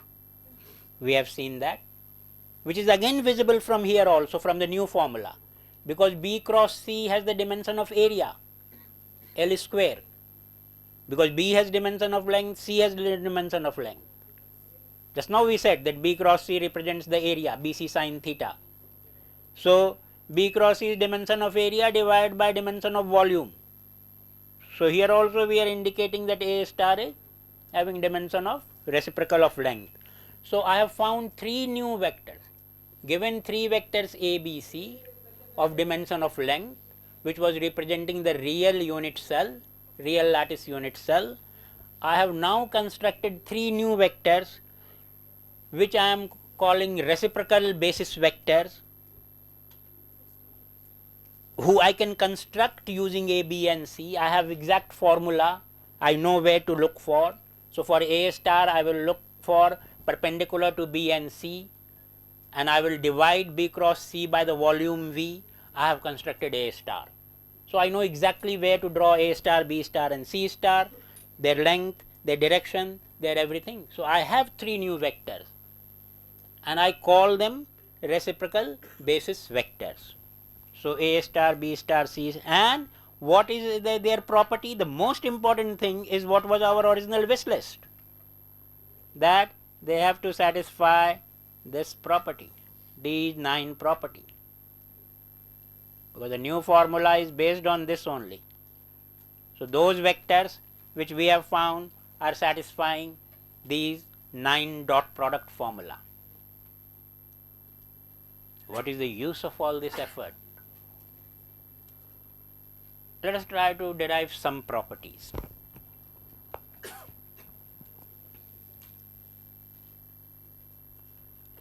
One of the most interesting thing is, we were talking about HKL. So, give me 3 numbers, HKL, okay, 3 integers.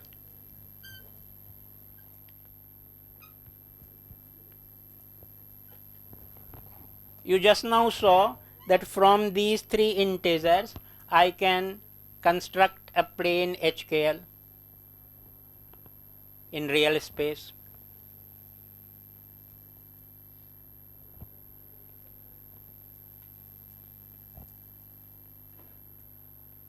Any 3 number, 1 1 1, so I will construct a 1 1 1 plane. 1 2 3, I will construct the 1 2 3 plane. I am capable. I know ABC, and I know HKL. So my intercepts are A by H, B by K, and C by L. I draw that plane. But now I can construct a vector in reciprocal space.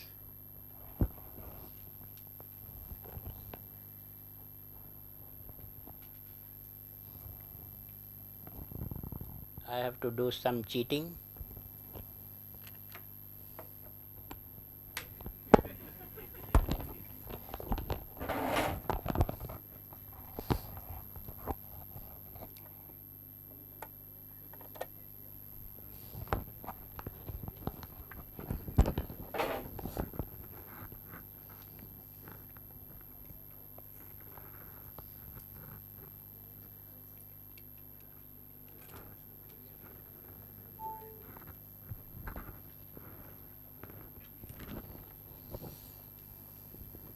I can construct a vector in reciprocal space.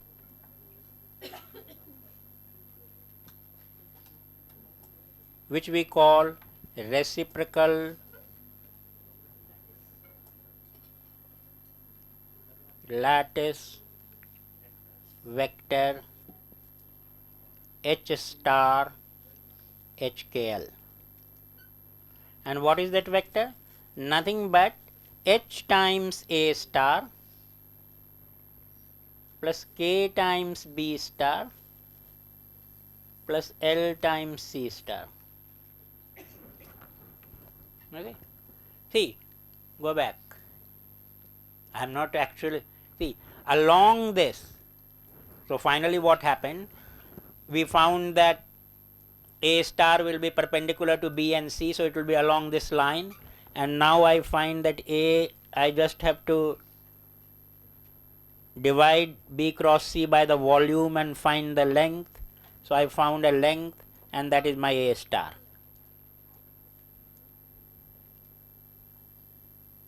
So I have drawn A star.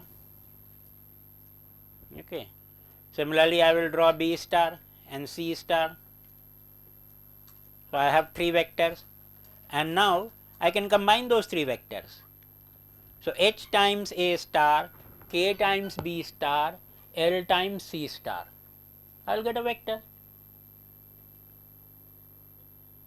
So H, K, L are components of that vector in the reciprocal basis A star, B star, C star. Isn't it? The meaning of components is component times the basis vector gives you the vector. So H star HKL has components H, K and L in the basis A star, B star, C star. Two very different things I have constructed, but with the same numbers. Once I used ABC because for drawing the plane I have to take the intercepts A by H, B by K, C by L. So I have used ABC there. And for drawing the reciprocal lattice vector, I have used A star, B star, C. I have both now. Thanks to God, I have both now. ABC and A star, B star, C star.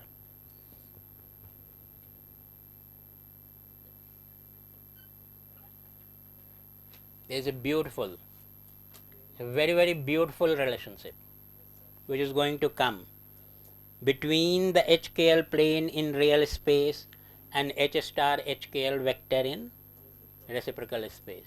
What is that beauty? Anybody knows? Who is already familiar? So that I can know. I will not jump. I will go at this same pace.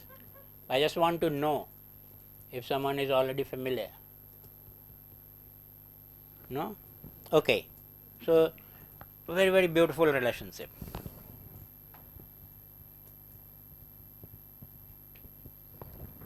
Before that, let me do this.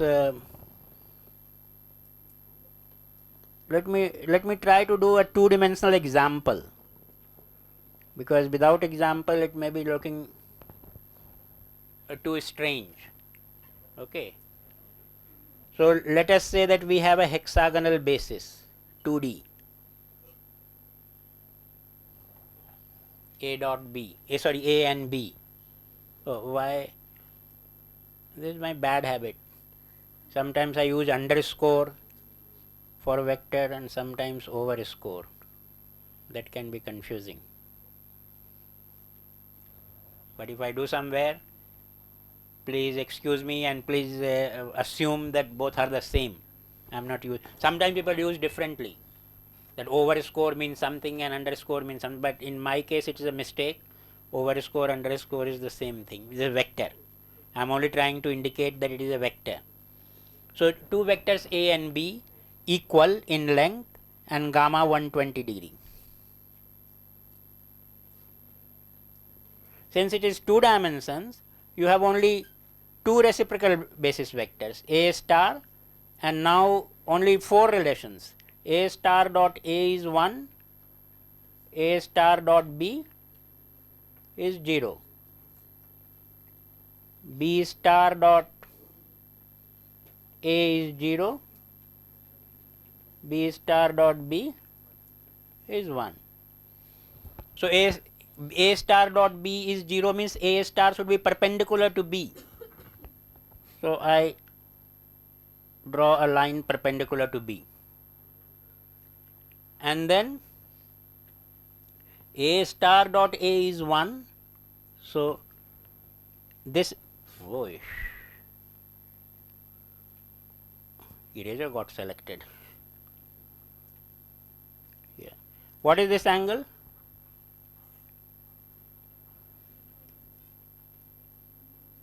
What is that angle? 30 degree, because overall was 120 degree, that was 90 degree, so this is 30 degree. So I can easily take the dot product. I can easily take the dot product. A star dot A is magnitude of A star times magnitude of A, which is A, cos of 30 degree. That is A star dot A. I don't know the magnitude, but since the angle I know now 30 degree, so I use this relationship, and this is equal to 1. So I know the magnitude of A star. 1 by A, and cos 30 degree is root 3 by 2. So 2 by root 3 A. So that is the magnitude. So using that magnitude, I can draw my vector A star.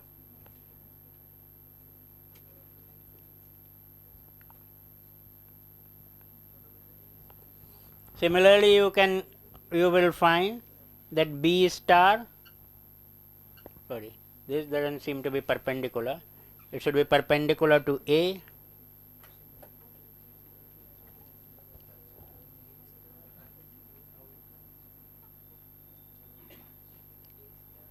B star, and this angle, as you can see, is 60 degree. So if A and B in 2D, for 2D we have solved a complete problem of reciprocal basis.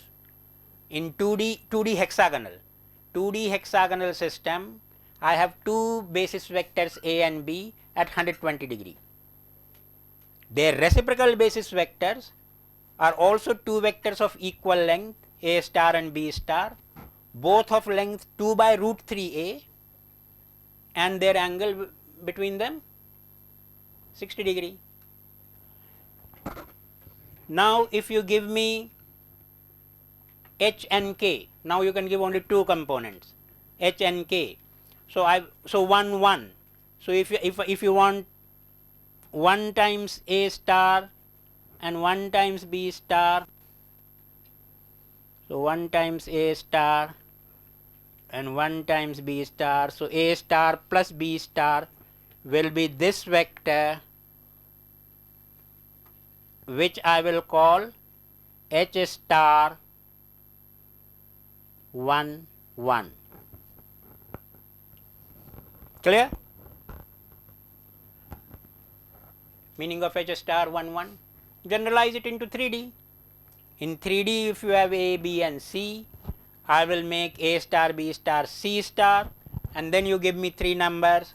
I will add those A star, B star, C star in that proportion. H times A star, K times B star, L times C, 1, 2, 3. So 1 A star plus 2 B star plus 3 C star gives me H star 1, 2, 3. Fine? Is there anything imaginary or unreal or something in this? The problem is of naming. Okay. Real basis means real. Somebody said in the morning also, reciprocal basis means imaginary. Why imaginary? I have drawn it here on the pad, both the vectors. Nothing imaginary about it. This is one kind of vector, this is another kind of vector. That is dimension length, this is dimension reciprocal length. Vectors can have dimension anything. I have drawn force vector in my life. That is like Newton. When you can draw Newton on paper, what is the problem in drawing? You can draw velocity vector meters per second. Any vector can be drawn. And force vector is real vector. Velocity vector is real vector. Reciprocal vector is also real vector. In that sense. Now don't get, but we have called already the existing vector as real vector, so this looks like unreal. There's nothing unreal about it. That is the first thing. Now the relationship, the beautiful relationship.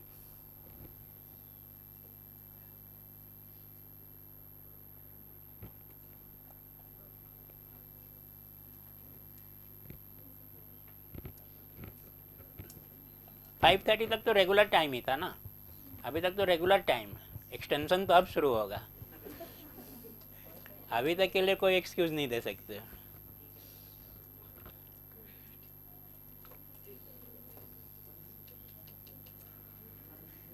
Beautiful relationship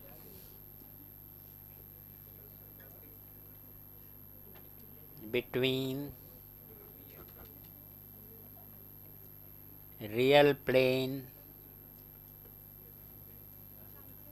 HKL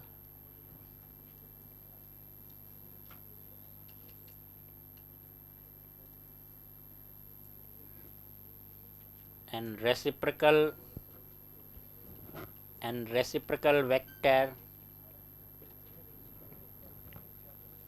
H star HKL, which again to remind you is H times A star plus K times B star plus L times C star. Let us again start with my drawing. X axis, Y axis, Z axis.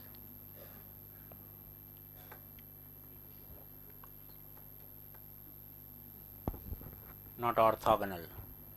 Along x axis, the vector A, along y axis, the vector B, along z axis, the vector C.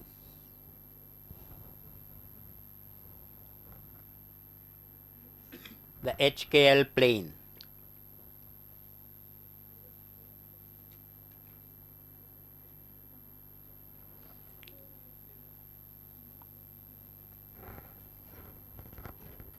HKL plane means on x axis intercept OA, on y axis intercept OB, and on z axis intercept OC.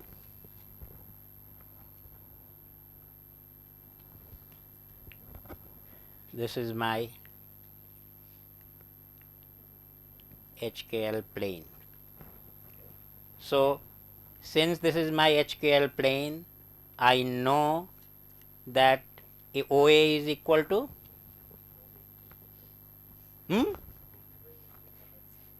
Class बंद करवाना चाहते हो क्या?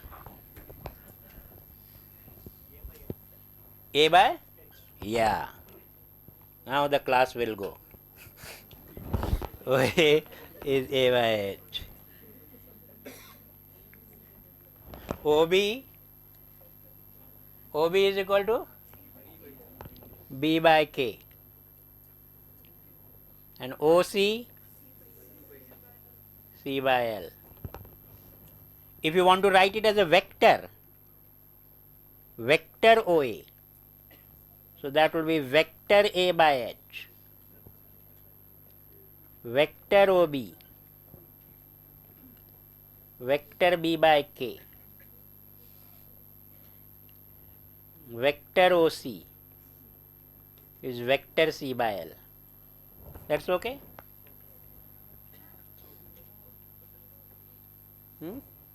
Length is OA, length OA is A by H, vector OA is vector A by H.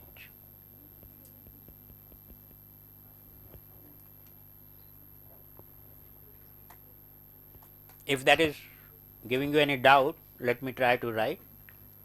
Vector OA is length OA times the unit vector in the direction x, unit vector in the direction x, that is length OA, unit vector in the direction x is vector A is a vector in that direction, so A divided by magnitude A will be the unit vector along A. Now OA we are saying is A by H, and this we are saying A by A.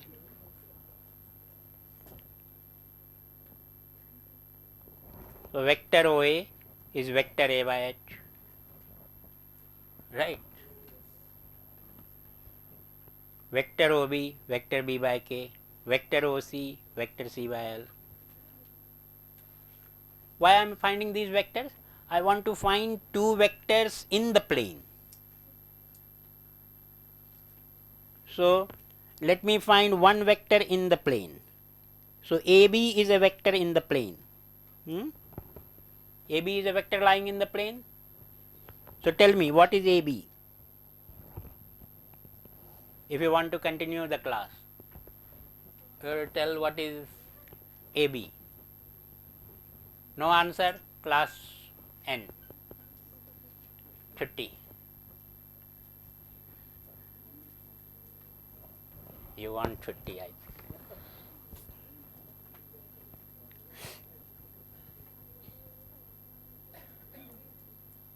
Everybody is tired also since morning.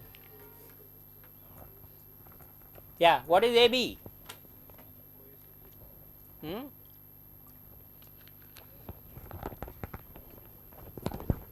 I know vector OA, I know vector OB. If you know two end vectors, then how do you write the vector going from one end point to the other end point?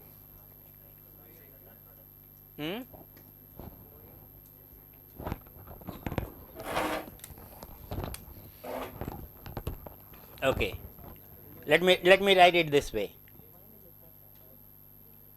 This is vector OA, the lal is vector OA,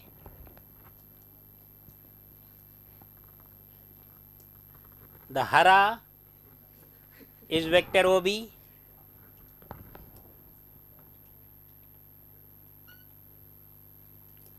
वो पीला है ही नहीं,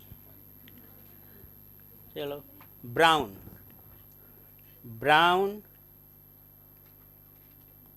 is vector AB. So what is the vector relation? OA plus AB is equal to, you have to practice some of these things. You can't keep forgetting. Ma'am has taught all of these things, and bye bye. Exam में grade आ गया. Now is the time. That time you thought that why these things are being taught. These things were taught because you need it for intensity of X-ray diffraction. Ma'am should have told you. OA is equal plus AB is equal to OB. So what is the vector AB? OB minus OA. So AB is OB minus OA. OB minus OA. OB and OA we have. OB is B by K. OA is A by H. Wow. What a nice way to spend evening. AB.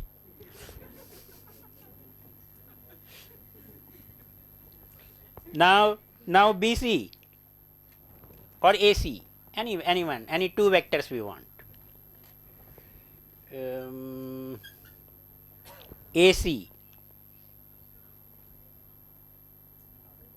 AC will be what? Very good. Now I am with you and you are with me. OC minus OA, and that will be equal to C by L minus A by H. Now who will find for me H star exercise H star HKL dot AB.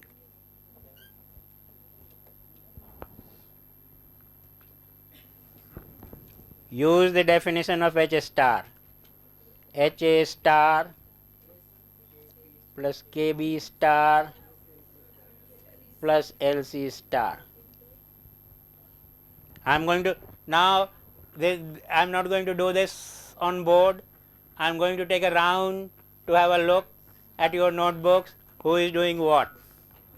So alert, red alert. AB B by K minus A by H.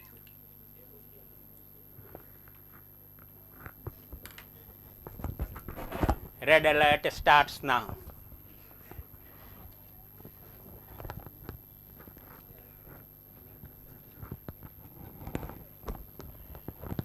Three vectors in this bracket, two vectors in that bracket.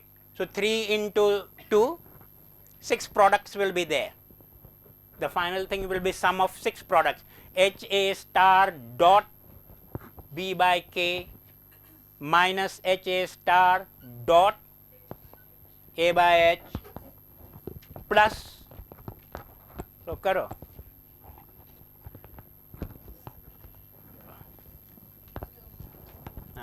Video is also being recorded live. Who is doing what? Those who are not doing will be recorded on a screen, and names will be forwarded to your corresponding vice chancellors.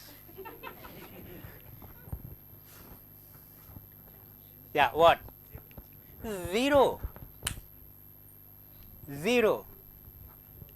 This beautiful, amazing, such messy looking, but this is 0. Let me not do it. Let me leave it, because at least one person has got 0, and we believe him. What is your name? Saurabh from IISc. So Saurabh from IISc has shown to the world for the first time that this dot product is 0. Okay? This dot product is 0.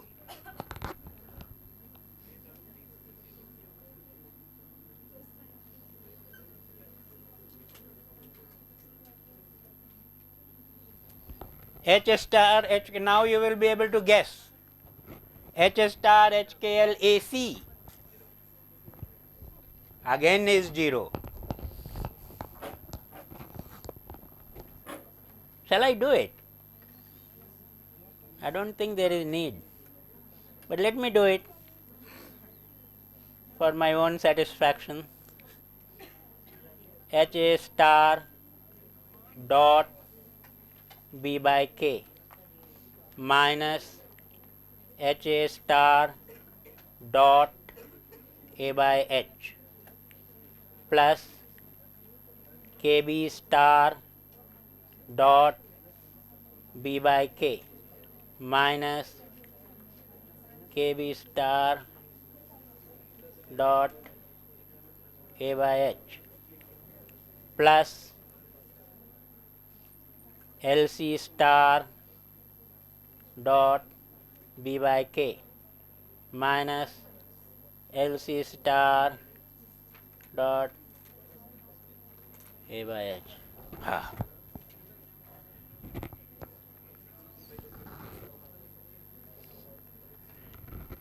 Recall the properties. A star dot B, gone with the wind.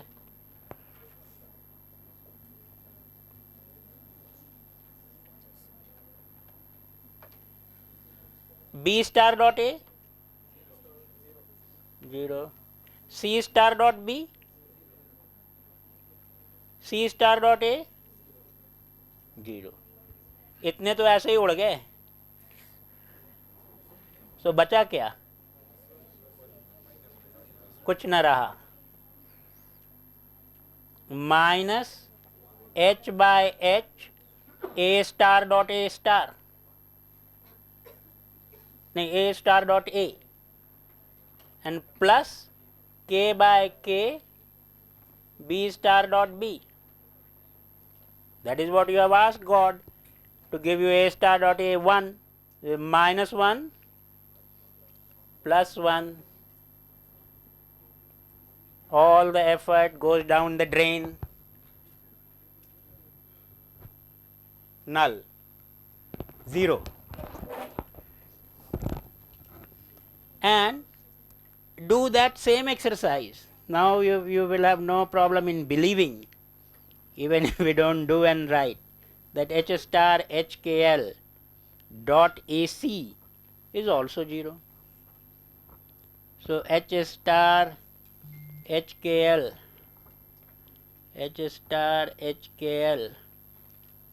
dot AB was 0. Again, what do these two things say?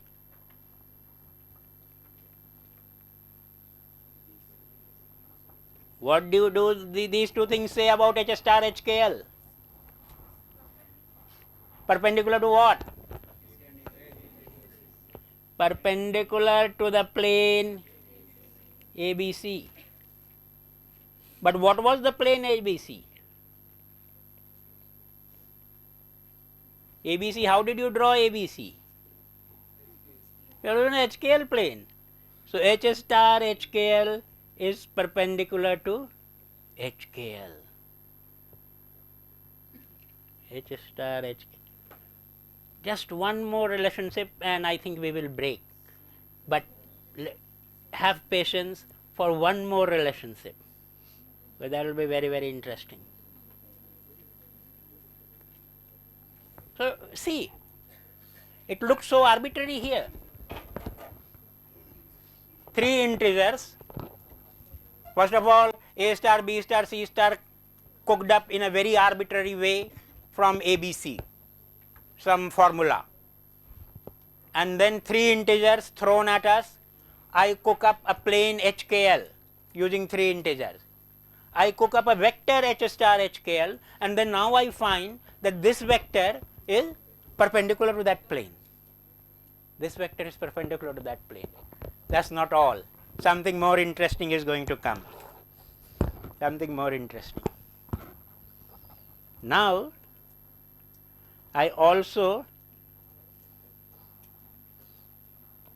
let me draw this.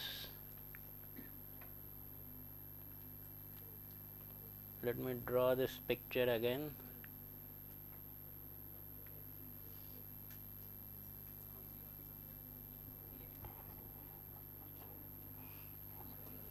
the second property. Let me try for DHKL. What was the definition of DHKL? HKL plane is there. So how do you define DHKL? Remember? Was told as long ago as half an hour back. Distance between, he remembers so long back things, you see, historical information.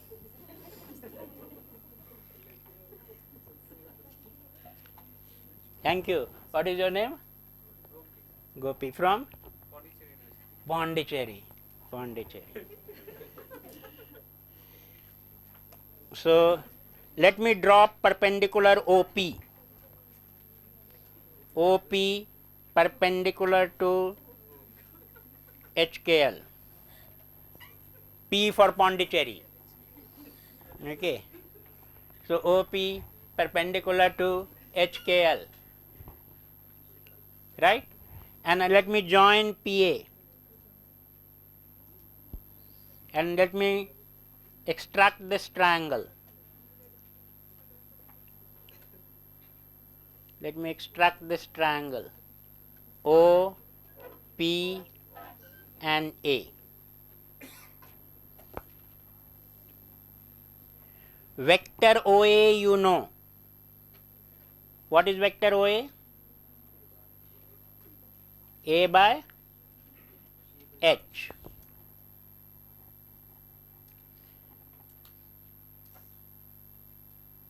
Vector OP you don't know, but now you know because you have proved.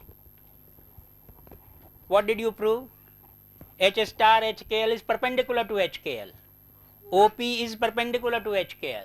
So H star HKL must be in this direction.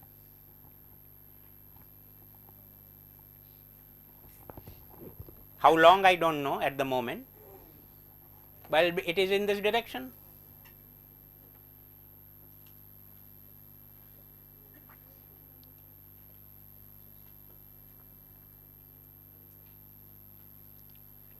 So if I want to find,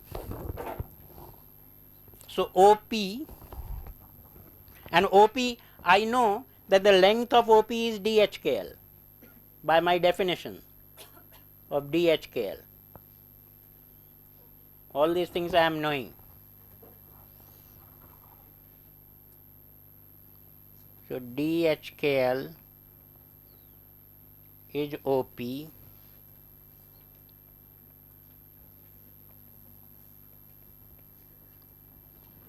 is projection of OA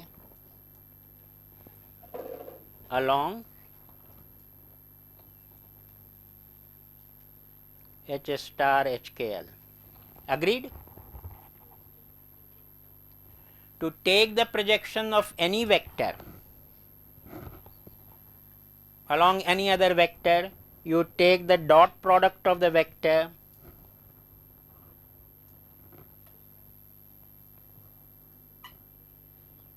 with unit vector along that.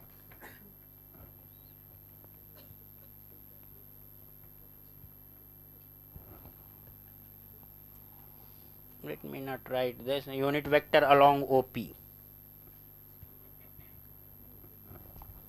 Okay. Now I know one vector along OP, that is H star HKL, so I can write the unit vector.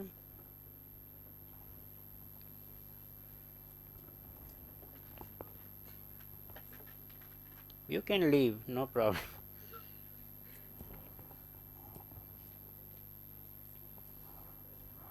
H star HKL. Anyone? Yeah.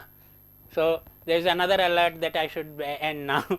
So, but only after this is established. Okay. And this is going to be established soon. And it's going to be a real surprise. You will really miss that surprise and beauty of life if you miss this. The entire joy is hidden here. So you do this OA. So unit vector along H star HKL is the vector HKL divided by magnitude of the vector HKL. Isn't it?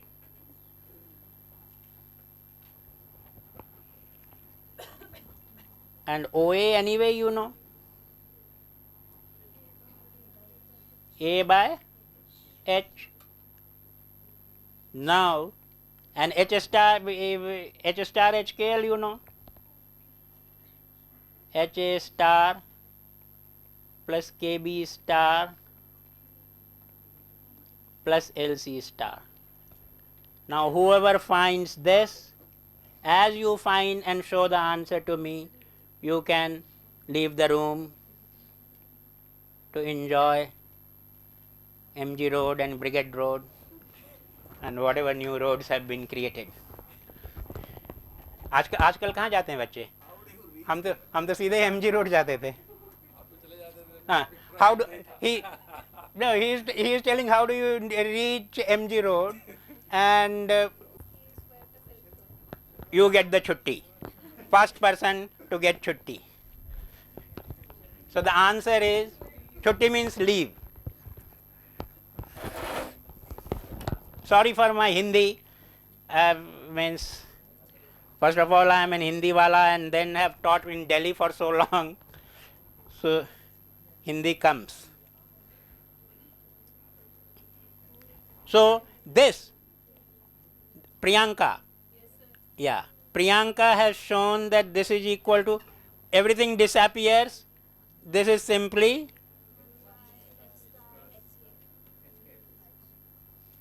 one by H star HKL mod.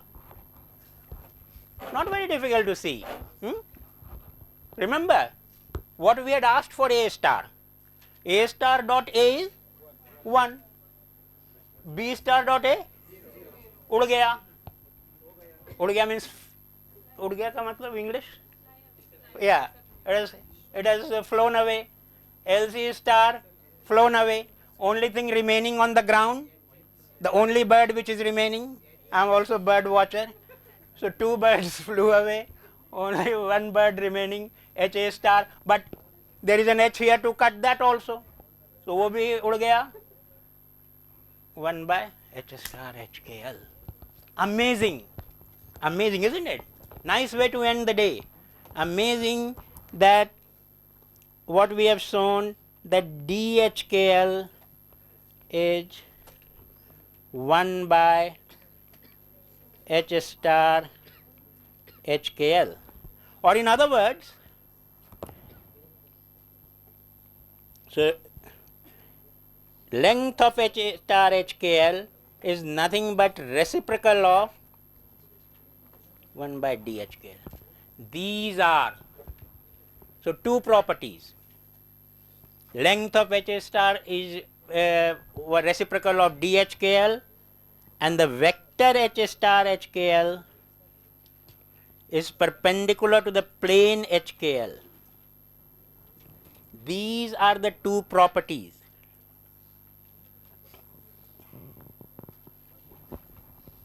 Which really justifies the reciprocal space.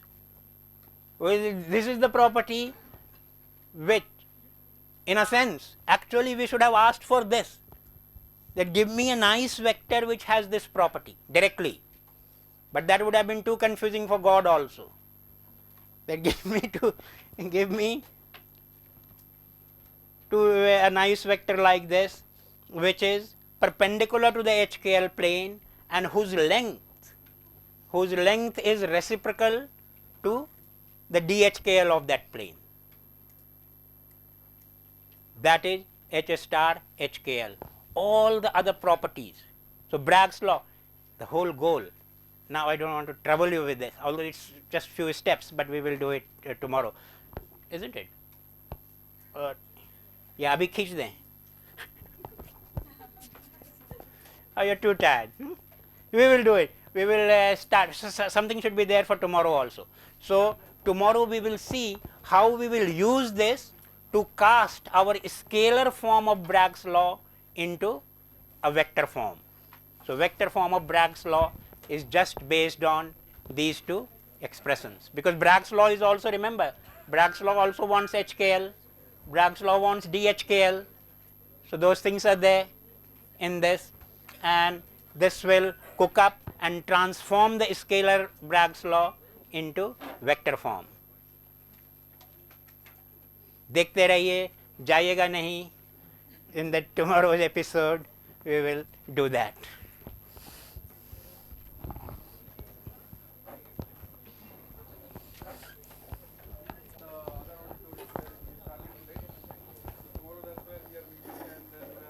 This is comfortable. Why? Yeah, good morning again. So, just a quick review of what we did yesterday, afternoon. So, just define the reciprocal lattice, and the reciprocal lattice is defined in terms of these 9 relations. So, you have 3 real basis vectors A, B and C. So, we define 3 reciprocal basis vectors A star, B star and C star, and they are through this 9 relation. For each vector we have 3 relations, 3 dot products.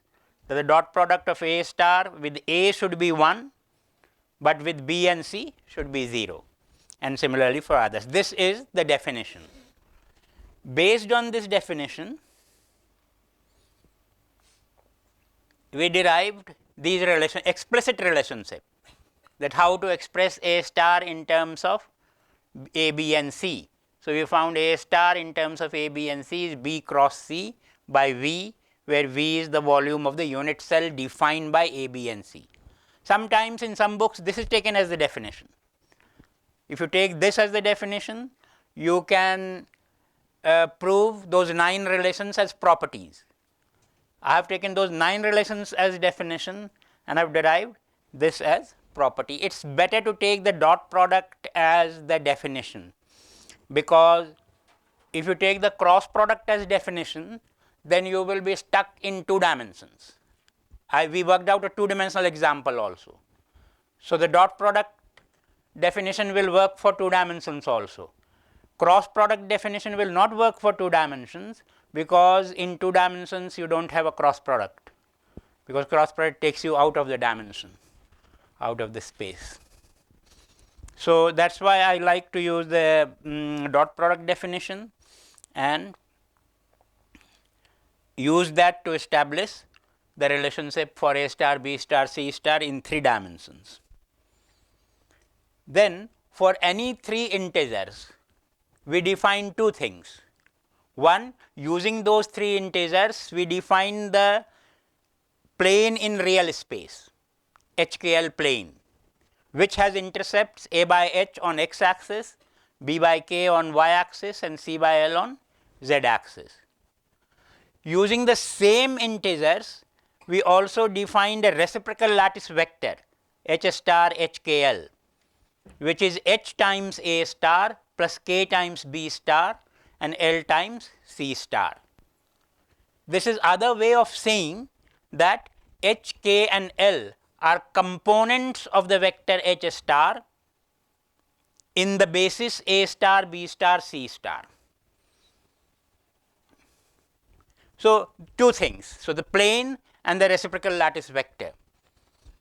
Then by working out the properties, we established a very interesting relationship, 2 interesting relationship, which is shown here, that this vector which we have defined with components H, K and L in the reciprocal basis A star, B star, C star, that vector, the length of that vector is nothing but reciprocal of DHKL, where HKL is the plane which we define.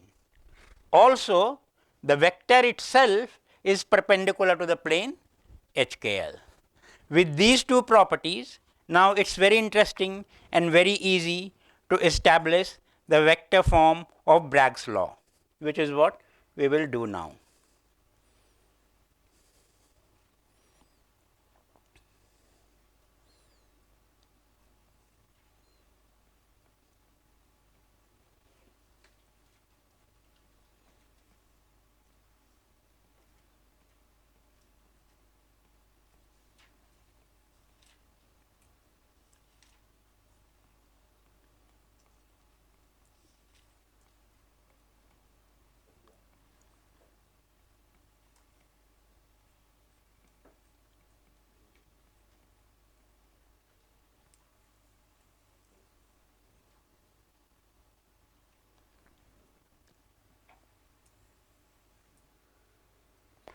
So, in Bragg's law we saw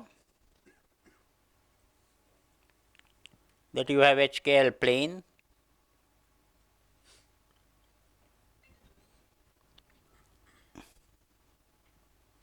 with a spacing DHKL.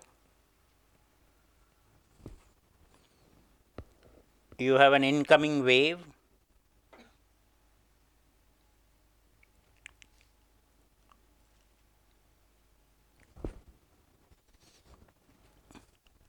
and then you have a diffracted wave.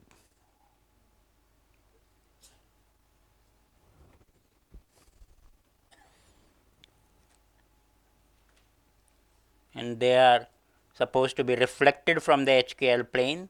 So, the Bragg angle theta for the incoming and the diffracted wave are the same. To formulate things in vector form, we first introduce the vectors for the incoming wave and the reflected wave. So, you know that in wave theory, the vector corresponding to any given wave is given by a wave vector. So, I say that Ki is the incoming wave vector and Kd is the diffracted wave vector. And the way the wave vector is defined is that their length is equal to, their direction is in the direction of the wave,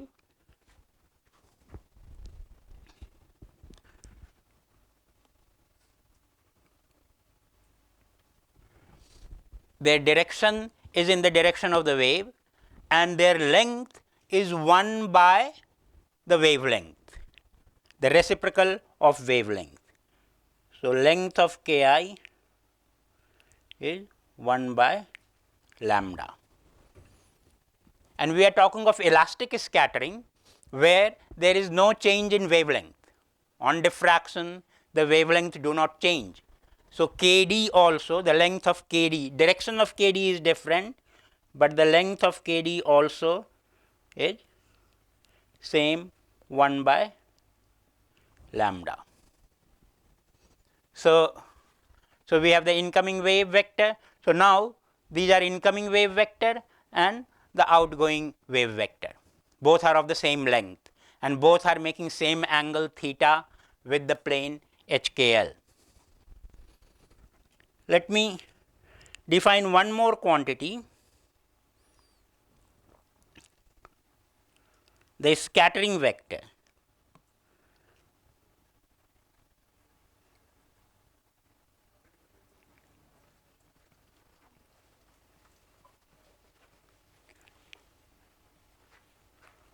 Scattering vector delta k, which is nothing but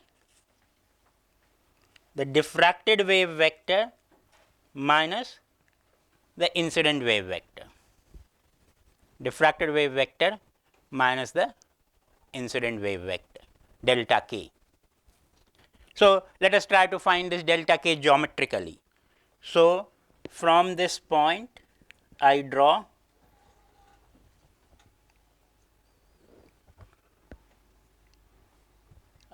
minus Ki.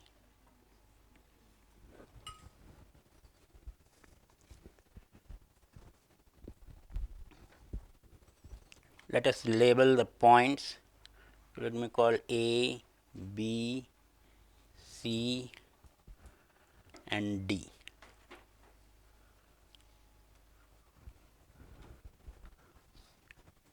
So, vector CD I have drawn parallel to vector AB and but in the opposite direction.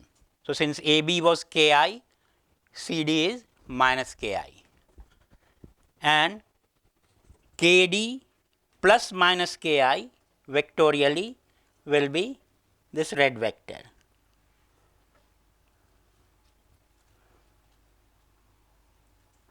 So, by definition this is the delta k vector, because we said delta k is Kd plus minus Ki. So, vector sum of Kd and Ki is delta k, that is the red vector.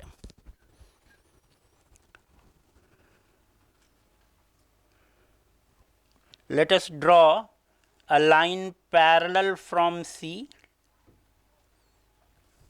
to the HKL plane.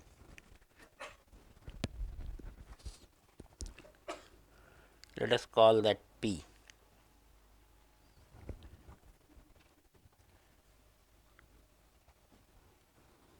Okay. So, this is a line parallel to the HKL plane. Since it is parallel to the HKL plane, so these two angles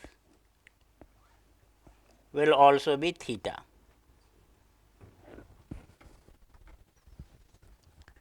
Because AB was making angle theta with the plane, CD is parallel to AB and CP is parallel to the plane. So, CD will also make angle theta with CP. And here you can see two lines are parallel and this is a transversal line. So, opposite angles will be equal. So, these two angles are also equal. So, let us do the geometry in this simple triangle. So, first of all, triangle BCD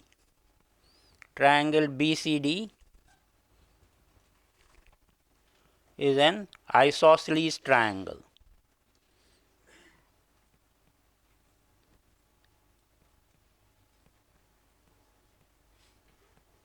Because BC is equal to CD, because both are wave vectors of same wavelength. So, length of both is 1 by lambda, BC and CD. So, it is an isosceles triangle. CP is the angle bisector.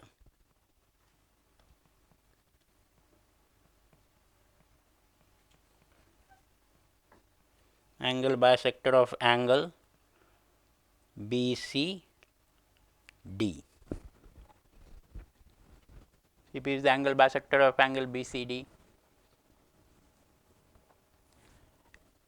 Recall the theorem in the geometry class which was being taught, so that you can get Bragg's law in vector space. What is that theorem? What is the property of the angle bisector of a isosceles triangle? Yeah? Sorry? It will be the perpendicular bisector of the base. In this case, BD is the base, BCD is the top angle. So, if the angle bisector CP is drawn, CP is also perpendicular bisector of BD. So, we use that.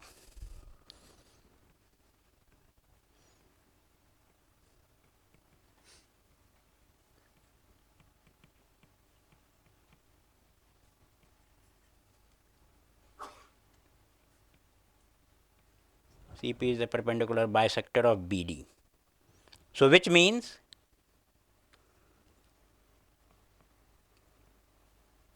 CD, sorry, not CD, BP is equal to DP, and these angles are 90 degree. This also means that this angle is 90 degree and BP and DP are equal. And how much, what can you write for BP and DP? How can you write BP and DP?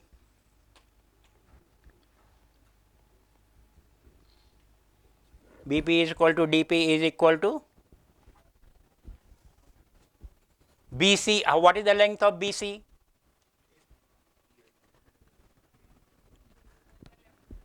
One by lambda. BC is 1 by lambda. This angle is theta. This is a right angle triangle. BP is the opposite side. So, that is equal to BP is equal to BC sin theta.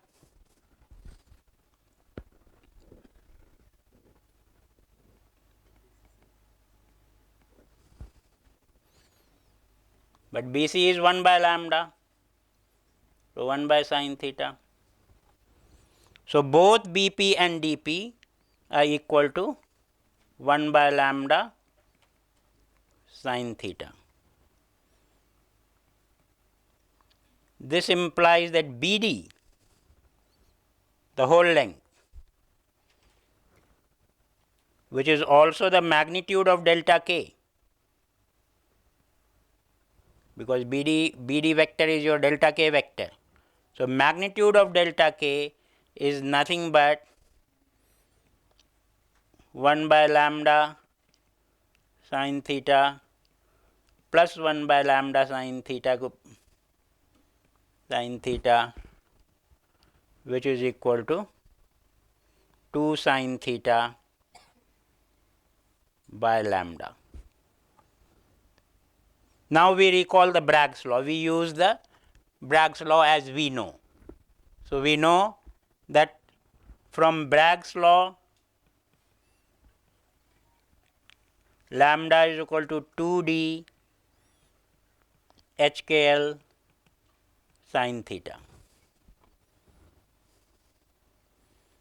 Cancel 2, cancel sin theta, you get 1 by dHKL. So the magnitude of delta k is nothing but reciprocal of dHKL. Magnitude of delta k is nothing but delta k magnitude is 1 by dHKL. And the direction of, please come, the direction of delta k is perpendicular to Cp, but Cp is parallel to my plane by construction. So delta k is perpendicular to the plane. So delta k vector is perpendicular to HKL. Let us write that. So delta k, the magnitude of delta k is 1 by dHKL, and the vector delta k is perpendicular to the plane HKL. Is it appearing familiar?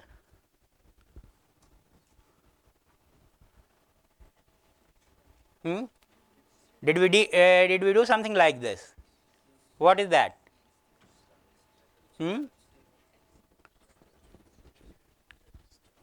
H star HKL. So this means that delta k is nothing but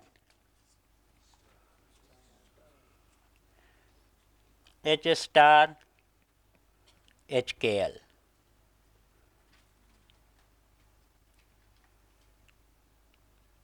And this, so this itself becomes now the Bragg's law. So Bragg's law in vector form, or Bragg's law in reciprocal space.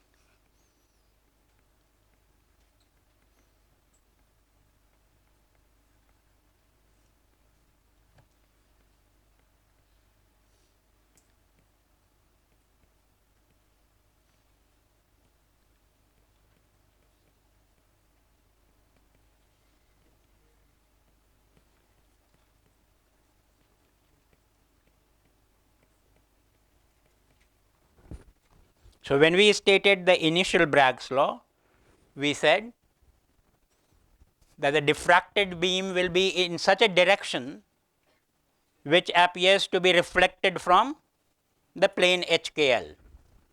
We are now saying the diffracted beam will be in such a direction that the scattering vector delta k will be exactly equal to H star HKL, because every plane has a corresponding star vector H star HKL.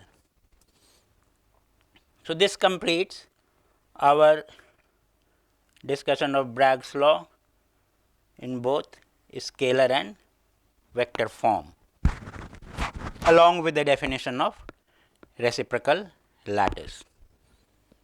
Let us now switch to our circles, which you are waiting since yesterday. So, let us do the circle exercise. So, we will do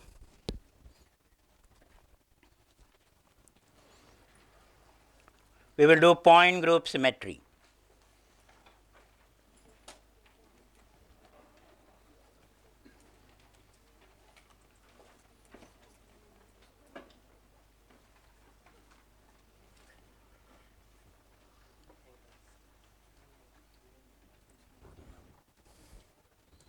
Recall the definition. Who will define point group?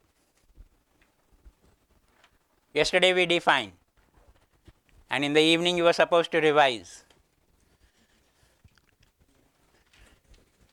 Who will define point group for me?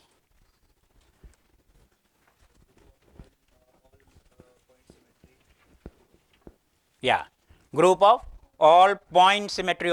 And what is point symmetry operations?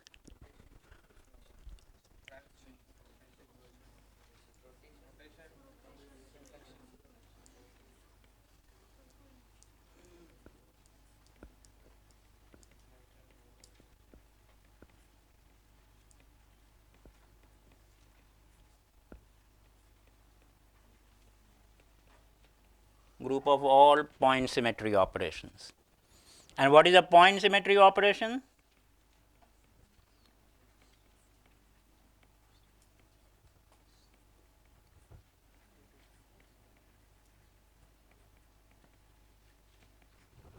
Yeah, what is the definition of point symmetry operation?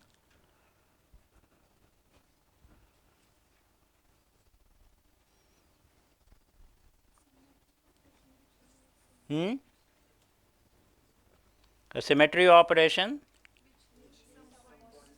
which leaves some points fixed.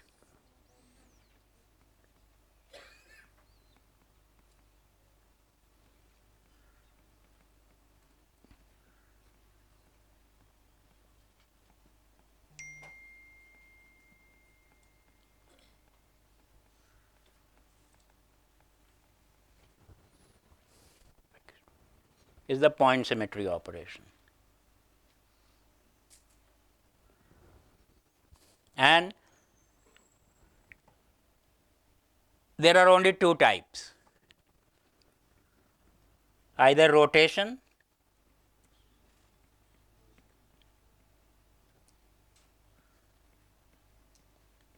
about an axis which leaves axis fixed,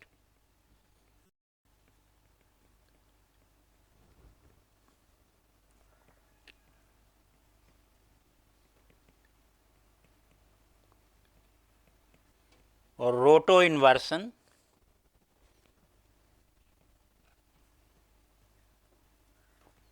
which leaves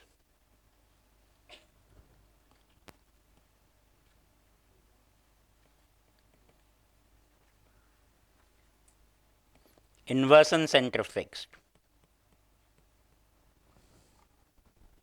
These are the only two kinds of point symmetry operations.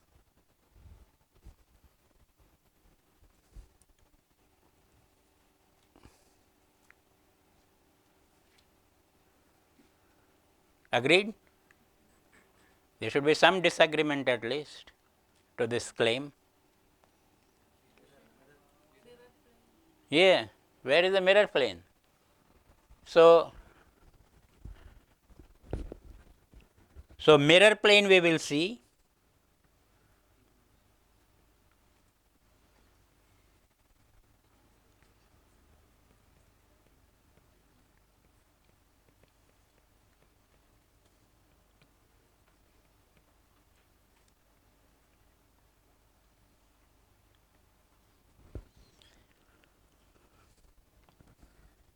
that mirror plane is also actually a roto-inversion.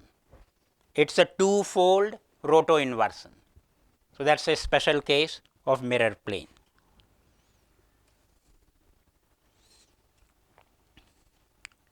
So, that that gives us the basic definitions for our point group. Then we come to the theorem.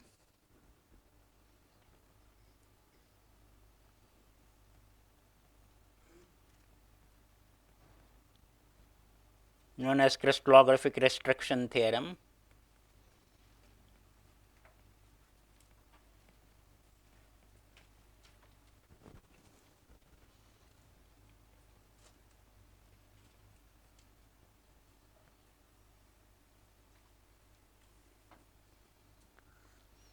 Which tells us that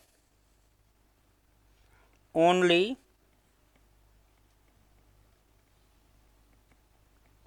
following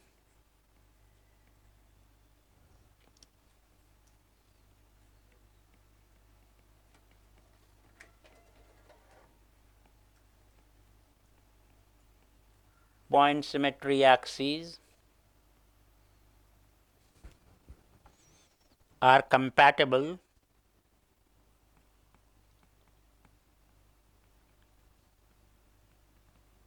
with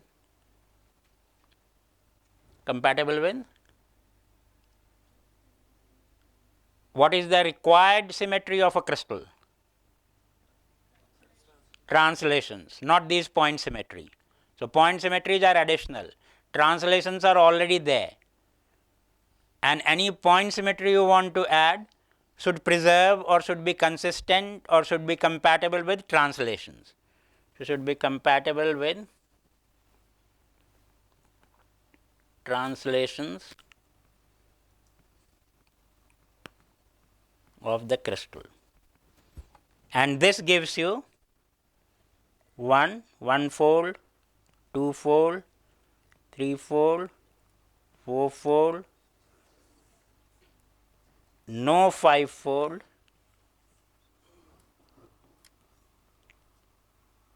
and then six-fold, nothing else.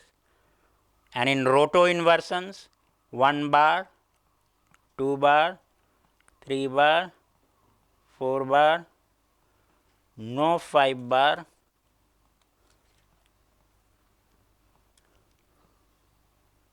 and 6 bar. So, 5 and 5, only these 10 different kinds of point symmetry can be there for crystals. Okay. So, there are 32 point groups, already 10 are listed. A crystal which has no symmetry belongs, no symmetry other than translations. A crystal which will have no symmetry other than translation will belong to point group 1. A crystal which has no symmetry other than two-fold, which has only a two-fold axis other than translations, is having a point group 2. So, these are also symbols of point groups, and 1/3 of the work is done. Once you accept this, out of 32, 10 point groups are right there in front of your eyes. You have to work out the other 22. The 10 point groups are 1, 2, 3, 4 and 6, 1 bar, 2 bar, 3 bar, 4 bar and 6 bar.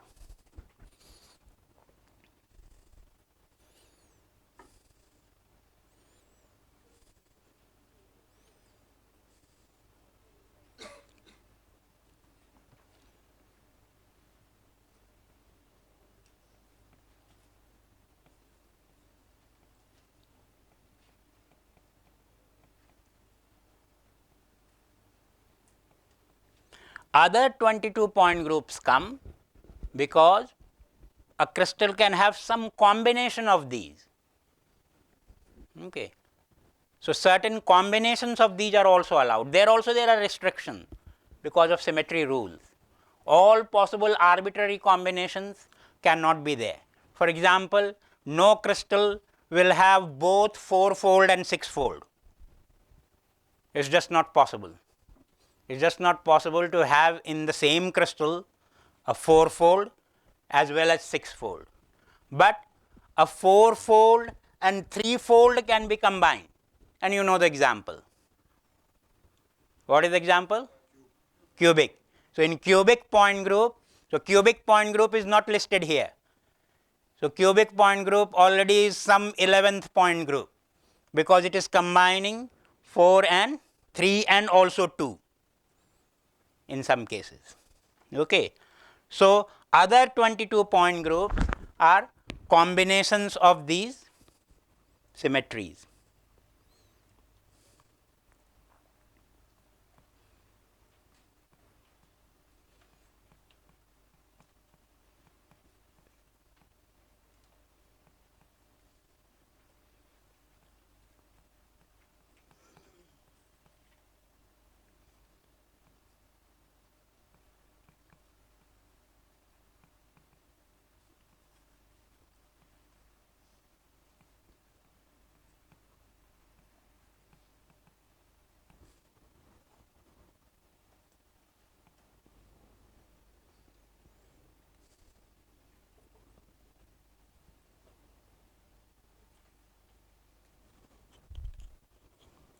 So, let us first show our claim for the fact that 2 bar is nothing but a mirror.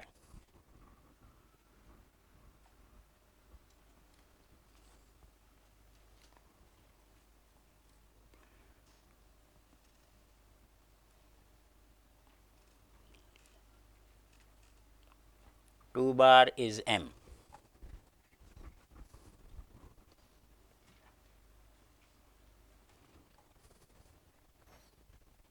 So, often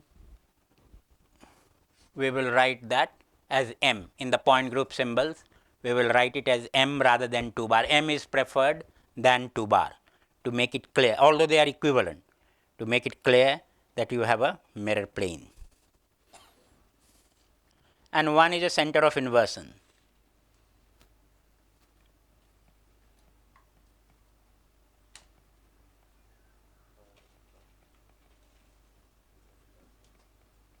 In rotation, you need only axis. In roto inversion, you need axis and a center of inversion on the axis.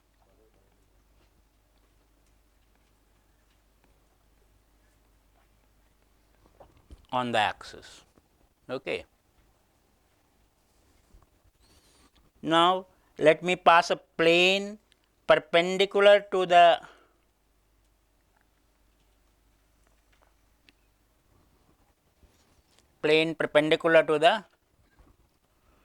axis and passing through the center.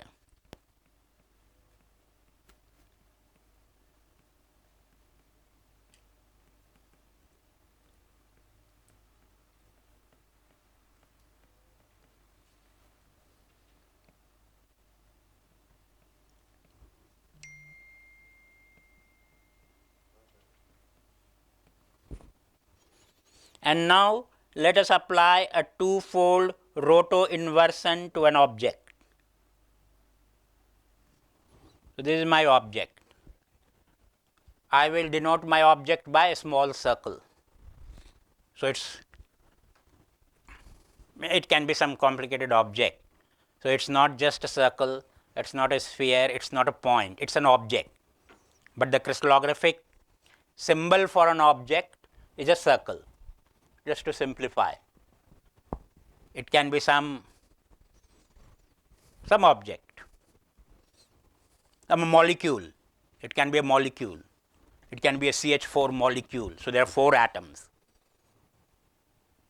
No, CH4, 5 atoms, 1 carbon, 4 hydrogen, tetrahedron. So, there is a tetrahedron sitting here, let us say. So, what you do for roto inversion? Rotate and then invert. For two-fold roto inversion, if this is a 2 bar, I will rotate by 180 degree.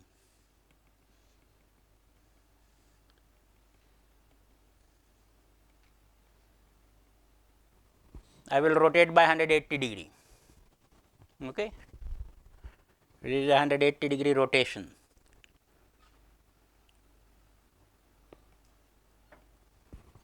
and then invert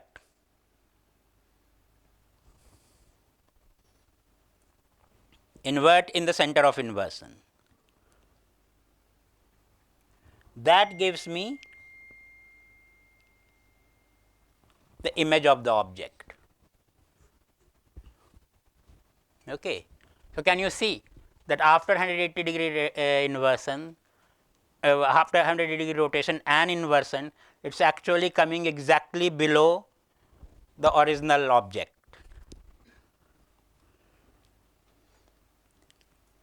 Little bit of geometrical proof is required. I leave that. At the moment, just by drawing, you can try to imagine and believe that this red object, which is the image of this blue object, after two-fold roto inversion is just below this. And if you now, the line joining that intersects the plane there, which is exactly the bisector of this line, overall line. So, these two distances are the same.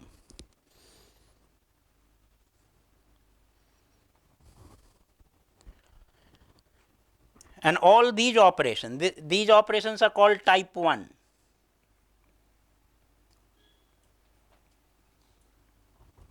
Rotations, the rotation lines are called type 1. The roto inversion line is called type 2. What is the difference? Whenever you do a roto inversion, it changes the handedness of the object. If you reflect left hand, you get a right hand. You get a similar thing, but not exactly similar, not superimposable by rotation. Okay. So, type 2 changes handedness, type 1 does not change handedness, type 2 changes handedness, reflection changes handedness, inversion changes handedness, any roto inversion will always change handedness. So, here also upon rotate, if this was a left handed object, rotated remained left handed, but inverted became right handed. So, handedness got changed. The change of handedness, the crystallographic notation is to put a comma in the circle. So, without comma, it is an object of some handedness, left handed or right handed is your choice, but with comma it is a different handedness object.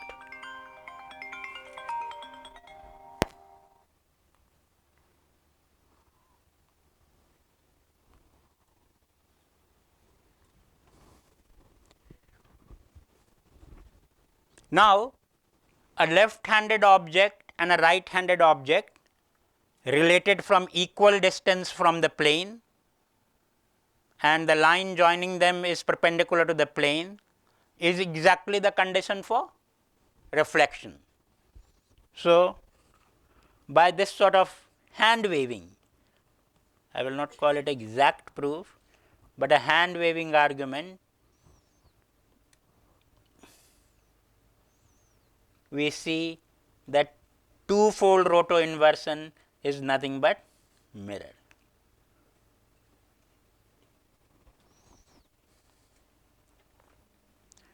Similarly, one-fold roto inversion is much simpler. Now, I take an axis, I take an inversion center in the axis,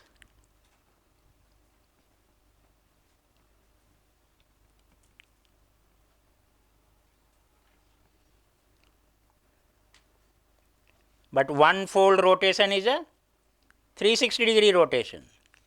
So, actually the object does not move anywhere, it comes where it was. So, there is 360 degree rotation is no rotation.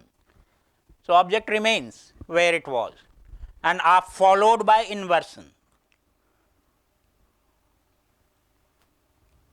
So, which means it is simply inversion, and inversion will change handedness, I put a comma.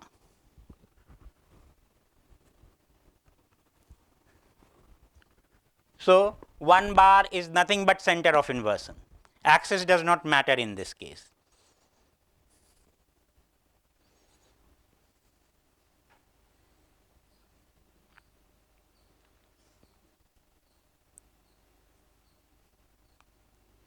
So 1 bar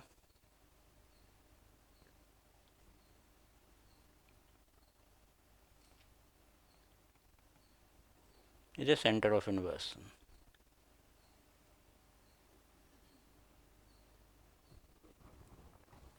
So 2 important results. So in this series of type 2 operations of roto inversions, 1 bar is actually a center of inversion. So sometimes it is listed separately. I listed only as 2 rows, but sometimes one will say one can have rotation, one can have inversion center, one can have reflection, and one can have roto inversions. So you will have 4 types: rotation, inversion,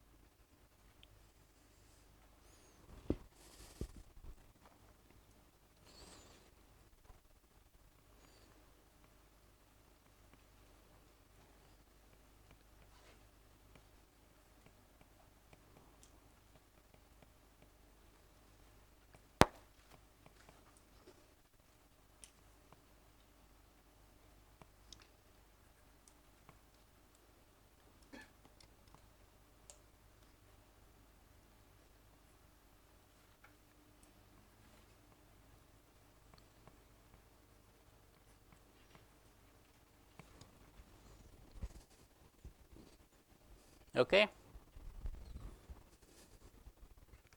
Stereographic projection complete. We can draw 27 non-cubic stereographic projection of point groups using just this much of information, that primitive circle is the horizontal plane, points on the primitive circle are horizontal directions, center of the primitive circle is a vertical direction, and diameter of the primitive circle are vertical planes. Now come to the exercise on your sheet. Point group 1.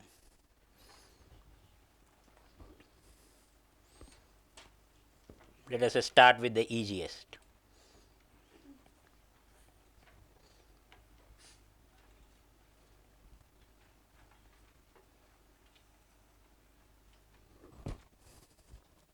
Point group 1. Point group 1 has no symmetry. So we just draw a circle representing horizontal plane. I show no symmetry. Okay. So this is point group 1. Symmetry element diagram.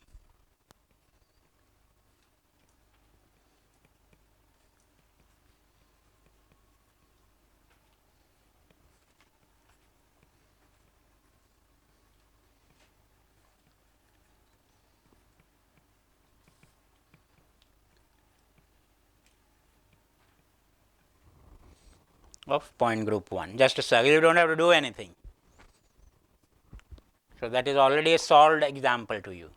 For point group 1, you just have to accept that this is the symmetry element. But you can add one more thing, what is called the general positions.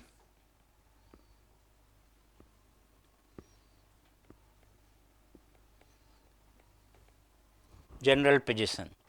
General position is, now imagine a sphere,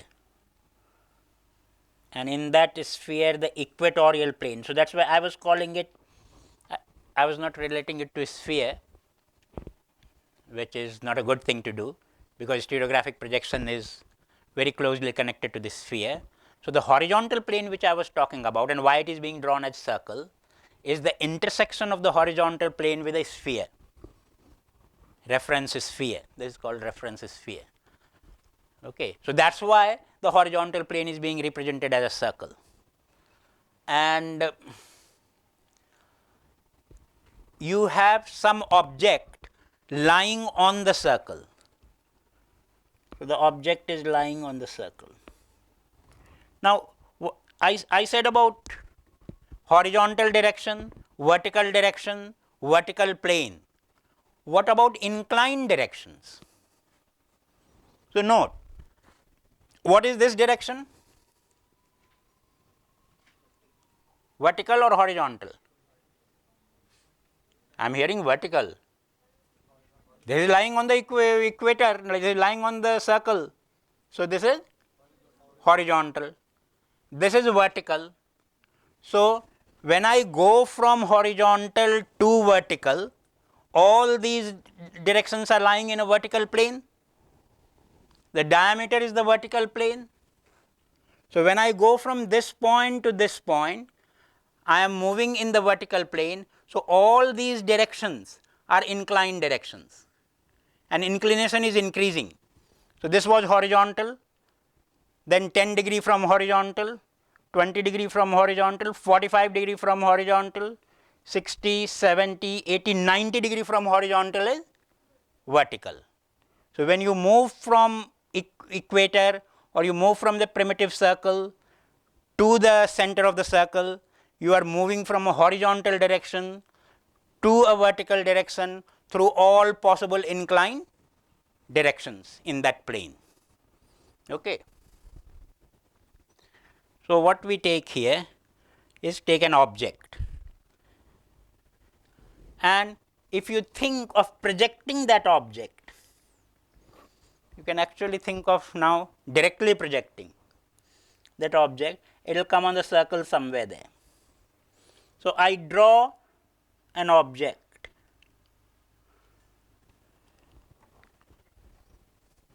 and saying that point group 1, and I draw all images of that object.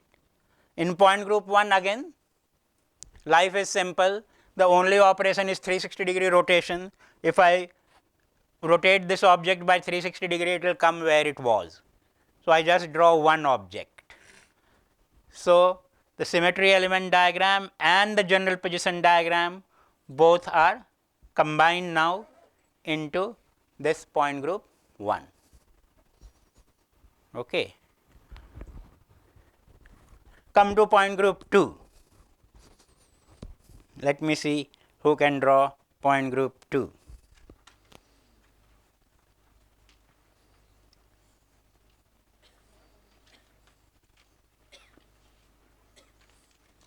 All the masala you have, only you have to properly cook.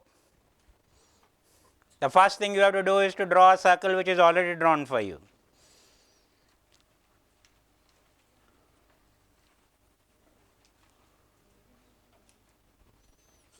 And maybe you should think of your sphere also side by side. So, that space is not given, you can draw it in your notebook.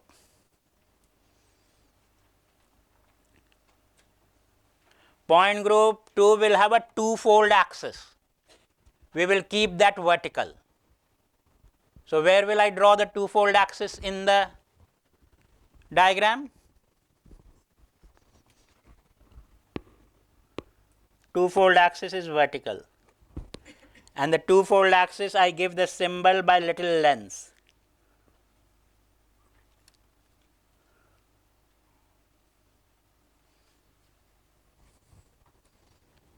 By a little lens. So, where will this little lens come in my projection? In the center. In the center. So, for two-fold point group 2, you draw a lens in the center, a filled lens in the center, point group 2. Only two-fold rotation axis, diagram again completed. All I need is to introduce the general position. So, I introduce a general position somewhere arbitrarily, but now this general position will be rotated by 180 degree to create an image. So, to complete the diagram, I rotate this by 180 degree, put another position on that side. And I forgot to tell you one more notation, so we will add. We told the way I drew it, I drew my object above the plane. Okay. So, above or below is denoted by plus and minus. So, this object is a plus, in the projection also you put a plus. Now, this object was plus, and if you rotate by 180 degree, will it remain upper or it will go niche? I am rotating about a vertical axis, the object is upper, it will rotate, it will remain upper. So, both will be plus. If some symmetry operation is there which brings it down, then we will write minus. So, point group 2. Okay.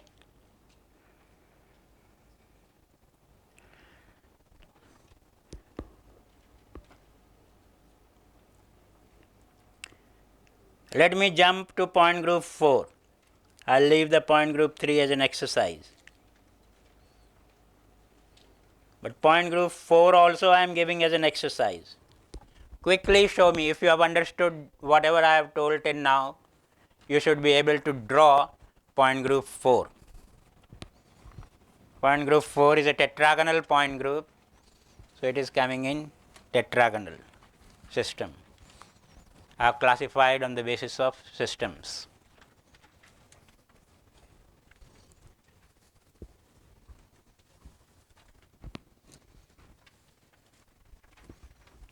Fourfold requires a small square, twofold required a triangle, twofold required a lens, threefold will require a triangle. Yesterday's class we had told about that. We will do that. We are coming, we are gradually building up the complication.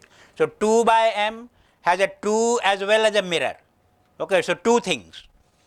We are not doing at the moment 2 things, we are doing only one thing, 1 2-fold, 1 4-fold, 1 6-fold.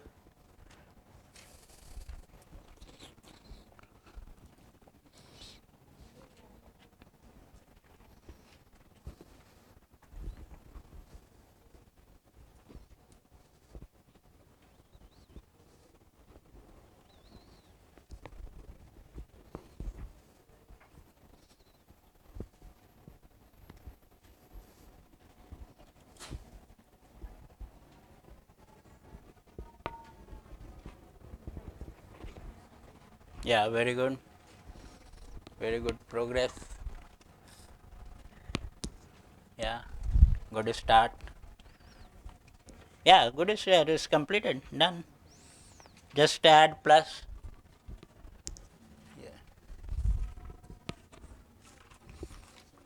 Yeah. 4-fold, a little square. Done. Fill the square. Again, international notation. They use filled polygons for symmetry axis. So you have to fill the square.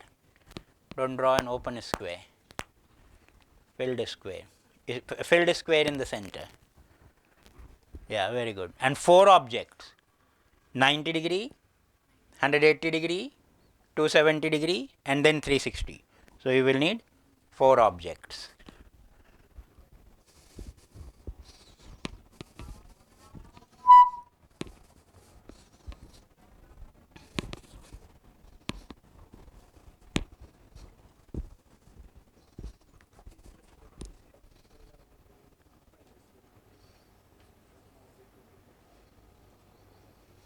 Four-fold axis, 4-fold, a vertical 4-fold. So a filled square in the center, a general position above the equator, but 4-fold will rotate it by 90 degree and will keep it above, but it will rotate by further 90 degree and will keep it above. You'll rotate by further 90 degree. Keep it above. And finally further 90 degree, 360 degree completed. So, fourfold. So, stereographic projection of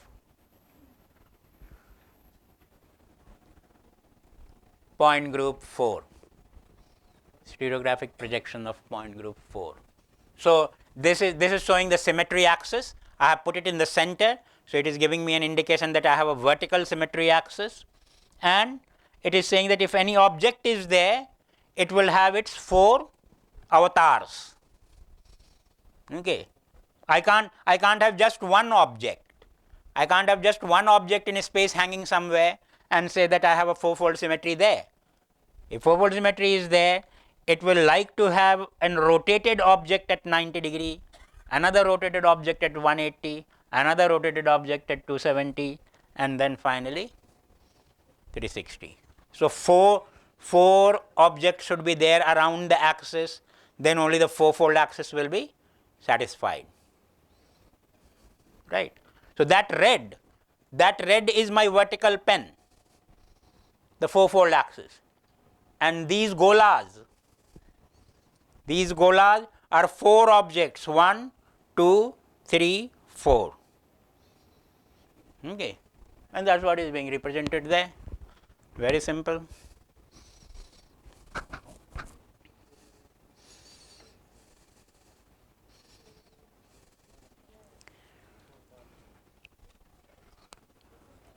Let us now come to 2 bar, which is M, point group of 2 bar, which is M. We will keep the mirror plane horizontal. So, where will the mirror plane be? My circle itself becomes mirror plane.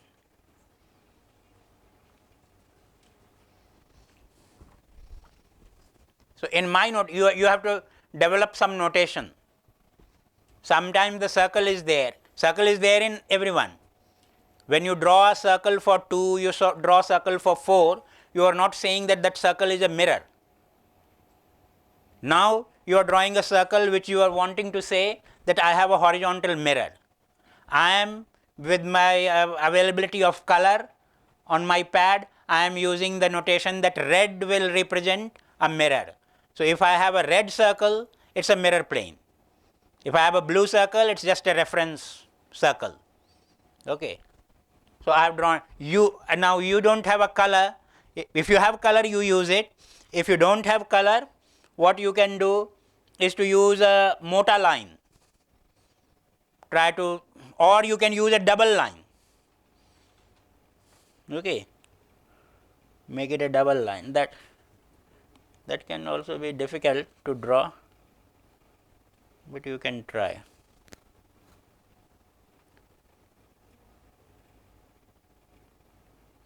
So, some notation should be there to indicate to you and to your reader that this circle now is not just any ordinary circle, it is a VIP circle, it is a mirror plane. Okay. So, I have a horizontal mirror plane. Now, if I have an object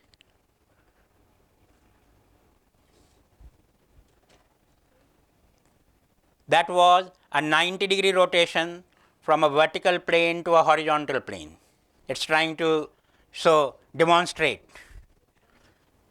So, initially it was diameter of the circle, now it has become a circle.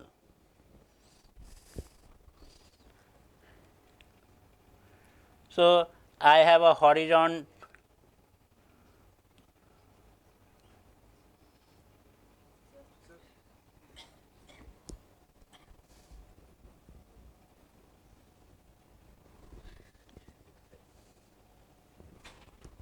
see, prayer always helps. One should be prayerful.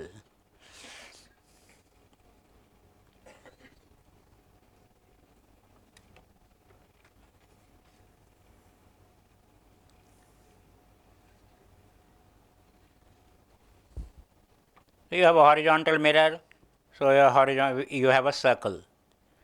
But what will the mirror do to an object? If you have an object there, you will get an object there, reflected object.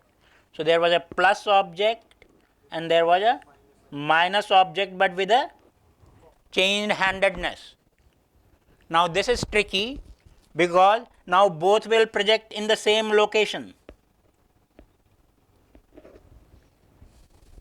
Plus also projects in this location, the minus also projects in this location.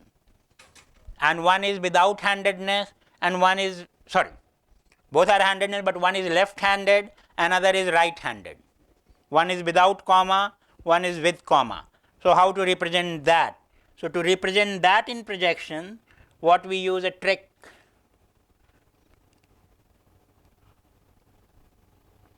And I am not cooking up these tricks. These are all specified in that bada book, the international table. These are international notations which we are using. So anywhere you communicate or anything, nobody can question or challenge you. It's not our notation, internationally agreed upon notation by International Union of Crystallography and tabulated in International Tables, Volume A. So what we will do? We will take a circle and divide it into two. And one side I will write plus and another side I will write minus. And on the minus side I will put a comma also.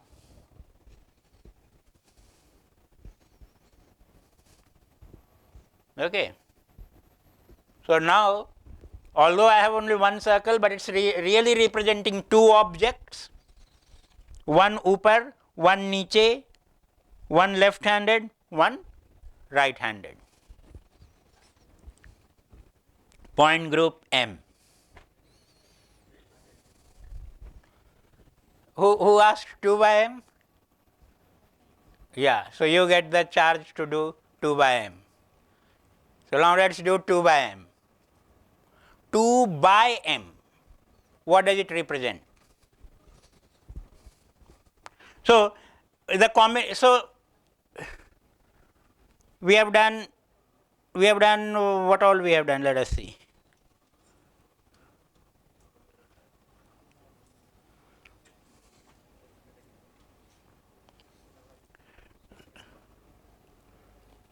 Let us see. 1, 2, 3, 4, 6, 1 bar, 2 bar, 3 bar, 4 bar, 6 bar. We did 1, we did 2, we did 4, we did 2 bar. Making good progress. Okay. Now, similarly, you can let us try to draw 4 bar. That will be an interesting exercise. 4 bar. I didn't give you the notation. So for 1 bar, the notation. Let us do 1 bar. 1 bar is also interesting.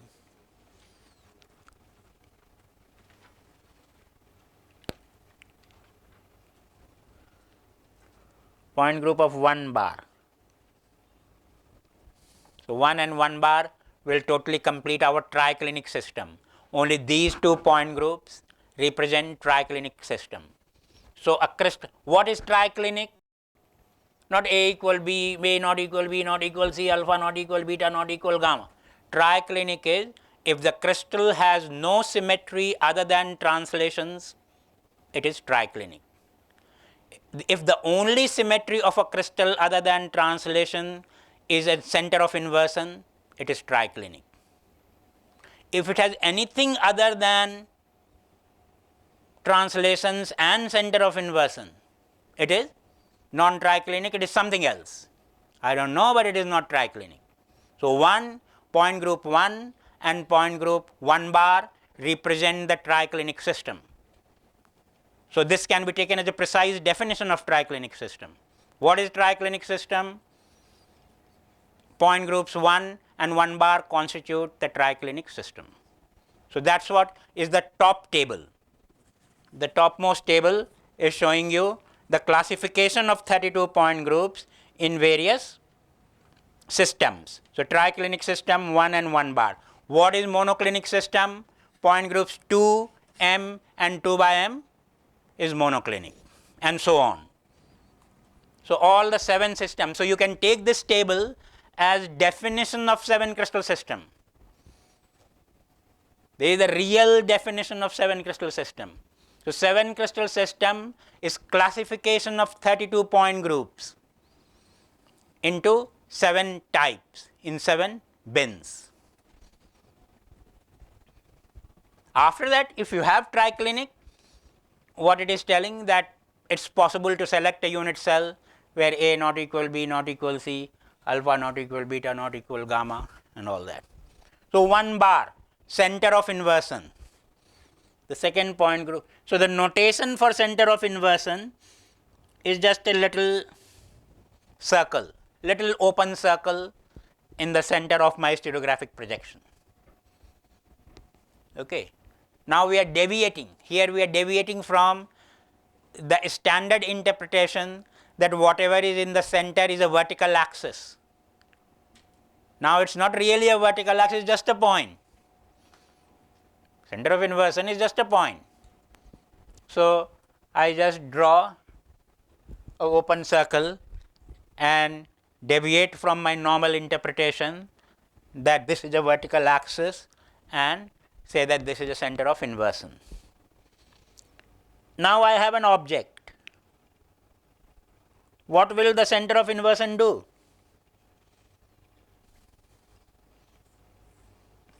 I have a horizontal plane. On that plane I have a center of inversion and I have an object sitting above. What will the center of inversion do?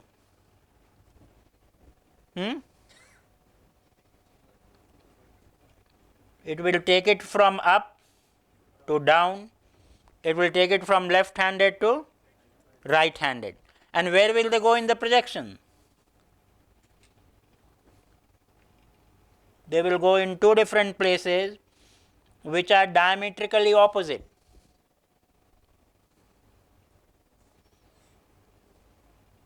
So plus diametrically opposite minus this thing. Okay. So nice.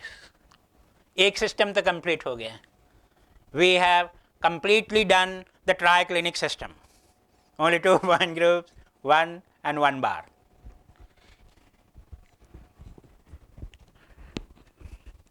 And we have done 1 point group of the monoclinic. We have done we have done 2 point groups of monoclinic, 2 and M. So if we do 2 by M, as suggested, your name please? Satyam. Satish. Satya. Satya. Satya. Okay. So as suggested by Satya, let us try 2 by M. So we will complete the next set of crystal system, that is the monoclinic system, because 2 and M we have already done. So next one is 2 by M, and that will be the first example. That will be the first example, the simplest example, where we start combining more of these. So 2 by M requires 2 also and M also. And how is M combined with 2? 2 can be combined with M in 2 different ways. You have a 2-fold axis. The mirror can pass through the 2-fold axis. So you have a vertical 2-fold axis and a vertical mirror. Okay, that's one way. Or you can have a 2-fold axis and you can cut the axis by a horizontal mirror plane. So the by always represents cutting. So 2 by M means 2 is vertical and is being cut by a horizontal mirror plane. So you have drawn 2, you have drawn a horizontal mirror plane, just put the 2 together, you get 2 by m, and we are ready for T.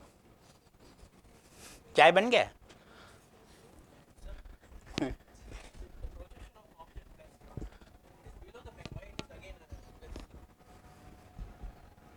It's below the plane, yeah? Why it is?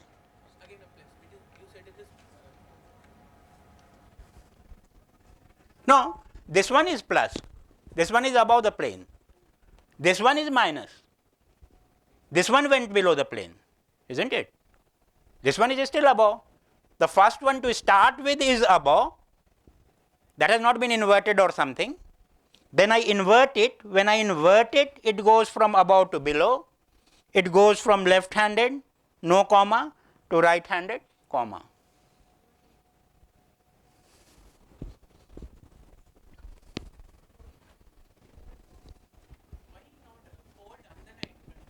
Sorry? Why not a fold underneath? Like if it is a 1 bar, 360 underneath. Yeah, yeah.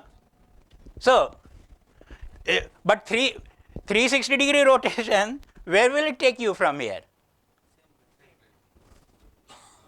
So you can say that I have rotated by 360-degree.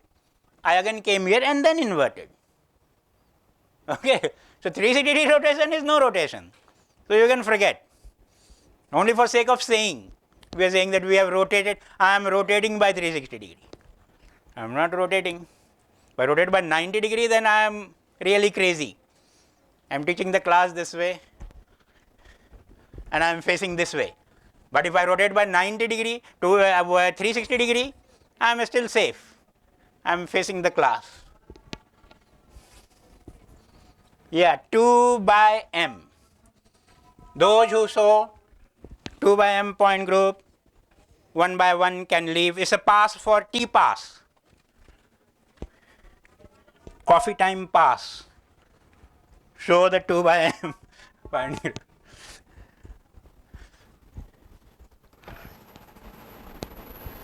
Chai ready ho gaya? Is ready? We can come. Okay, in 5 minutes we are coming.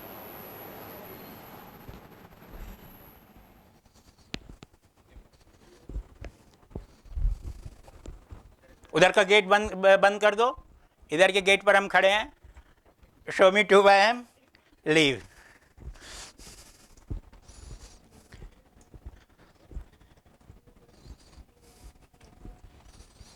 Two by m. So. Is the 180-degree rotation for 2? Very good. And is mirror image for m? But mirror image, because you have a horizontal plane, mirror image will take the object just below this. So in the projection they will come in the same place.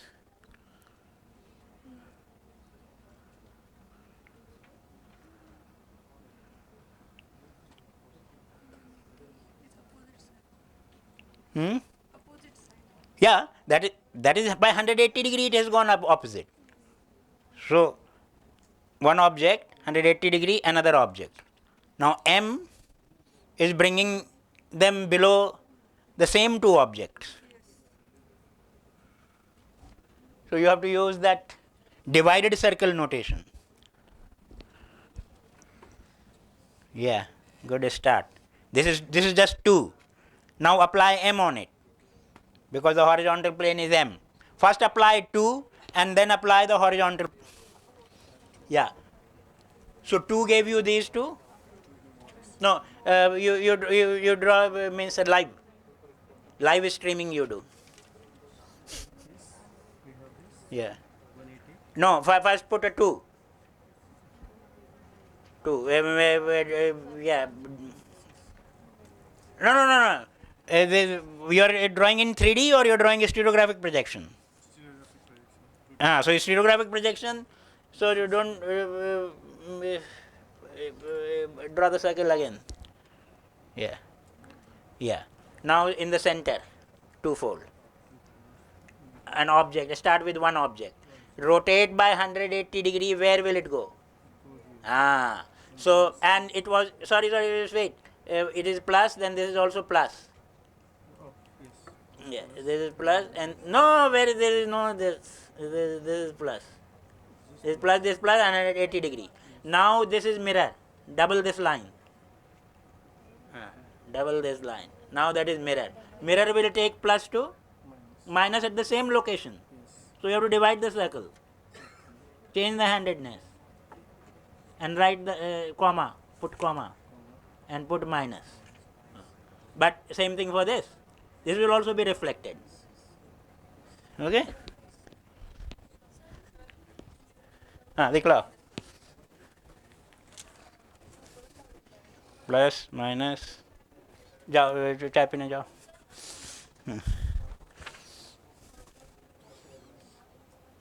no tea for you, no tea for you. Only one object here. There is a mirror plane. It will reflect this object below. Not only this object. Mirror plane will. It is a mirror.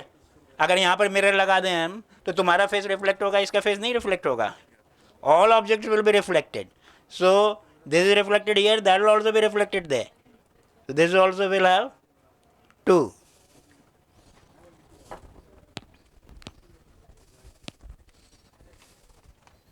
those I am helping will have only tea without biscuit those who are doing on their own will have both little bit more clarity in drawing is required. Try to draw these circles a little bigger so that you can show the division. Yeah, try to draw these circles a little bigger. Okay, very good. You can have tea and biscuit both. Yeah. Plus, no, there is a twofold. There is a twofold. You do it live streaming here. Yeah, another circle. Yeah. Make a twofold. Yeah. Slowly, yeah. You will get your tea. Don't worry. So, twofold. An object. Object at plus. Do a twofold on that. Goes there, 180 degree, yeah. And remains plus. Very good. Now, make this an M by M. So, double this circle. Double this circle first to make it M. So this is becoming M. So this M will act on both these objects. So plus will go to minus and left-handed will become right-handed. So you have to divide the circle.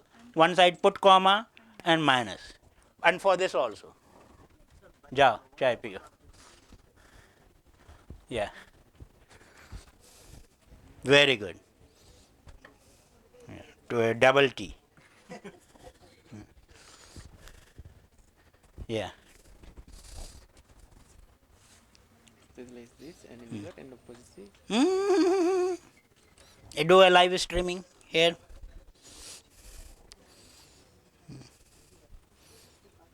Yeah.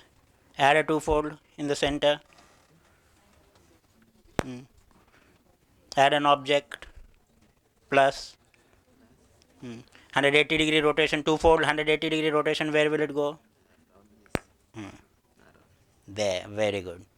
And plus remains plus and handedness remains same, so I don't do anything. Now 2, this is 2. This is 2 as we have already drawn here. Okay, by M. So we need a horizontal mirror plane. So horizontal plane is this circle. No. Horizontal plane is this circle. So double this circle. Double this circle to make a mirror plane.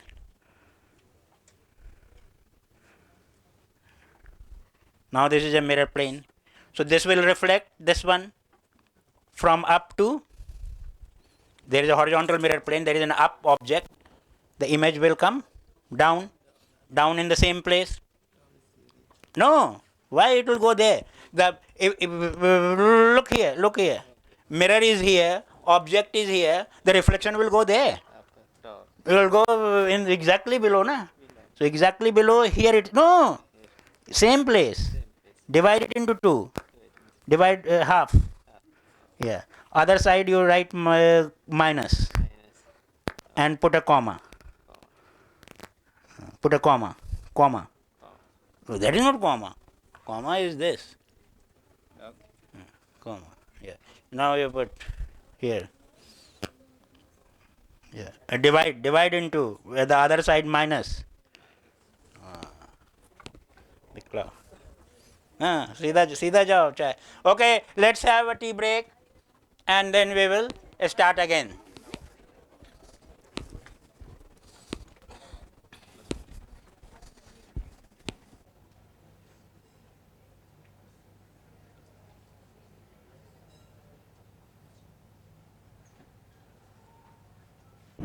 Welcome back.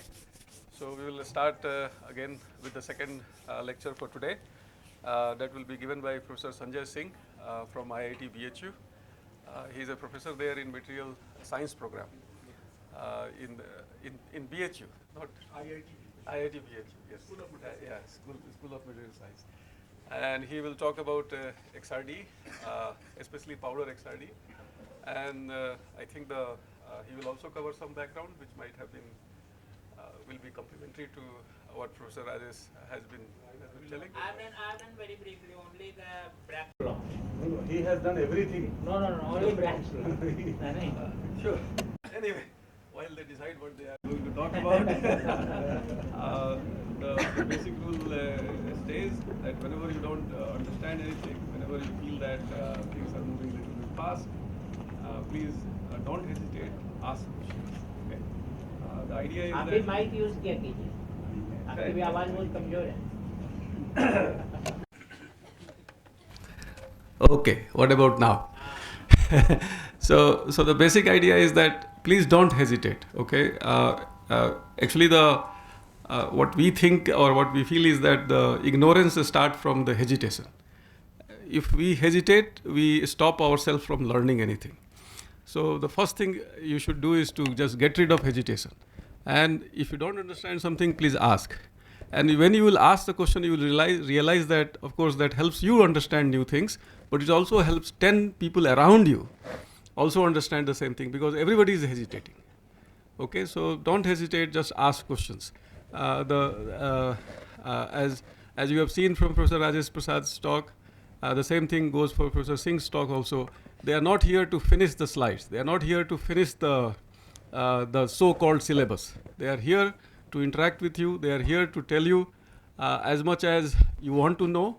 So let's keep that spirit alive and please make this as interactive as possible. Okay, so with that small thing, I request Professor Singh to deliver his lecture on XRD. Sure.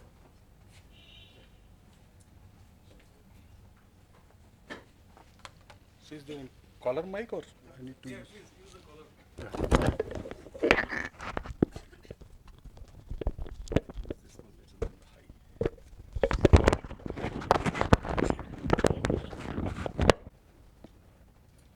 Okay. Okay. So, am I audible? Yeah. Okay. So, thank you, Dr. Praveen, and thank you, RP sir, for a very nice lecture series. I have also joined some of them and to create platform for my talk. And as Dr. Praveen told, so let's discuss together, and you can stop me anywhere, anytime. The aim is not to cover the syllabus. The aim is to uncover the syllabus. Okay. So let's start with one exercise. You have to do whatever I tell. Okay. So raise your right hand. Okay. Okay. Make a circle around your head. Okay, and capture your ear. Okay. So, what we learned from this? Most of you started following me, not listening. Okay. So, what we see, what we experience by ourselves, okay, that gives us more impact as compared to listening or just reading. So, in this talk, what I will try to give you some fundamental with examples and application that how you use this X-ray diffraction knowledge for your research. Okay. So, we will start with few basic and then few advanced things. So basically, here I have made my presentations as that we cover for the lab source XRD, and the second part is for synchrotron. But I will come. Okay. So first thing, so this workshop is mainly, if you see, the XRD and SEM. So both are basically characterization technique. Okay. So characterization means, so basically, by which we correlate the structure and properties of the material. Okay. And so basically here, so characterization can be structural, magnetic, electrical, microstructure, and all those things. So here we will focus mainly on the structural part. And okay, so structure, if we go for the level of structure, okay, so standard, so we start with the macrostructure. Okay, so macrostructure which we can see from the naked eyes. And what is the next level of structure is microstructure, which we can see from optical microscope, and many of you and we already used microscope in our school practicals in 9th, 10th, 11th, 12th, so we all know.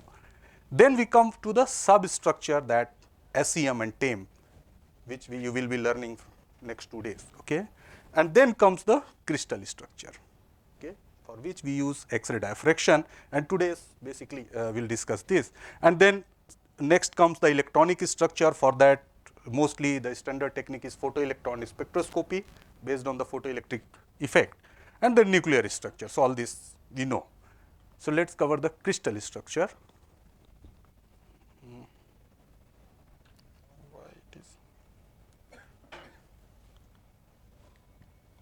Okay. So as I told you, so there are 2 parts. So first is in general, and then second part is basically the synchrotron. But mainly, as Pranji told, we will focus on the powder X-ray diffraction. Okay. So first part is beginning here. So you prepare your sample, okay, and now the first thing what you want to know, whether your sample is pure phase or not, and the next is whether it is crystalline or amorphous. Okay.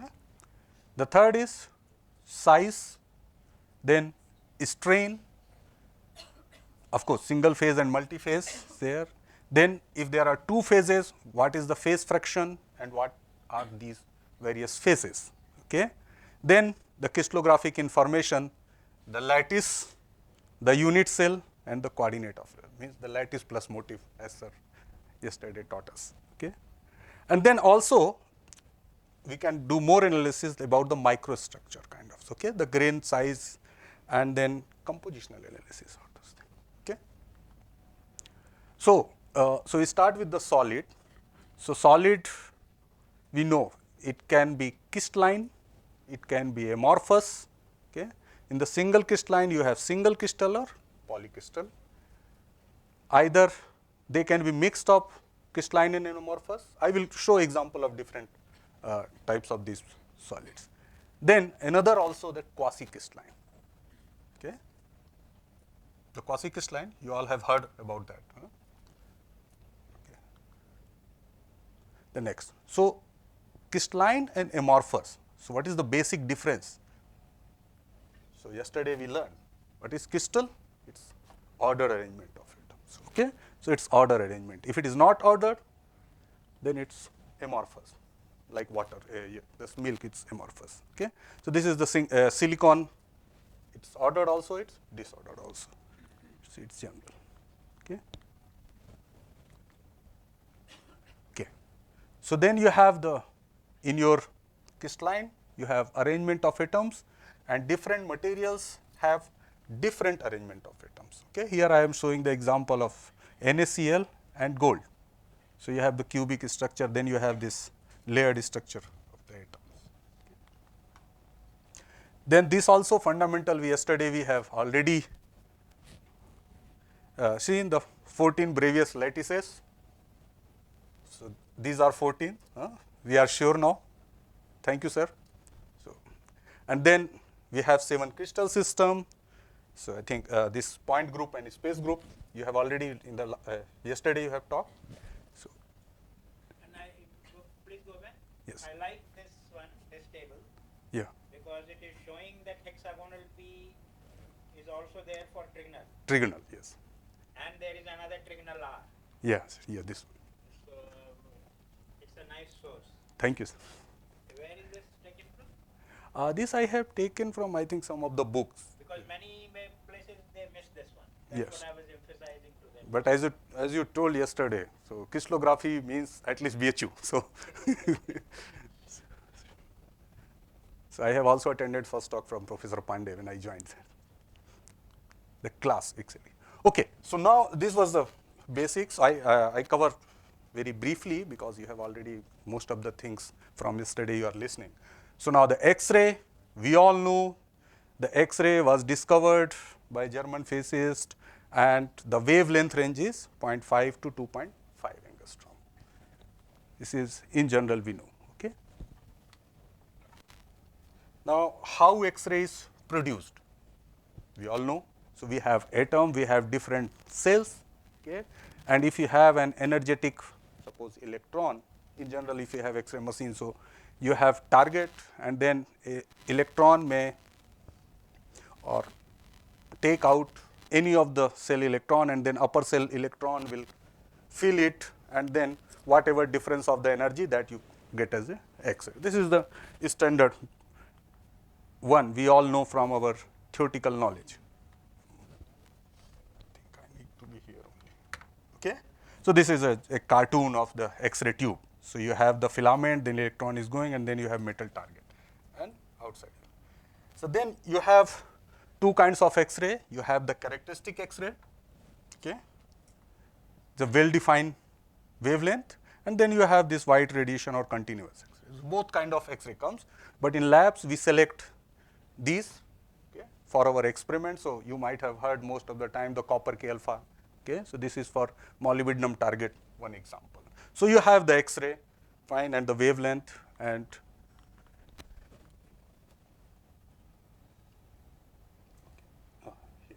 okay. So now once you have the X-ray, then many characterization techniques you have. So mostly you have encountered in the hospital with these X-rays. Then also X-rays are used in quality control in pharmaceutical industry. It's very much useful. Okay. Then airport security system, most of us have been seen. Then, but we are interested in material characterization. So here the X-ray diffraction we use. Then EDX also we know, with a scanning electron microscopy you have EDX to know the compositional thing. And then X-ray also, soft X-ray used for photoelectron spectroscopy to understand the electronic structure. So now we are basically interested in X-ray diffraction. So briefly, this is the Bragg's law, 2D sin theta is equal to n lambda, the incident rays is there, and then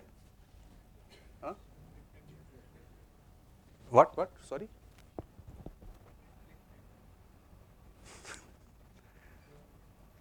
Thoda volume? Yesterday sir has already taught us. What? Reflected. Then why we are calling diffracted?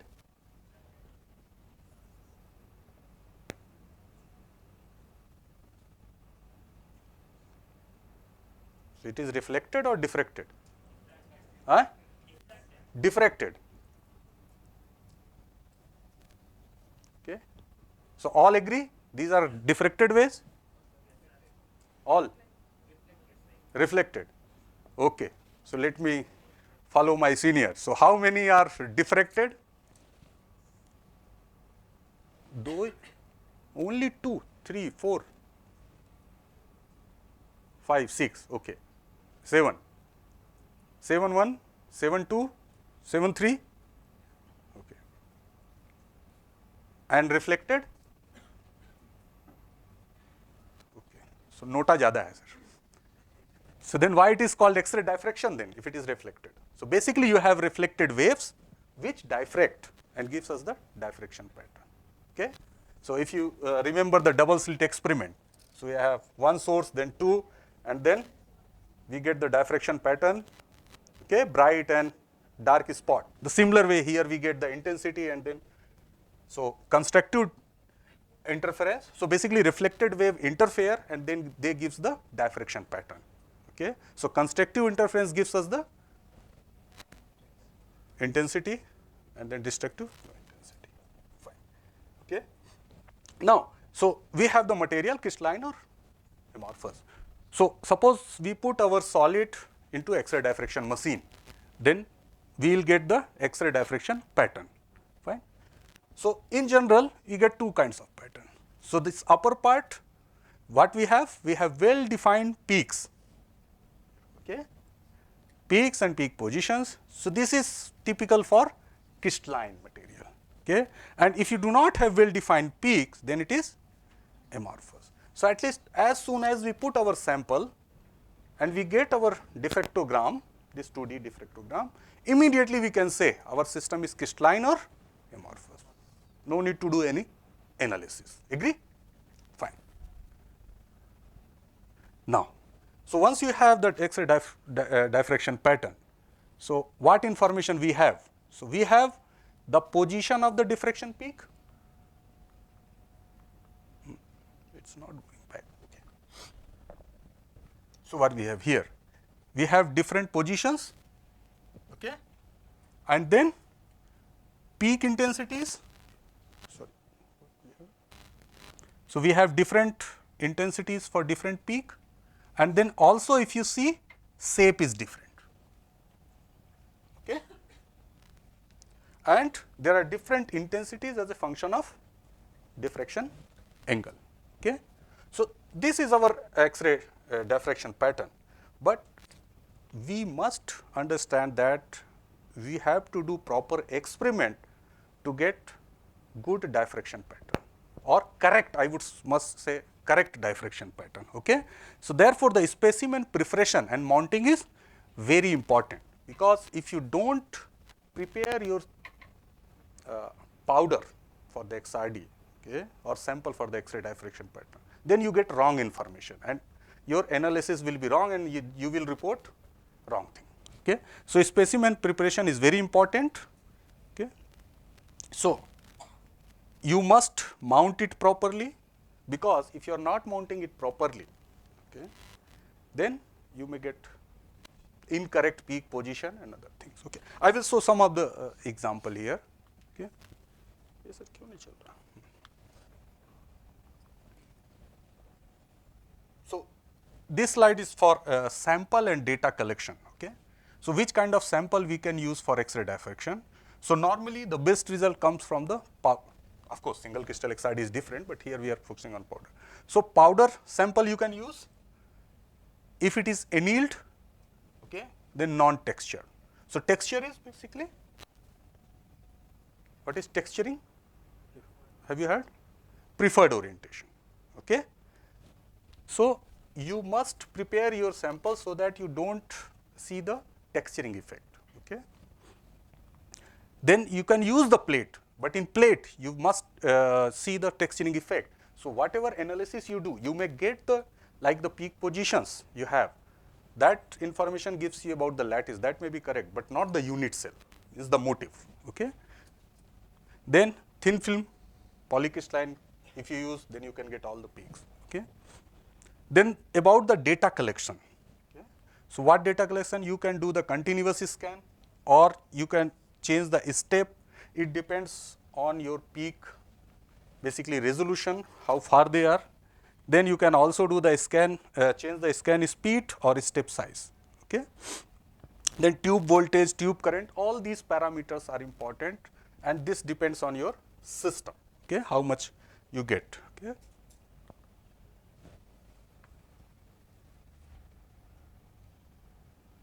So, now this was about some fundamentals. Now, we will go for the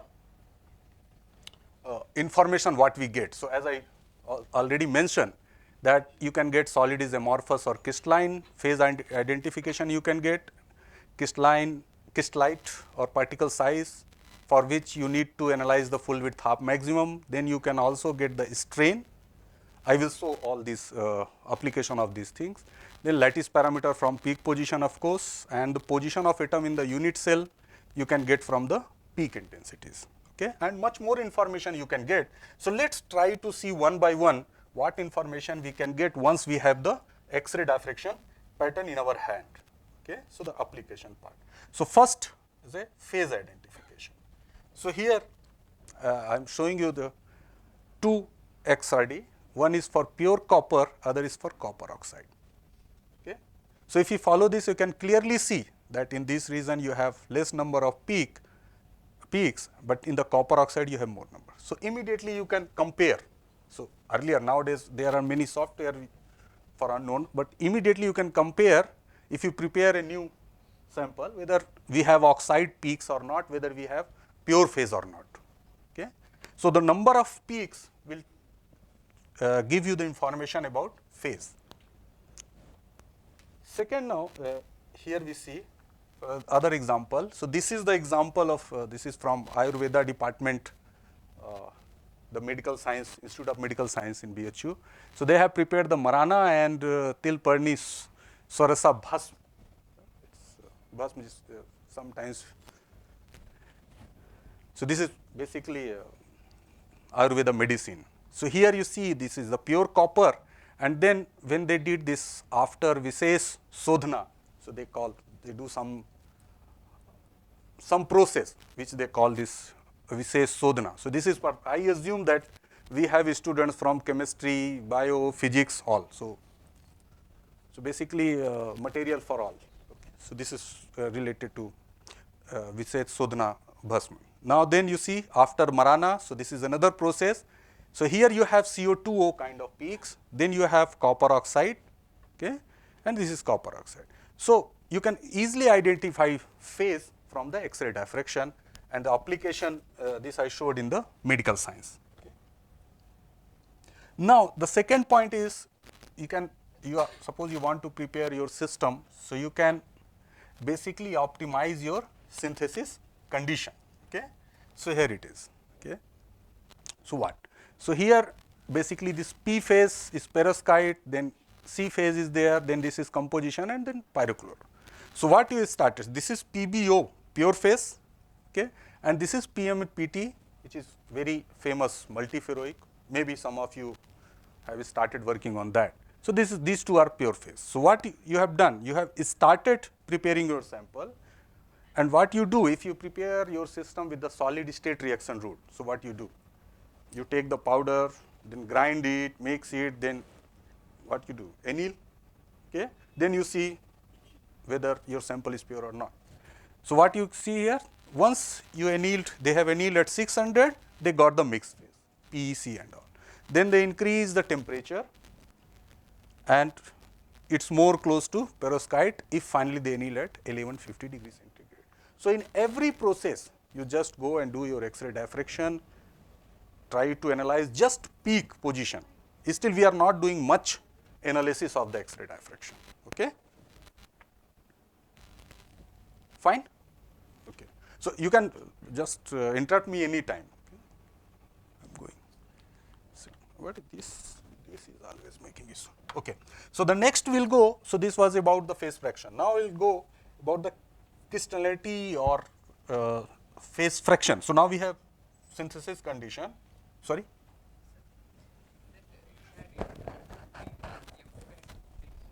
Mm-hmm. Finally, it annealed at single peak. Is that how we will understand that, like, what's there? Okay. So what? The authors wanted to get pure P phase, okay, perovskite phase. This is standard. So in between, so what you do in your preparing your sample, you take the raw material, different kinds of oxide phase, okay, then you mix them, okay, and then try to get the single phase composition. Okay, the aim is here is to get the PM and PT, the standard multiferroic system, which has, you know, from your literature, it has perovskite structure. But when we initially mix them and do the XRD, you see it's a multi-phase. These are many phases. You compare from your literature. And then finally after 1150, they got the single phase, what they wanted. Okay? So here, single phase means? That PBO is the base phase, right? That's crystal part. So they have used the PBO. So they have many raw material. So one is the PBO. So after increasing the temperature, they are literally losing that main peaks,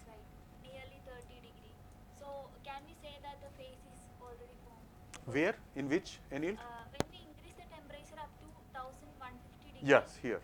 We are losing that main two peaks nearly 30 degree, right? Here? In This one? CPU, there are two main peaks nearly 30 degree. So here it was 2. Yes. Okay? Now you have 1. So So this is different structure and this is different. Our aim means the author's aim is to find this structure. Suppose you have, let me tell you like that, you have to prepare a compound which is A to B. Okay? The formula is A to B.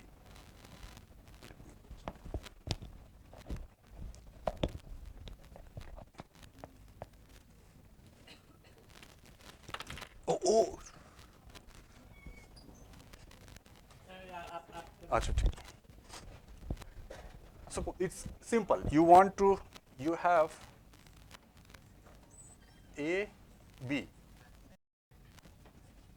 These are two different elements. Okay?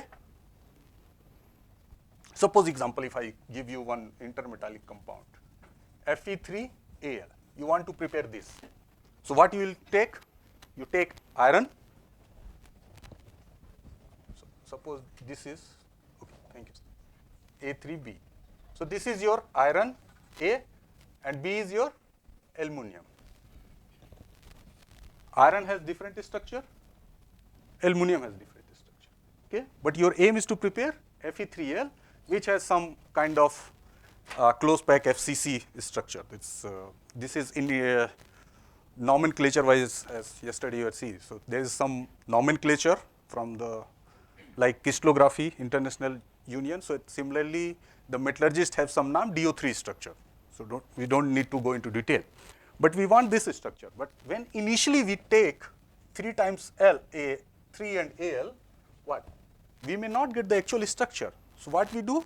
We do the different process to get the structure, which is different from aluminum and iron. Did I make my point clear? It's okay.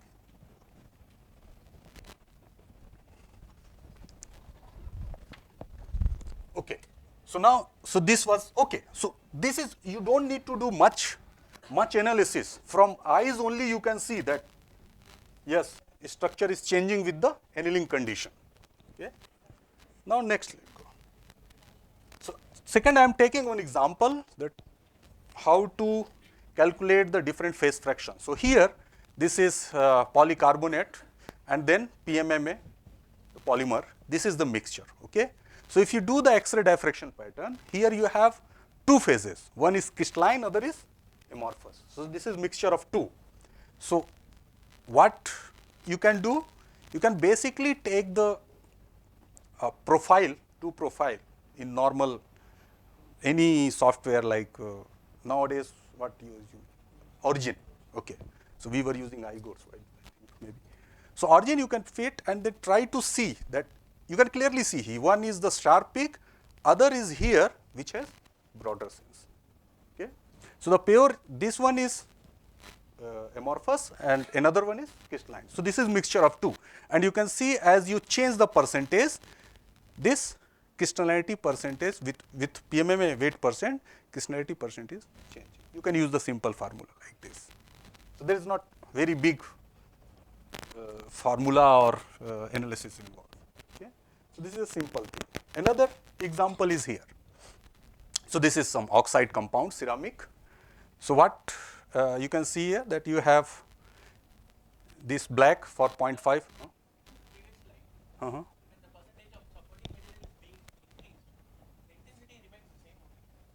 Which remains the same?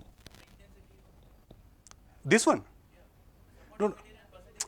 No, this is arbitrary unit. You have to see the relative intensity.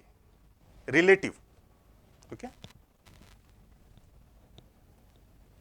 So here you see, so here you have, so this X means different percentage of PbTO3.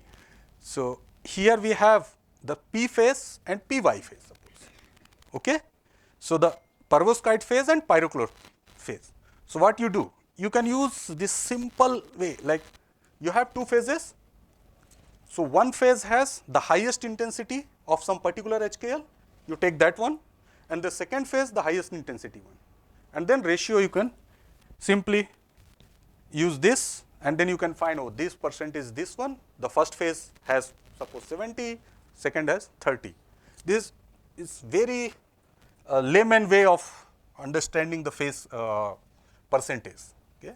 But the actual thing, if you want real, then you have to put the unit cell, atoms, and then find. But roughly you can calculate like this. Okay? So the ritual analysis, if you do, most of the people are doing like that, then you can get actual phase fraction. Okay? Now the next example is how to determine the crystallized size. Okay? So to determine the crystallized size, we need to check the peak shape. Okay? So we all know what is full width half maxima. This width at half intensity. Okay? So this is important parameter to understand the crystallized size determination from XRD. So now if you see the full width half maximum, it's not only a simple full width half maxima, it contains many information. So like it has instrumental broadening, okay? Like you have, maybe it's mixture of alpha 1 and alpha 2, for example, copper K alpha, if it is not monochromatic, okay? So most of the lab source XRD gives you this both wavelength, okay? Then it is due to the crystallized size, okay? Then it also contains information about strain, okay? Because whenever you apply this, do the powdering thing, grinding, so you apply some stress.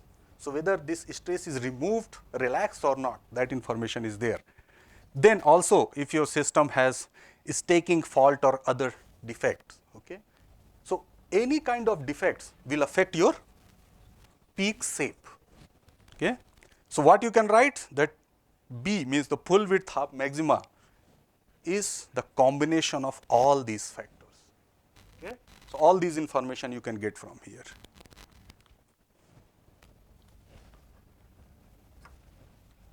Yeah, so we can show picture like this. So the overall peak shape is the combination of different types of peaks, okay?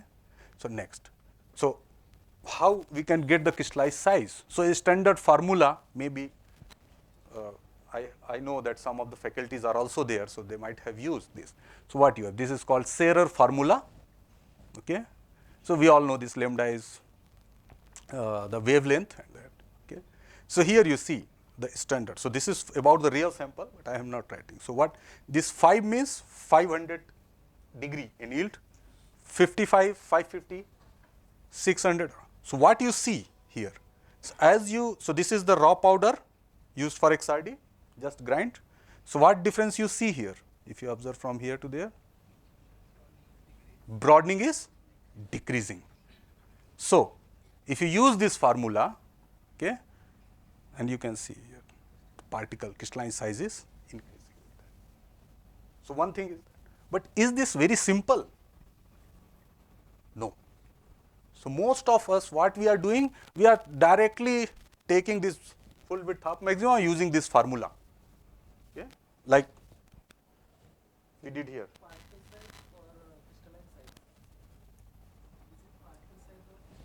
Okay, so this is written particle, but what? Your diffraction is from crystallized. So you also call crystallized size, but particle may be bigger, okay? But sometimes people use particle size, crystallized size, okay? But basically I would say this is scattered, the crystallized which is scattered the beam, so that. But this is, as I told, this is not very simple, okay? You need to consider all kinds of broadening. Okay, I will discuss later. So now this was about the size. So we got crystallized size. Now about the strain. So suppose if you do not have any strain in the system, residual strain, then what you see, you have this D0 is the interplanar spacing between two planes. So this is standard everywhere, and this is your 2 theta, and this is your angle, the standard angle where it should come.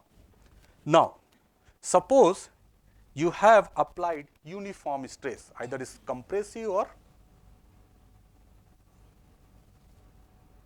we have stress. One is compressive, other is tensile. Okay. So what will happen? This peak will shift if it is uniform in one direction. In any one direction it can be. Then this peak will shift either left or right. Okay. Then it's fine. But what happened if you have non-uniform strain? Okay. So you are grinding, but strain is not uniform. Then what will happen? Instead of shifting of the peak, you get broadening of the peak. Okay. So now we can analyze the strain using the broadening. But now the question is, in the last slide we told broadening is due to size. Here we are telling broadening is due to strain. So how to decouple those information?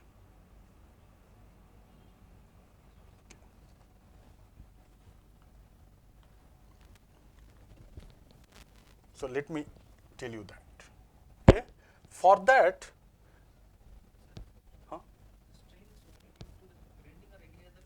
any other, if you have some fault is taking fault, okay, or defects, suppose you have, so most of us might be, so we have done the master, so most of us PhD student, so we have interstitial vacancy, point defect, all those things. So anything can give strain. Okay. So now here, so the correct way is to analyze the particle size and strain is to use this analysis. It's called Williamson-Hall method. Okay.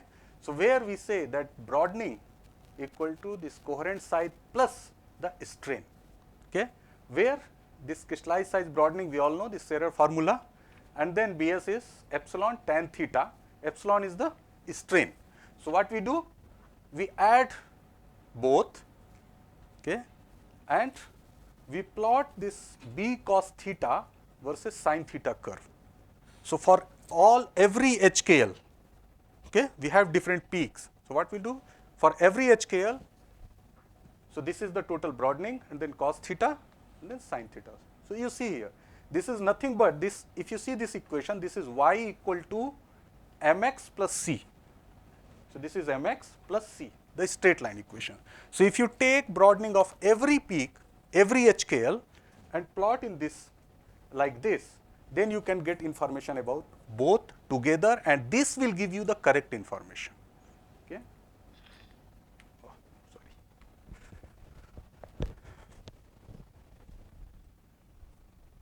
Okay. So here you see the example, okay, of the Williamson-Hall analysis. So we have only the aluminum, okay, aluminum metal. So what we do? We need to understand whether it has some strain effect. Our sample, the cold work sample, has not. So the standard way is to first know the broadening, the peak shape and broadening of standard sample. Okay. So in general, what you do, you have XRD machine. So anywhere if you go with your sample, you always ask them that please give us the data of standard sample. So most of the time data is, standard sample data is silicon or lanthanum hexaboride. Am I right? So you take that data, then only you can do actual analysis of that. Okay. So here you have, so this is the X-ray diffraction pattern of annealed aluminum, means relaxed, no residual stress and all. Okay. And then copper. So what you see here, this 111 peak, 200, 220. Okay. And then here also this is cold work aluminum. Okay. So if you compare these two peak, this one, so what you see, there is some difference in the broadening. Okay. So let's analyze this.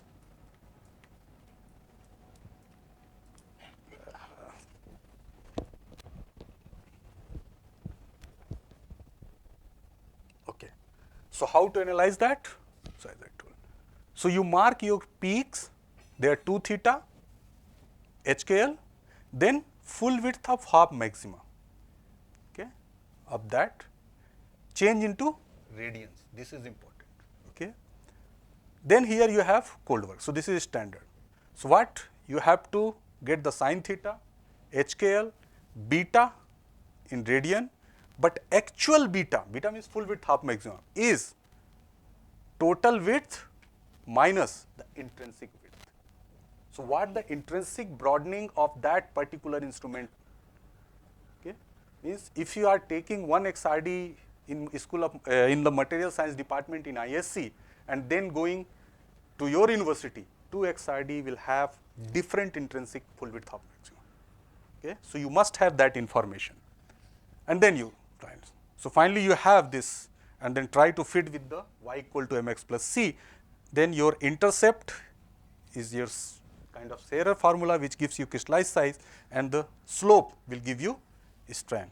So in this way you can do. So most of the time what we forget, most of the people I have seen that they forget to get the actual full width half maximum. Okay. So with this, so I will just next I will show you one important material where using this information, okay, the actual science has been discovered. So I will just show you that this material, the shape memory alloy, is kind of material which remembers their shape with respect to temperature and stress. So if you see, you might have seen, if you have, so if you have heart attack or artery blockage, okay, what are the options which doctor will suggest? Stent, otherwise bypass. So most of the time small is stent. So this is the material, this nitinol, the composition is nitinol, nickel titanium, which is used for the as a stent, and this is the shape memory alloy. Okay.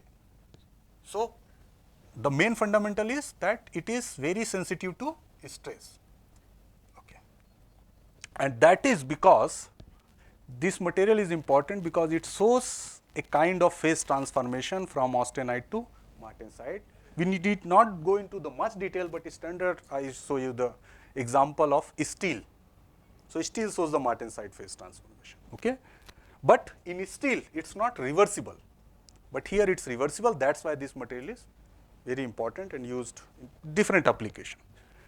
Okay, so what you see, how to probe this phase transition, you can do, because these are, if you have magnetism, then if you take the magnetization versus temperature, okay, I think most of you know this magnetization curve, then you see this drop, so which is sensitive to the structural change. Fine.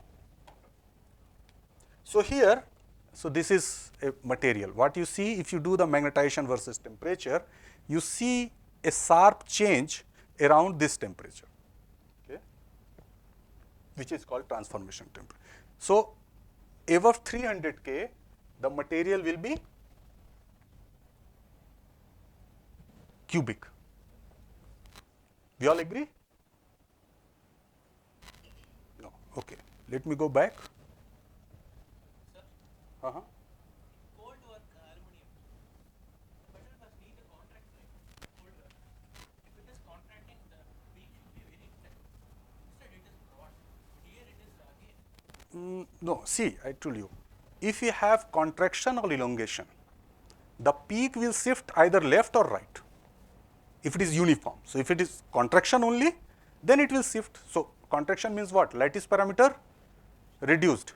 So if lattice parameter reduced, then 2 theta value, I mean d is reduced, then 2 theta will shift. The standard shifting is there. But if it is non-uniform, means it's not only contracting, other strain is also involved. Then you have broadening. Agree? Okay. Okay. So now here.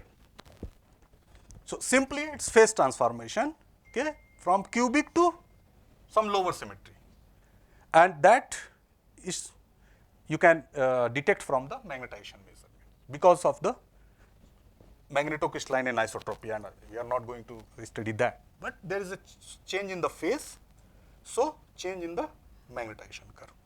So here, so this peak shows that above there is another phase, below there is another phase. Okay. So suppose if you do X-ray diffraction somewhere here at 350, 340, so what phase should come? The high temperature phase, and high temperature phase is cubic. in all these area it should come cubic, agree? But now, so this is the data. If you do X-ray diffraction of, so you ground the powder, then do the X-ray diffraction at 340 K. So this structure is not cubic, it's tetragonal martensite, which is unacceptable because at high temperature it must be cubic. Okay. So to understand the science behind that, what you do, you anneal the powder, and when you anneal the powder, the structure is completely changed. So till now we were discussing that the stress or strain can affect the peak position or peak shape, but this is a simple grounding, simple just by hand. It has changed completely the structure. Okay? So this is important to understand the strain effect, okay, and which you can get from the X-ray diffraction. Okay? So you can analyze these with Williamson-Hall analysis, both the curve, and then what you can find that once you have as ground powder, the strain is very large, and once you anneal, strain is very less. So what is the concluding remark is that the residual stress is very, very crucial, which can also change the structure of the material. Okay? And X-ray diffraction is a very important technique which can give you the science behind these observations. So this was just example of how Williamson-Hall analysis is important to understand the fundamental science. Now the lattice parameter determination. Okay? So for the lattice parameter determination, you need to check the peak position. Okay? So you mark the peak position, especially you have to see that two peaks are not close. Maybe some broadening, you consider only one peak, then whole analysis will be wrong. Okay? So you have to understand that they are not overlapping reflection. Then basically you need to put the accurate peak position. Then of course there are software which can do the least square refinement, and unit cell also, that's fine, but okay, for unknown structure also. But we are going into the fundamental of that, how it is done. Okay. So the basic principle of all those least square refinement, getting the peak position and all, it's this. So you have lambda is equal to 2d sine theta, where this is the formula which we all know from our master class, and might be sir has already. No, I just showed the formula. You have showed the formula yesterday. Yeah. But So not derived or discussed. no, I am not deriving. I am just going through the application part. So you have the peak position, means you know the d, you know the theta, you know the lambda, you know the d. So this is the equation for cubic crystal. So in cubic, A equal to B equal to C. Okay? Of course, alpha, beta, gamma is equal to 90, but here this is sufficient. So HKL, so suppose 200, this must be, so if the position of 200 is something, then 020 will be at same place, 002 will be also at, because A equal to B equal to C. So everything is A. Then HKL. So this with this simple formula. So once you have the X-ray diffraction pattern, you mark any peak, it is 2 to 0 or whatever, and use this formula. You will immediately get the lattice parameter by hand. It's simple. Now, if it is tetragonal, then A equal to B not equal to C. So HK will come with A and L is separately. Now what you have to do, because this is equation which we have solved in our 9th, 10th, the equation with two variables. So what you have to do, you have to check the two peaks, okay, and then use this equation to get the A and C value. Okay. So simple way to get the lattice.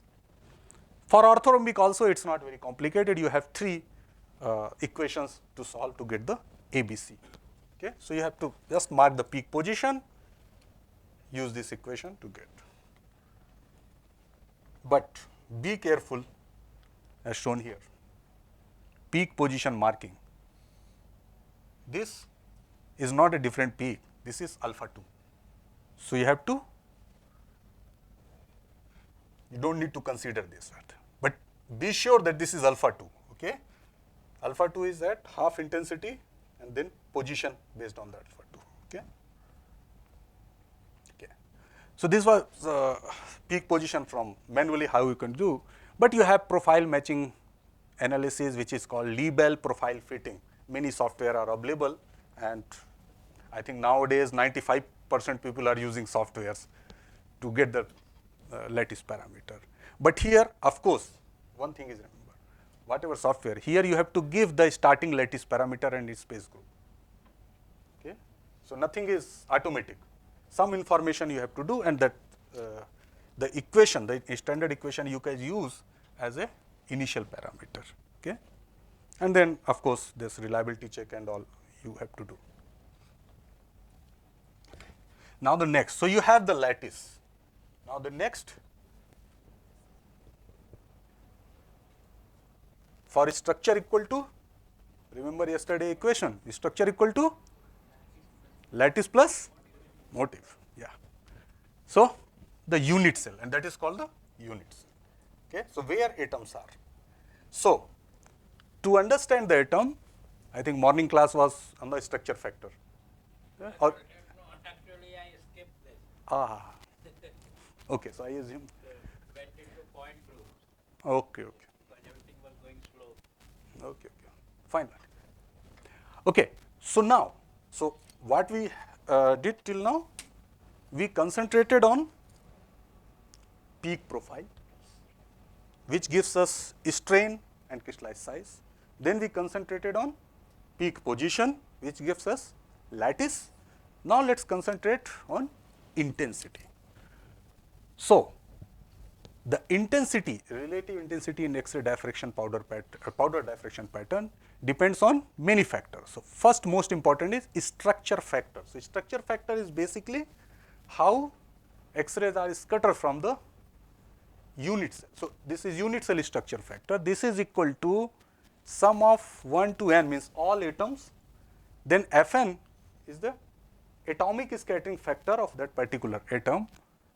E to the power 2 pi I, Hu, K, V, L, W, most of us, we know this equation, okay. HKL, Miller indices, and UVW? No, it's the position of the atom here, okay. Then you have multiplicity factor, number of equivalent scattering plane, like in cubic 200, 020, 002, same, okay.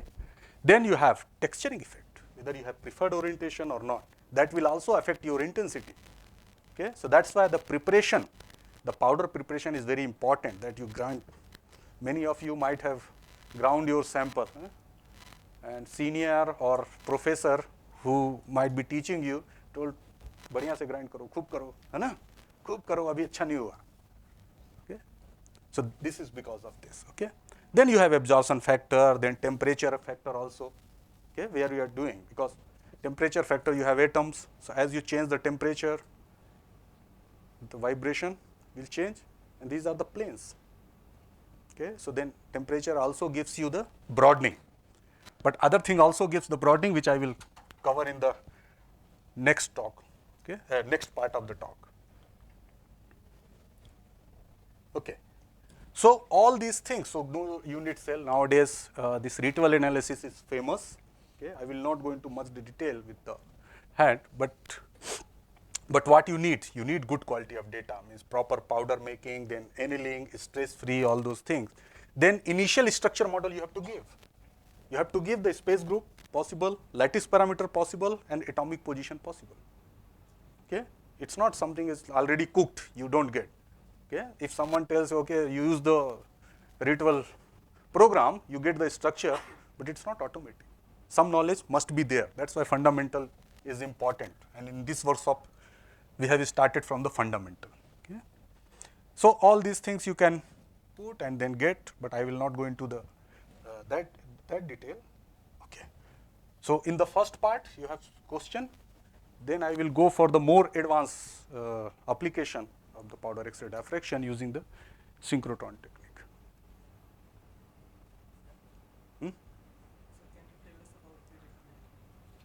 Rietveld. Rate-weld, okay, means how much, right now I can tell you. So rate-weld is nothing, a simple thing. What you do, suppose I give you one data, so this is the peak profile, you fit it. Or more simple, I said, you have the data that these many number of people, they do this. So what you do, X, okay, suppose this name, interest in this. Then what you do, you fit a formula that how it is going. Or suppose it tell how this number of XRD users are increasing. So what you will do, XRD machine where is there, number of user in IISc, number of user in this university, number of, then you, what you do, you make a formula and try to fit, and then you say it's like that. So it's kind of fitting. So rate-weld refinement is nothing but a fitting. So what you have a X-ray diffraction pattern, okay, you have peak position, you have intensity, okay, you have atoms in the unit cell, then that material, if you have done X-ray diffraction at room temperature, then temperature is important factor. If you have preferred orientation, then preferred orientation is important factor. Okay? If you have a strain, then strain is important factor. So what you do, you make a theoretical model with all these equations, all these information. Okay? So what you give the information, what wavelength I have used. Okay? Then in every data, you have some background. You give the background information. Then structure is there, so you give space group information. You give some lattice parameter. You give atomic position. You give temperature information, at what temperature. Then you have peak shape, Lorentzian, Gaussian, or pseudo-Fock. So you give that information. If you have a strain, you give a strain info. So all these information you give and try to generate a theoretical model. And then you try to match this experimental and theoretical model. If it fits well, then you say, this is my structure. So it's nothing but you have reference and then you try to generate a theoretical model. Okay? I hope the concept is clear. Okay? Then what you do? Every fitting you check the chi-square. If it is minimum, then okay?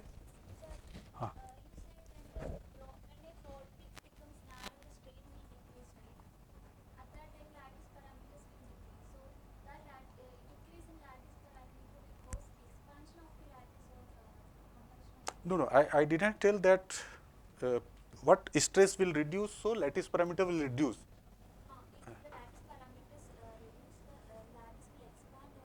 No, what I am telling. If suppose this is your system, okay? This is interatomic distance. Now if I compress, what will happen? The D, interplanar spacing, will reduce. Agree? Now you have 2D sine theta is equal to n lambda. Lambda is fixed. Okay? D is reducing. So what will happen with theta? Increasing. So the whole peak will be at higher angle side.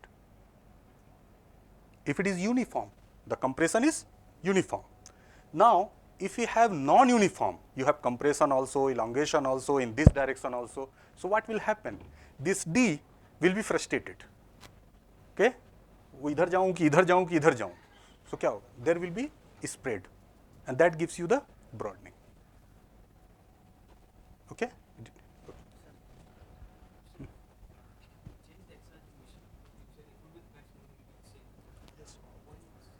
Where?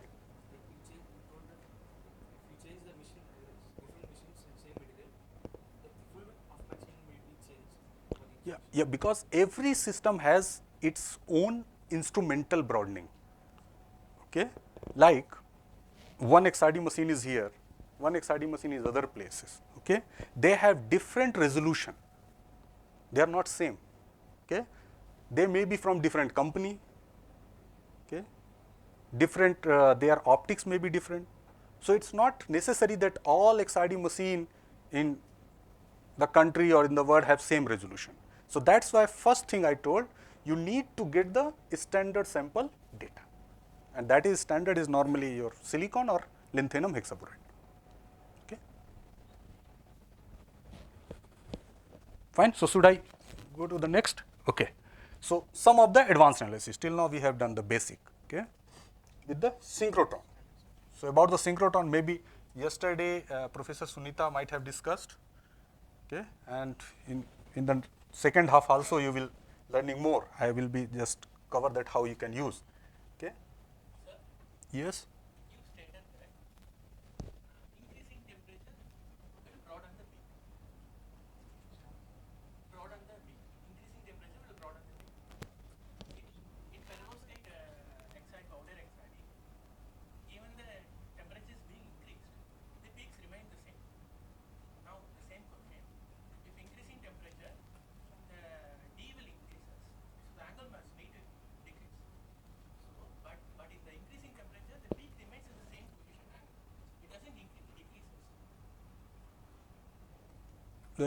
In which some, see, in general, if you have high temperature, you, from general physics point of view, you expect this larger vibration, okay, and some temperature atoms will not be at fixed position. So you expect the peak broadening, which is in general happening. Now this particular system might be some, if, I don't know whether you have prepared or you are talking with some literature. Due to this powder exploration, and due to this powder exploration. No, but okay. I got it. So you are talking about the results which I have shown. No, that is due to reducing the strain. That is annealing temperature, not general temperature dependent. It's like the author have annealed at 500 degrees centigrade, then they have annealed at 550 degrees centigrade, they have annealed at 600 degrees. So it is annealing temperature which reduces the residual stress. I think you confused because of that. So, did I make my point clear? Okay. So coming into that, then we can discuss with lunch also. So that I cover this, I have half an hour only. So I don't want to come between you and your lunch. So okay. So let me just start with that. So if you see the source of X-ray powder diffraction, okay. So what are the available in labs? Okay. In labs we have copper K alpha, cobalt K alpha, chromium, molybdenum, silver. There are many metal targets. Okay. And then we have synchrotron X-rays, which are monochromatic, and you have wide range of lambda. It's not fixed. Okay. You have soft X-ray to hard X-ray. Okay. Hard means 50 kV, 100 kV, all you can go in the synchrotron. Okay. Now, let's see the advantage of our laboratory X-ray diffractometer, which we use in the lab. So first thing is, it's your, okay. No need to write any proposal, no need to wait like synchrotron for 1 year, waiting time, whether proposal is accepted or rejected. No need. Immediately you prepare sample, put in the XRD, result आ गया, analysis हो गया, okay. And nowadays the modern instruments which are Rigaku and others, they are giving good precision and resolution. So you can do a lot, okay. And then you can change the sample environment according to you, high temperature, low temperature, anytime, okay. And nowadays software also available, okay. But the disadvantage or limitation, you have limited 2 theta resolution. So 2 theta resolution means peak to peak resolution, first thing. Then limited choice of wavelength, like I listed. You cannot use arbitrary lambda. Then this doublet, otherwise use the monochromator. Okay. Then the most important, the first one and the last one, lower flux, the intensity. Okay. So here I will show you. So the synchrotron has these limitations, the laboratory source has these limitations, synchrotron has advantage of the very high flux, means high intensity and resolution. So I will show application of these two in the next few slides. Okay. So let me start with the one question, so which basically after that we start our talk on the application of synchrotron in material. So these are the diffraction patterns. Okay. Can you tell what is difference between these three?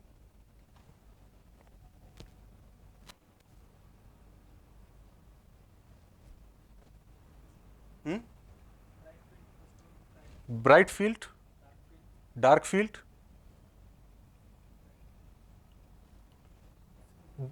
These are all are diffraction pattern, you can say yesterday you have already know the in the reciprocal space.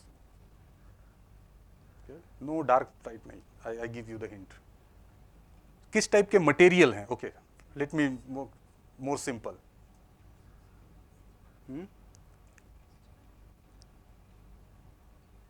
Anyone? No? What is the difference between these three? Diffraction pattern, kind of material? Huh? This is amorphous. Semi-crystalline? What is semi-crystalline? Semi-crystalline, did I tell? Semi? Partially crystalline. It's not like conductor, semiconductor, insulator. Okay, but we are in normal language we can say, of course. So it's partially crystalline. Okay, and this is amorphous.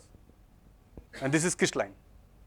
Okay, let's don't waste time, but let's hear my talk, okay, and then we'll see. Okay, so, and at last we'll come to here. Okay, so now coming to the first class, yesterday first class, crystal definition. So what is the definition of the crystal? Periodically arrangement of atom. Okay. And okay, so this is the book also tells a solid composed of atoms arranged in a pattern periodic in 3 dimension. Okay. Or atoms in a crystal are arranged in a pattern that repeats itself in 3 dimension throughout the interior of the crystal. Correct? Okay. Now, something happened in 1982, and this is the definition from Kaliti book. Okay, most of us have read this book. So what is the definition now? So in the crystal, 5-fold symmetry is forbidden. No? Agree? Okay, but what is this definition now? From Kittel book is standard. We can make a crystal from molecules which individually have a 5-fold rotation axis, but we should not expect the lattice to have a 5-fold rotation axis. Anyone understood what this book is trying to tell? Lattice 4-fold, but crystal can have 5-fold. Individual moiety of the molecule Huh? can have the 5-fold, but the entire moiety doesn't have a 5-fold. Okay. So, but crystal tells there is no 5-fold rotation axis. I think morning also we had this. Okay, no issue. But 1992, the definition of the crystal is changed, and the International Union of Crystallography accepted this. By crystal we mean any solid having an essentially discrete diffraction diagram, and by a periodic crystal we mean any crystal in which 3-dimensional lattice periodicity can be considered to be accepted. Okay. So the definition of the crystal after 1992 from International Union, any material which gives us discrete diffraction pattern is a crystal. Okay. It can be periodic or aperiodic, but crystal is any material. For example, you all have heard LCD. What is LCD? Liquid display, but liquid is amorphous. But in some form it is giving the diffraction pattern. Okay. So this is the actual definition now accepted by International Union of Crystallography. So any material which gives the diffraction pattern. Okay. And this was basically based on the discovery of quasi-crystal. Okay. Okay. So today I will say something about incommensurate modulated crystal, okay, and fundamental science or questions of in that material which has been solved using the synchrotron X-ray diffraction. Okay. So let me just tell you something about the foundation of modulated crystal. So we have, so this is 2-dimensional lattice. Okay. Normally, so these are the atoms arranged. So what is the unit cell? This is the unit cell. So A1 is the lattice vector in this direction, A2 in this direction. So what is the unit cell? We can say this is the unit cell. Fine. Now, suppose these atoms due to temperature or pressure factor displaced from their mean position. Now, what is the unit cell? Is this a unit cell which we can repeat and make crystal?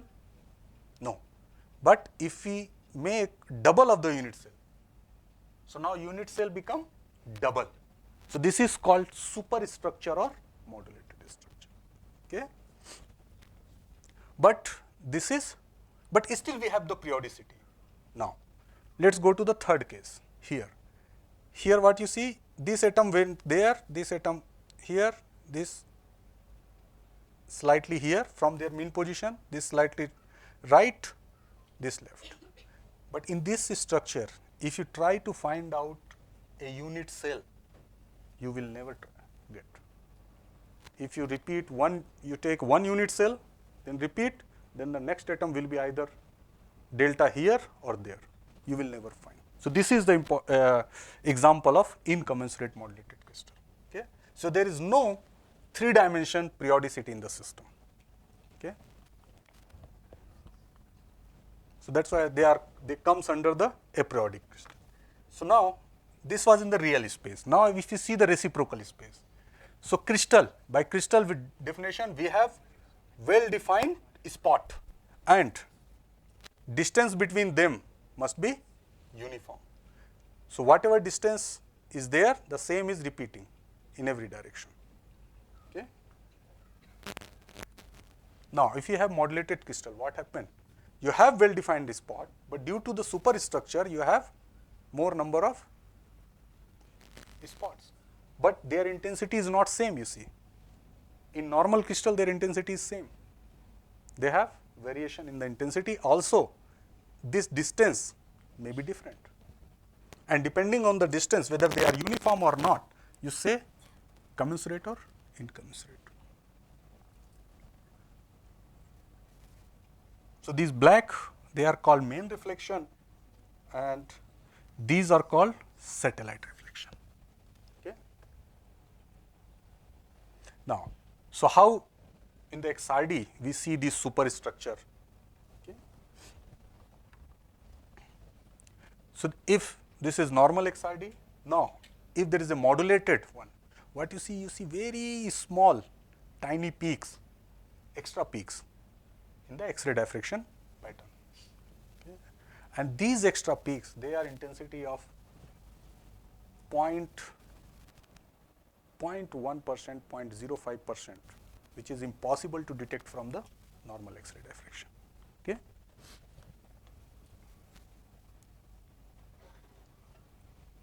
Now coming to the analysis of that. So to analyze them, we need to go into the superspace group crystallographic theory. So we need to add one dimension. So a standard reciprocal lattice vector has H A star, K B star, L C star. Standard reciprocal lattice. But here what we need fourth vector Q, which is called modulation vector, and M is the order of modulation, and then this Q is in this form. If all these Q1, Q2, Q3 are rational, then it is commensurate. If at least one is irrational, then it is incommensurate.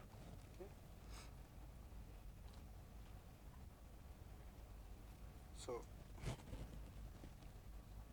okay.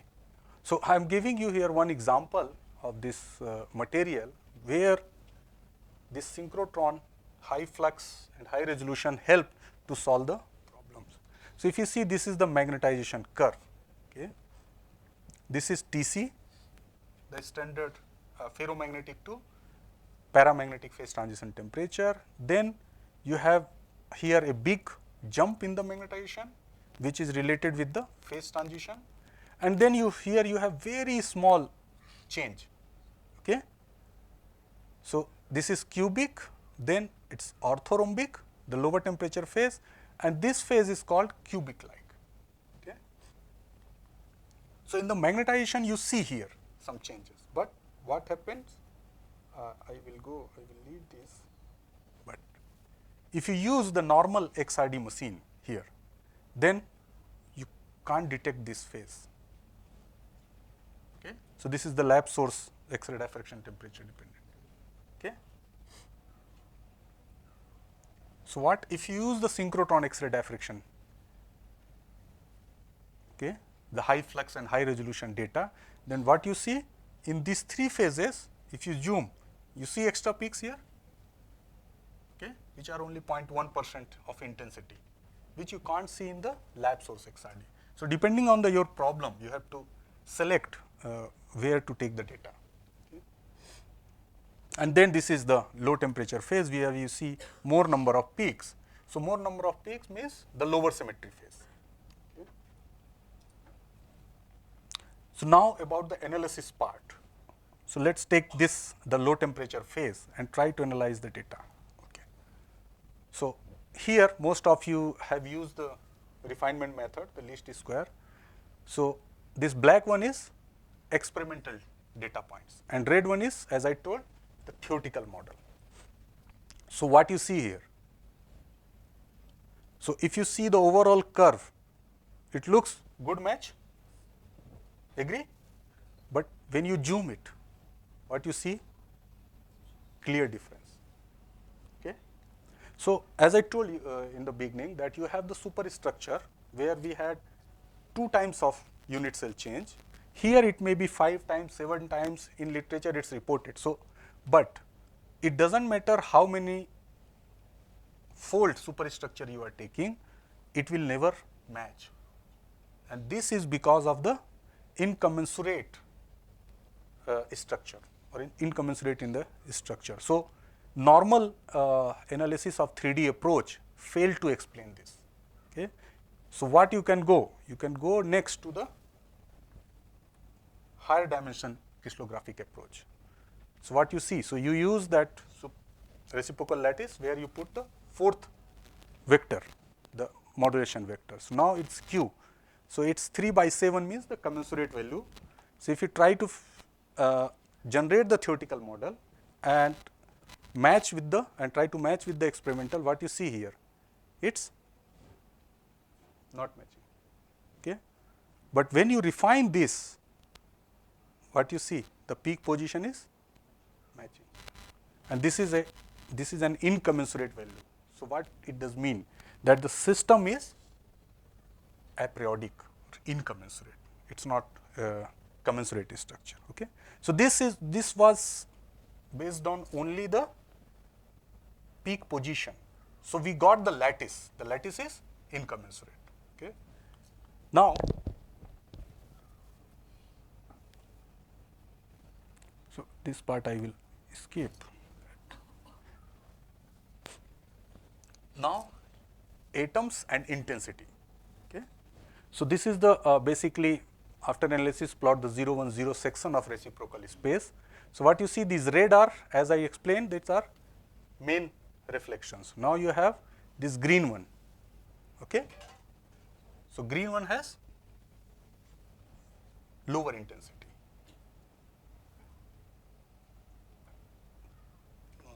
Okay. So what you see here? So you have these 3 reciprocal space pattern.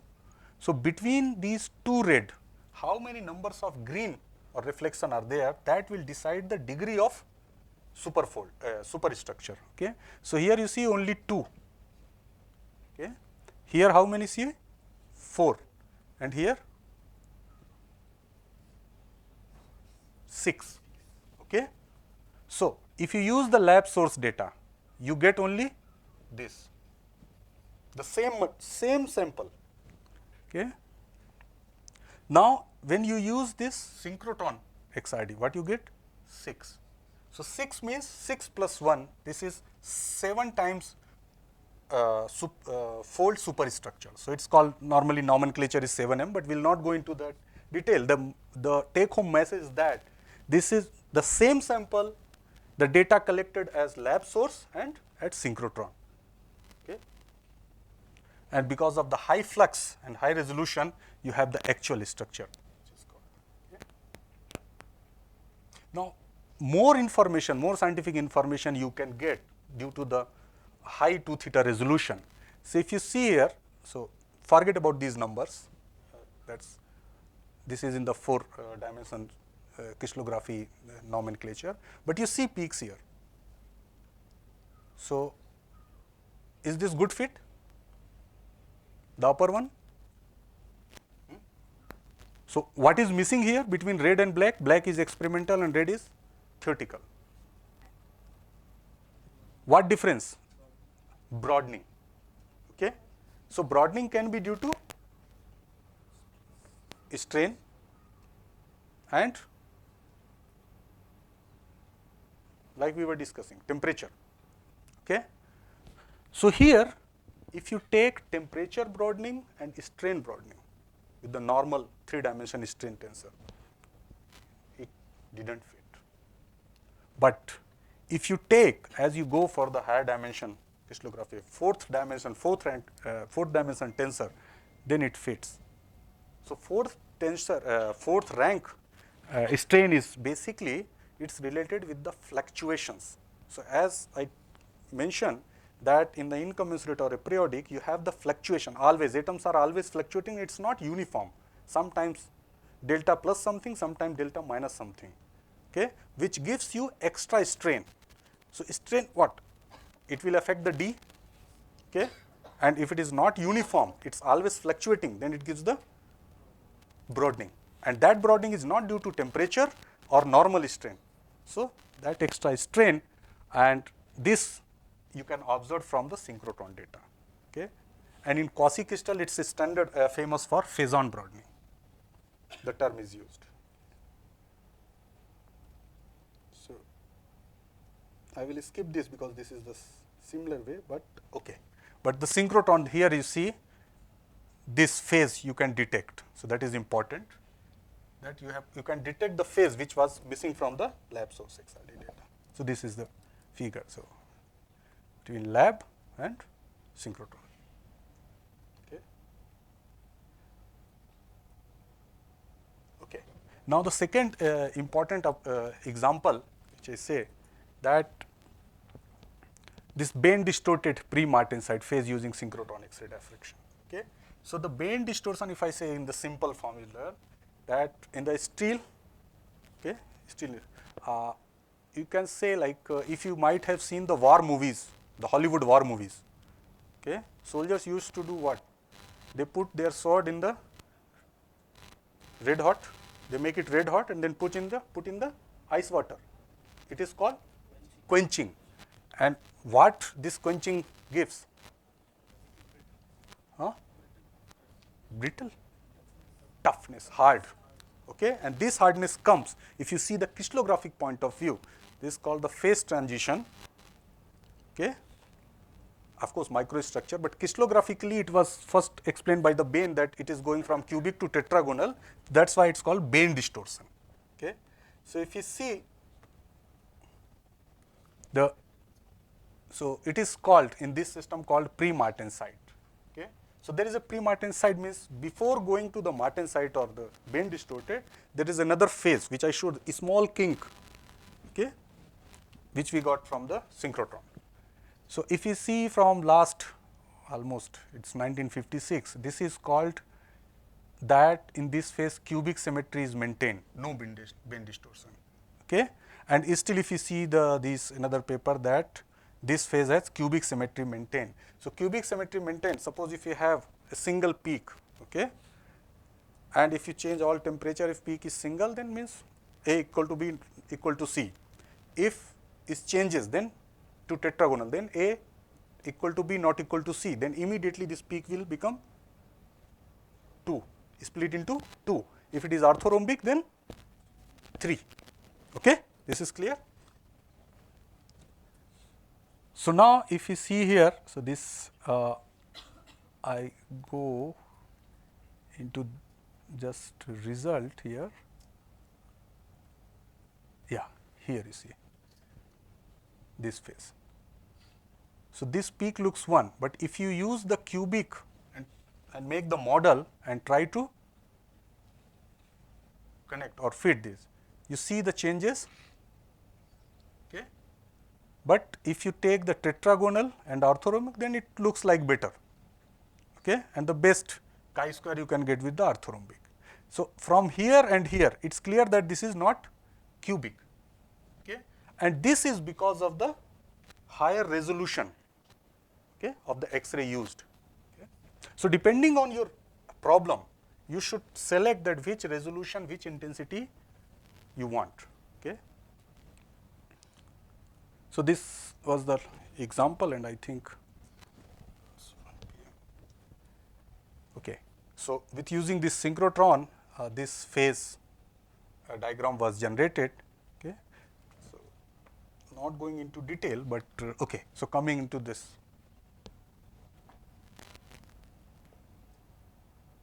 So now, what is this? Crystal. This bright spot, then satellite. So modulated crystal, but the satellite distance is uneven, so incommensurate. And this is, if you see, 5-fold symmetry. So it's quasi crystal. Okay, all are crystal. Okay, so what is common here? Well-defined diffraction pattern. So what is crystal?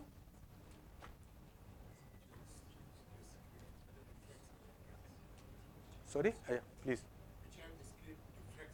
Any material which gives us discrete diffraction pattern is crystal. Okay.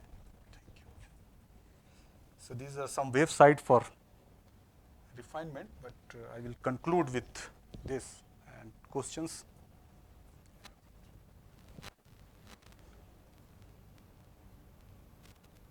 From any part you can ask. Now it's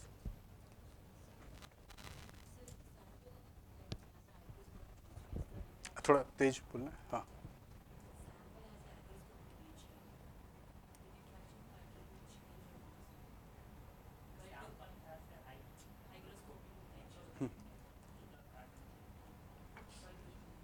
The pattern may, see, it depends for any external nature or external parameter, whatever parameter, if it will affect your interatomic distance, means the interplanar spacing, okay, or it generates kind of stress, strain, okay, whatever. If it is changing anything to your system, it must be reflected in the diffraction pattern.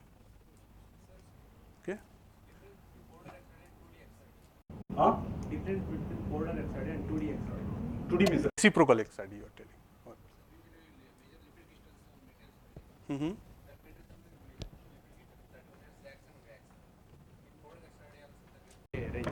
The difference mainly. Can you maybe little bit loud? Yeah, please. Mic है क्या? Mm-hmm.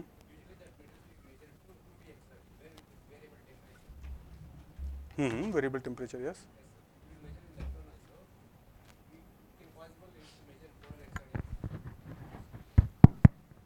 So the powder XRD, this is XRD technique. Okay, you are using the powder, then it is calling the powder XRD pattern. Okay, if you are using the single crystal, so that's single crystal XRD. If you have put the plane, then that. So the powder XRD is basically means you are making powder. Suppose you have a material. So if you put like the plate, then you see the texturing effect, not the actual one. Sorry, polycrystalline. The polycrystalline, if you put solid also, but in solid you will be having this texturing effect. So that's why we make proper powder, so that this crystallite, so the X-ray can see all crystal orientation. So that is the powder XRD. Okay. That material also will come powder only, sir. That liquid crystal. I did not listen. Mic. That material also become powder only, sir. That liquid crystal materials will be. So you can do the powder XRD. That's very simple. How to confirm then it is a liquid crystal or a normal crystal? No, that's what I told. You do the XRD, if you get the well-defined diffraction pattern, okay, then it is crystalline. Yes, sir. If you get the broad peaks, broadening, then it is amorphous nature. Okay, sir. Okay, this is not working, but I think this was in the first part.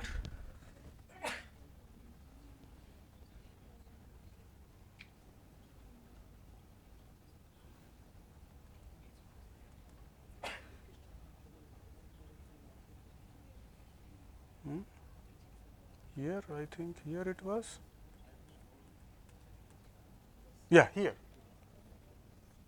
So if it is well defined diffraction peaks, sharp, then it is crystalline nature, otherwise the No, I think he's talking about liquid crystal. So it will, if it is In that also- crystalline, that's what I am telling. In that also, say, oxygen sharp peaks will get, sir. If it is crystalline, then you get the sharp peak. That's why liquid crystal will tell. If it is, that's why here liquid amorphous. If it is normal, no crystalline nature, then you get the amorphous kind of. I think he's talking about liquid crystal. No, I gave example that the basically the definition of the crystal. So basically that different definition. So I asked the question. So they told that liquid is amorphous. Then I told what is LCD? So that liquid crystal display. Okay.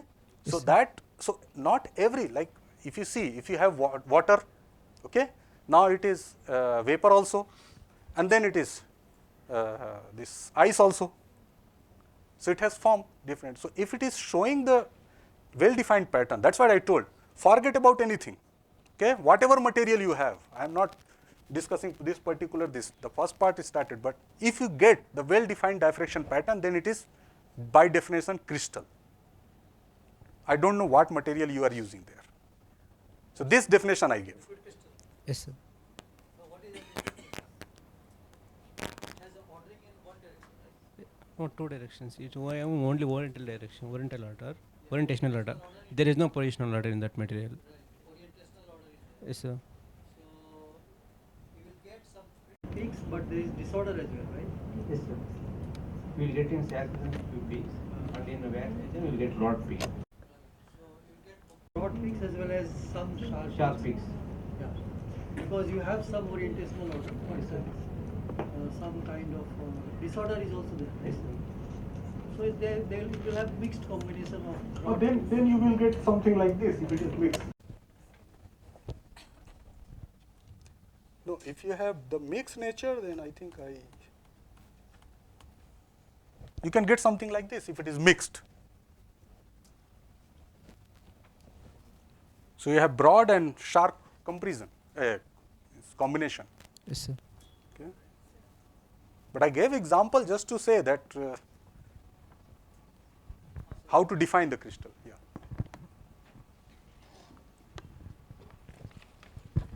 So I have two questions. Yeah, please.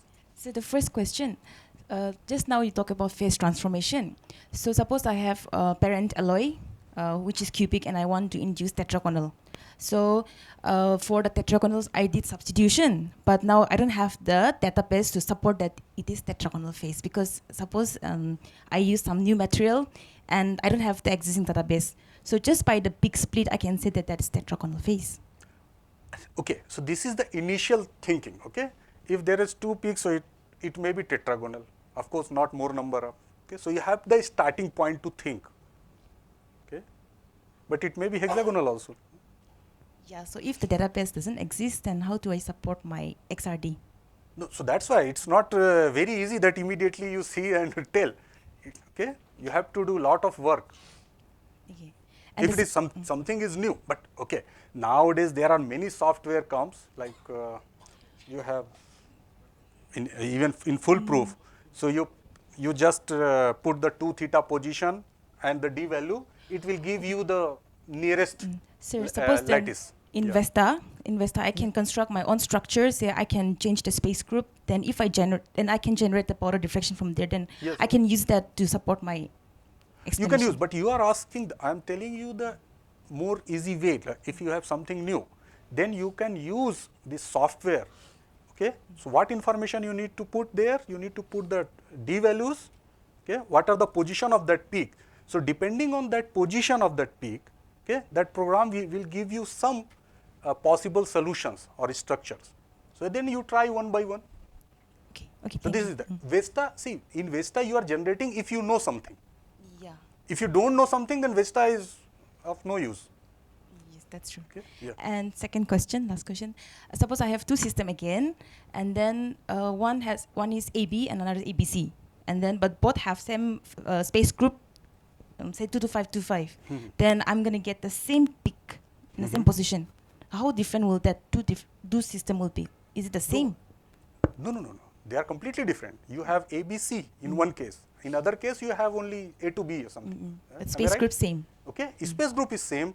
Maybe lattice parameter is also very close, but atoms are different. So intensity will be different. Only the intensity, the position will be same.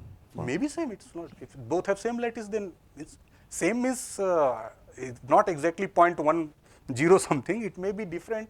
It may be same. But if atom is different, then intensity variation must be different. Then, okay, that's okay. I'm clear. Okay. But remember one thing, like for that you must know the structure factor. And in the structure factor, this Fn term, the atomic scattering factor, okay, this depends on number of electrons. So suppose if your C in periodic table is close to B or A, then you may not see change in the intensity also. So that time you can use, so for that case, either you can go for another kind of experiment, not normal, and the most useful experiment means other maybe, but in the diffraction you can go for the neutron diffraction. That will give you really different intensity variation.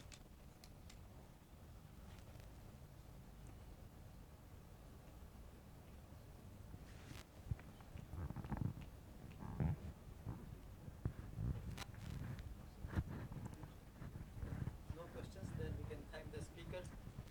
Thank you. Thank you. On the behalf of organizers, I would like to. ये चला नहीं लेकिन ये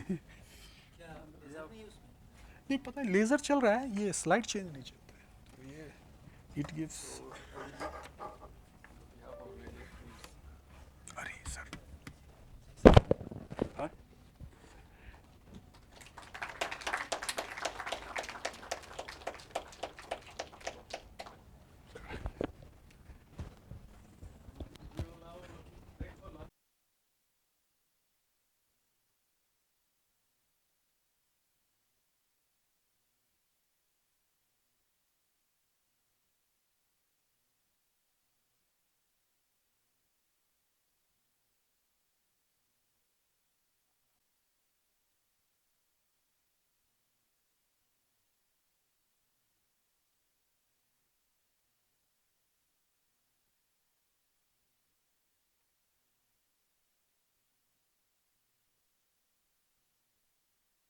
I think we are still waiting for more people to come. If you know your friends, can you just send them a message that we should begin now? Lunch is over.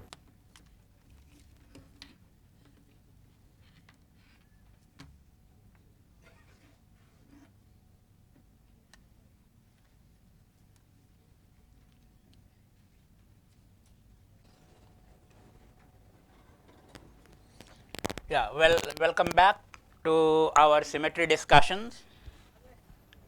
So we are on our journey to 32 point groups. In 32 point groups, we said 10 point groups are already listed here, 5 rotation point groups and 5 roto-inversion point groups, 5 and 5, 10. These are also called monoaxial point groups because they have only a single axis. Monoaxial.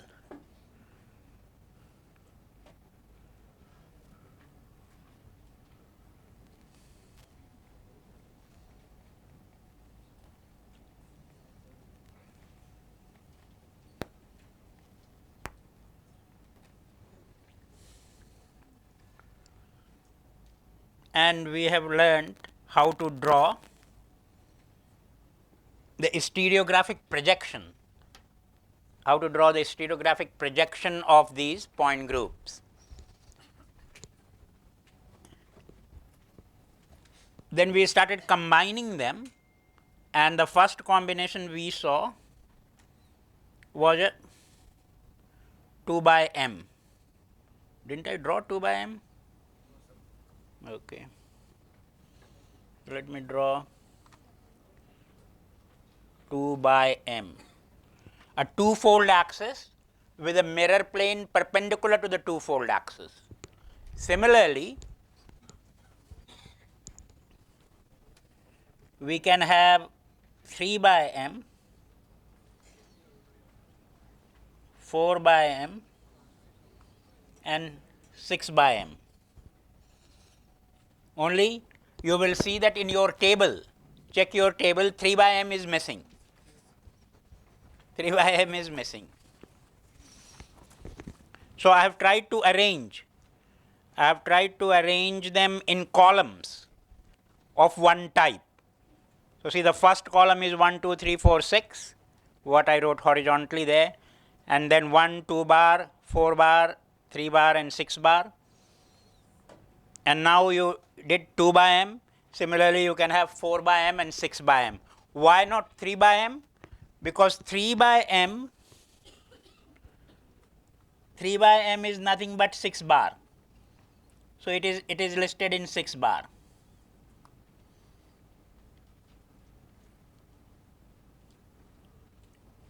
Let us try to do this. Let us try to see this equivalence.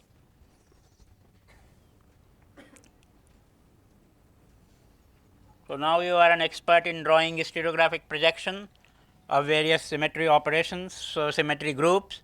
So let us try to do this 3 by m. For drawing any threefold stereogram, it is nice to draw 3 reference diagonals at 60 degree. Because 3 means you have to rotate by 120. So the 60 degree diameters help you. Okay. Then next to a diameter, let me write a starting point. Okay. So let me put a 3. So there is a vertical 3 axis.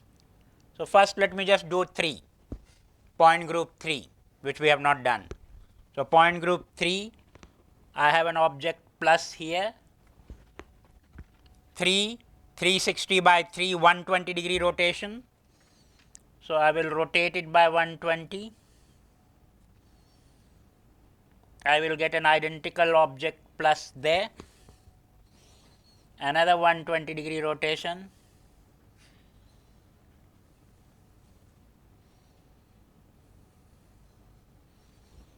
I will get an identical object plus there. A further 120 you have to complete. If I just draw 120, so threefold means 120 degree rotation. So I start with this and 120 degree rotation end. No. You have to keep rotating it, because if 120 degree rotation, this is saying a symmetry is acting, a threefold symmetry is acting on a space. So it will act on the entire space. So once this has been rotated by 120 degree here, and if this is not rotated by 120 degree, threefold is not there. So to preserve the threefold, this also has to be rotated by 120. And then this has to be rotated by 120, you come to the starting point. So till you come to the starting point, you have to keep iterating the operation. Only when you come to the starting point, you stop. So now I have 3 objects, I have a threefold. So this is a point group 3.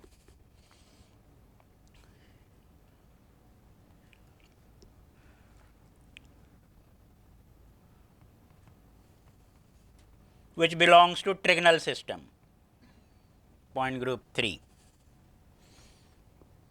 Now, to this,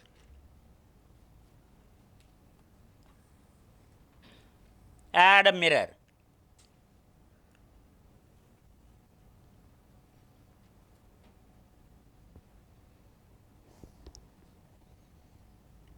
Add a mirror. Horizontal by m, 3 by m. So the horizontal line of the by shows that the mirror is perpendicular to the axis. So 3 by m. So I am going to convert this 3 into 3 by m.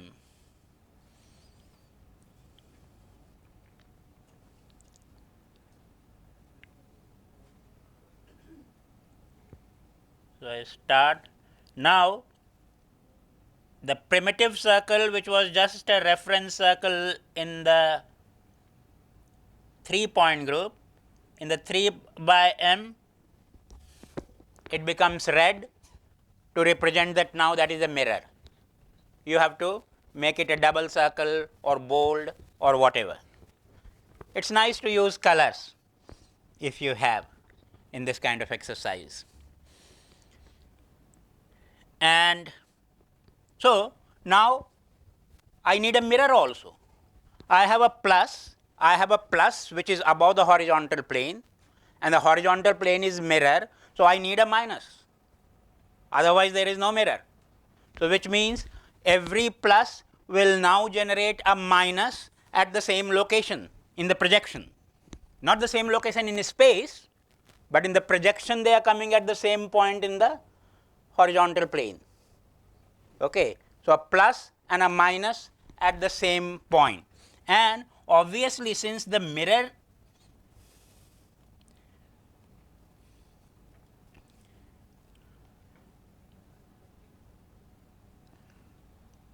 so plus and a minus, and since the mirror will change the handedness, change of handedness indicated by a comma. So plus and minus and a comma, plus and a minus and a comma. So there are actually 3 objects, 3 sitting above and 3 mirror images below the horizontal plane. So then you have a vertical 3-fold axis also, and you have a horizontal mirror also. So 3 by m. In fact, the count of the objects which you have, we didn't define that. There is a little bit of group theory involved in it, the mathematics of group theory. How many of you have done group theory as part of your courses? Yeah. So those of you who have done group theory will realize that, and that's why they are called groups. It is not just because they are some set. So it's a group of operations, group of symmetry operations, and the number of symmetry operations in the group is called the order. And each symmetry operation will generate a new object. So the number of objects which you have is the number of operations in the group. So how many operations are there in 3 by m?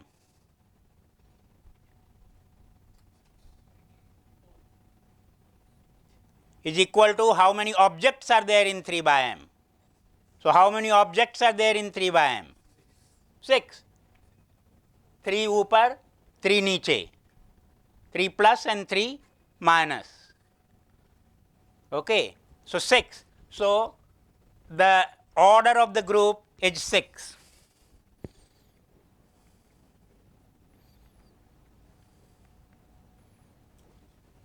Qualitatively sometimes we say something is more symmetric than others. If you look at the order, you have a quantitative measure that something is more symmetric than other. So 3 by m is more symmetric than 3.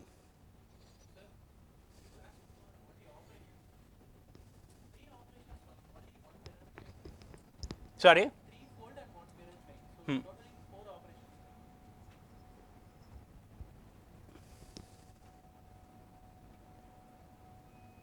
No. 3 rotations. Okay. So 3 operations. And then you can map this plus to this minus here. That's also an operation. Out of the set of these 6 objects, each object is going, or let us say that this plus is my starting object. Okay. So this plus, the starting object, is being mapped to all the other 5 objects by some operation. So each one gives me an operation. And it gets mapped to itself also. It's in group theory, there is an identity operation. So first of all, this plus gets mapped to itself. I have one operation identity, doing nothing. If I started with this object and I do nothing, it remains there. Then, as you said, I apply a mirror. So I get this minus, second operation. So I have identity and I have a mirror, 2 operations. Then I again come to this plus, rotate by 120. I get this plus. So third operation. Rotate by 240. Fourth operation. But now I have not yet got from this plus, this minus and this minus. How do I get that? So I have to have a composite operation. Rotate by 120 and reflect. This is neither rotation nor reflection. It's a combination of rotation and reflection and is a new operation because it is generating a new location starting with this plus. It is taking this plus and bringing it, this right-handed object plus, and bringing it to a left-handed object minus here. 120-degree rotation followed by reflection. So it's a rotoreflection, if you so wish, operation, which is coming as a byproduct because there 3 is there and the mirror is there. So those of you who have done group theory, one of the properties of group is that the group should be closed. So if there is an operation A and an operation B, then the combination of operation A and B should also be part of the group. Closed. Okay. Integers are closed under addition. So if I have 1 and if I have 2, 1 plus 2 should also be an integer. Right? So if I have a rotation 120 and I have a reflection in the horizontal plane, the combination of rotation and reflection should also be a part of the group, and that's what this minus is doing. So 3 plus 3, 6. Is that satisfactory? Improper access?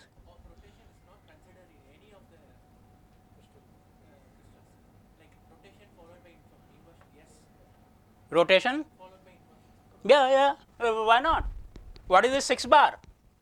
In fact, I am going to say that I will not call it 3 by m, I will call it 6 bar. 6 bar is an improper rotation axis. And the list which I gave you, 5 plus 5, 10, the starting list itself, half of them is improper. 1 bar, 2 bar, 3 bar, 4 bar, 6 bar, all improper. We are rebellious, we are reactionary. We don't want to be proper. Improper behavior. Yeah. Yeah. Yeah. Sorry, say that again. Type 1, we say 3 by m is a 1 group. No, the 3 by m is not type 1. M is type 2. So 3 by m by association becomes type 2. You are known by the company you keep. So 3 was type 1, good and proper, but its company M is type 2, so 3 by m also becomes type 2. Yeah. Every time after calculation, we have to check the object is identical to original or not. Yeah. This time when we are performing those operations, we are not looking for that original object. No, so now see, yeah, that's a very good question. What is happening to the self coincidence? What is happening to the self coincidence? I am saying this fellow plus move to that fellow minus, and this was left-handed, that and right-handed. So there is not getting self coincidence. That's why I require 6 of them. The self coincidence is applied to the entire set of 6 objects. So when you have these 6 objects, and then if you apply mirror, then the upar to niche, upar to niche, upar to niche, niche to upar, niche to upar, niche to upar, 120. Then for the set of 6 objects, applying any of the symmetry operations does not give you any new. It is actually self coincidence. Okay, but not individual element. So that's true even in finite objects. When I say that cube has a mirror plane, then the left part actually moves to right. Half of it moves to the right and right part moves to left. So they are not self coincident. cube as a whole, both the parts, is coincident because left goes to right, right goes to left, so the cube remains cube. Similarly, here individual elements will move all here and there, but the entire set of 6 objects remain where they were, and it's a self-coincidence. Okay, very good question. Yeah. So 3 by m, order 6. Now let us create 6 bar. Who will create 6 bar?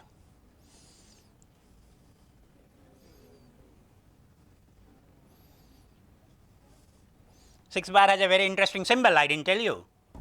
So I need to tell you. So 6 bar symbol is draw a hexagon. But if I fill the hexagon, it becomes 6. That symbol you know. I don't fill the hexagon. I make a nice little triangle in the hexagon and fill the triangle. What can be more beautiful than this? Symbol for 6 bar. Okay, symbol for 6 bar. Okay, now let us see. I draw my 6 reference line. So see, these reference lines I am not making lal. These are not lal. These are not red. So these are not mirror. Don't think that there are so many mirrors. This is only for guideline for me to draw my objects at 60 degree or 120 degree. 6-fold roto inversion. Okay, I start here. I start here with the plus. 6-fold 360 by 6. How many degrees rotation? 60 degree. I rotate here. Shall I draw an object there? Shall I draw an object there? Yes, no? No. Previous case, I drew at 120.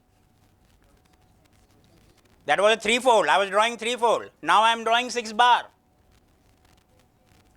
And 6 bar, 60 degree rotation is not 6 bar. 60 degree rotation followed by an inversion. 60 degree. So, this was only part of my journey. I come here and then I invert. Then I invert. I go there. There I put. And since the object was upper, the center of inversion is on the horizontal plane, the inversion will be niche.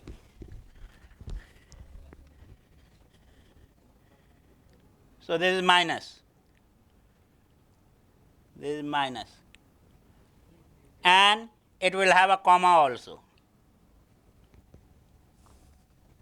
So a 60 degree, see what happened.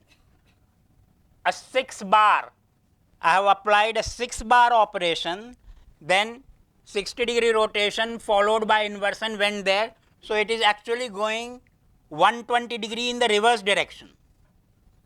120 degree reverse direction and is getting down, reflected. So again if I apply 6 bar to this, will come here, invert, will go there. So which is again 120 degree in that way.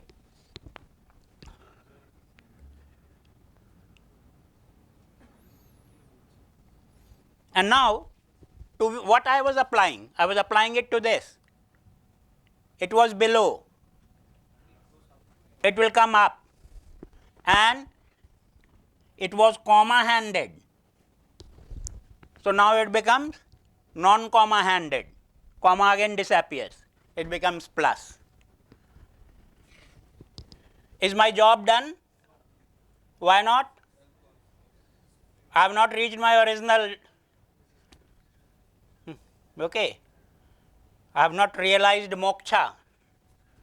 The moksha will be attained only when you realize your original position. So I will have to continue my journey.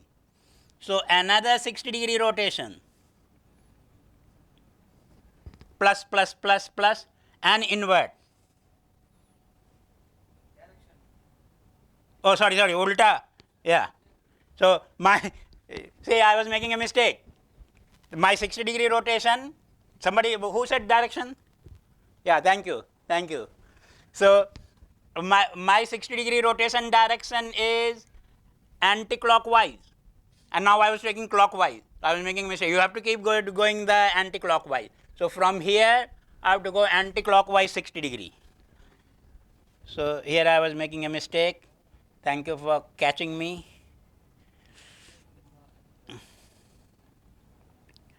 So I go there, 60 degree, and invert. So I come to the original position, but this one was plus. So I come to the original position, but below that, minus, and with a changed handedness also. So I generate a minus there. Minus, ooh. Yeah. It's as a digital system, so easy to generate and equally easy to lose. One wrong button, सारा file delete हो गया, ये corrupt हो गया, ये कुछ हो गया.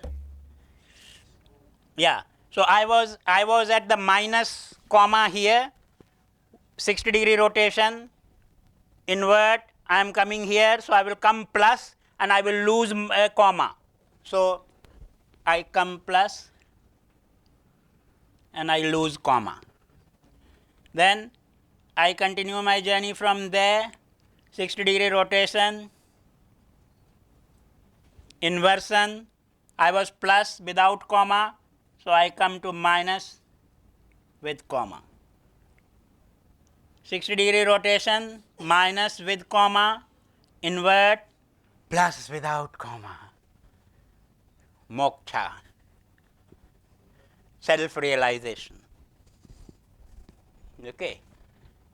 So now you can see that these 6 objects, are they any different from these 6 objects which we drew for 3 by m?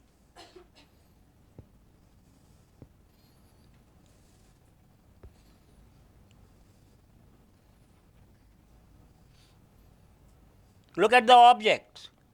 Symmetry element wise, they have been drawn differently.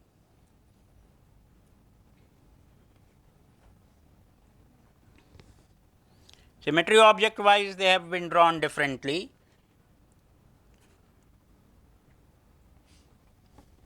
One is being thought of as a 3-fold axis with a perpendicular mirror.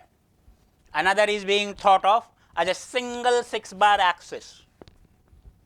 But a single 6-bar axis automatically is giving you the same plus minus configuration of 6 objects. So really the group is the same. Same object is being taken to the same positions. So all the operations are exactly identical here and here. Only the naming is different. Naming is different. How is naming different? Is different.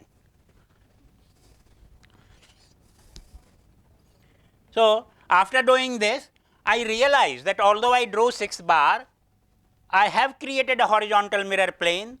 So for completeness, I should make the horizontal plane red,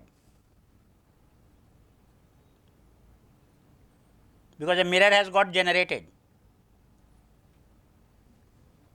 I can't have a 6 bar without a mirror. Can't have a 6 bar without a mirror. Looks like a very strange axis, but simple. Take a tetrahedron, put another tetrahedron on top of it face to face. You have a 3-fold, common axis of the 2 tetrahedra, 3-fold, and the common plane of the 2 tetrahedra, mirror plane. So 2 tetrahedra, what is this? So a real life realization of this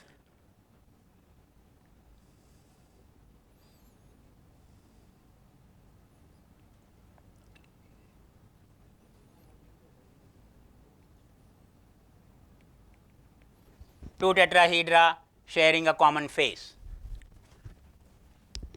The common axis becomes your 6-bar axis. The common plane becomes the mirror plane. So an object, a real object, not a crystal, but a real object, real finite object which has 6-bar is this one. Okay. Now, group subgroup relation. Group subgroup relation. I had drawn a point group 3. All items of point group 3 is here. This plus only taken plus plus plus makes its own group, which is point group 3. Only taken M makes its own group, which I have already drawn as point group M. So one point group can be subgroup of another point group, and the international symbol 3 has been made also from that point of view, that you have outer boundary of hexagon in red representing the horizontal mirror plane, and the inner 3 solid, which is showing that there is actually a solid 3, a threefold there. And don't ask me, ask Professor Arroyo, editor of International Table. International Tables, all the ladies in the group, you should all be very proud. The first edition of editor of the first edition of International Table was a lady, Kathleen Lonsdale. And you should Google Kathleen Lonsdale handwritten, the entire table, entire book she wrote in hand in her 1925 or 30s or maybe 50s, I don't know, 1950s. Computer भूल जाओ, internet भूल जाओ, AI भूल जाओ, phone भूल जाओ. Okay, so the only way to write his manuscript is handwritten, and in beautiful handwritten notes she has drawn all calculations, all point groups, space group, structure factor, 2-3 pages for one structure factor, and hundreds of pages like that for 230. How much? 32. We are talking about 32 point groups, 230 space groups. So the entire 230 space groups worked by hand by Kathleen Lonsdale. International Table, Volume, Edition 1. Very, very inspiring. So don't ask me, ask. Now you can't ask Kathleen Lonsdale because she is in heaven. Ask the current editor, Professor Arroyo, who is going to be in NIT Rourkela in end of the February. I am going to see him. So I think I can ask him on your behalf, that why it is not called 3 by M but 6 bar. Somehow the International Table has preferred 6 bar and not 3 bar. So 3 bar का नाम काट दिया. 3 bar, it's 6 bar. Well, you don't want to duplicate anyway, so you have to keep only one of them. But which one is the choice of International Union of Crystallography? So they decided 6, and that decision is going to make a subtle difference, an important difference. I call 3 by M, I will put this in a trigonal system, that it has a threefold with a combination of a mirror. A threefold with a combination of a mirror, trigonal system. But 6 bar is one of the 6-fold axes, becomes hexagonal. So whether this point group will remain in trigonal or hexagonal depends upon which one I represent it as. And the International Union has decided in the favor of 6 bar, so this point group belongs to hexagonal. Good. 6 bar. So see, we have done this. Now 2 by m you did, 3 by m we did, but we lost it because 6 bar captured it. 4 by m, 6 by m left as an exercise. Okay, let's not do everything in so much detail. And now you are all smart students and smart professors. So you can create your own 4 by m and 6 by m. So these 4 groups also done. These 4 groups also done. Another way of combining mirror, I told you, is to combine a rotation axis with a parallel mirror. So I have a 2-fold rotation axis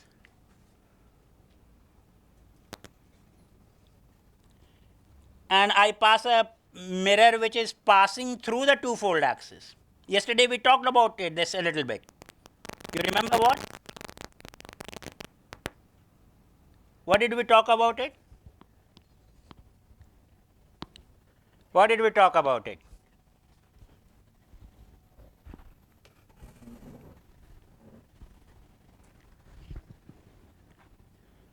भूल गया सब कुछ, याद नहीं अब कुछ. If a mirror passes through an n-fold axis, then how many mirrors? N mirrors. N mirrors. If a mirror passes through n-fold axis, n mirrors at an angle of 180 by n. 2-fold axis, 2 mirrors at an angle of 90 degree. एक mirror से काम नहीं चलेगा. एक mirror से क्यों नहीं काम चलेगा? Why can't I have what stops? मेरी मर्जी. There is a song, and that is the attitude. मेरी मर्जी, मैं मनमानी करूँगा. क्या मनमानी करूँगा? Give me a 2-fold. Fine.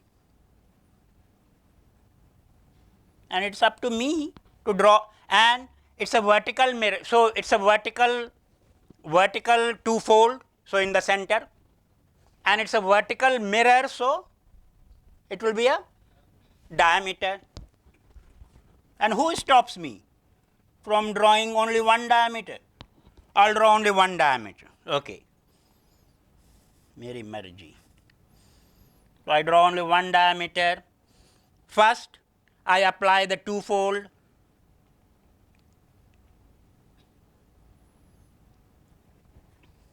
Plus and plus. Mirror rotation does not change handedness, so plus and plus.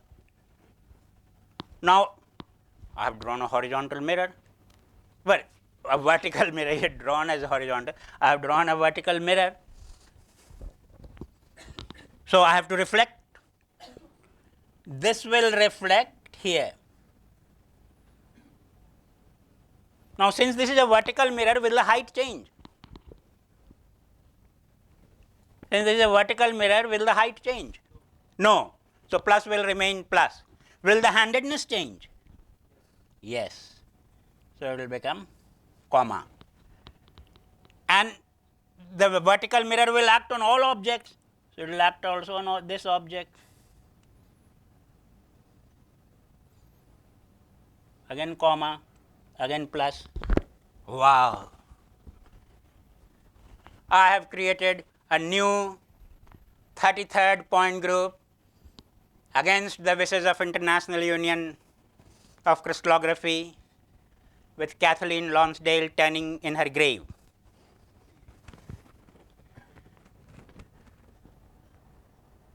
No, only one vertical mirror. But wait, Bhaiya, you think here, how will you take this plus to this comma?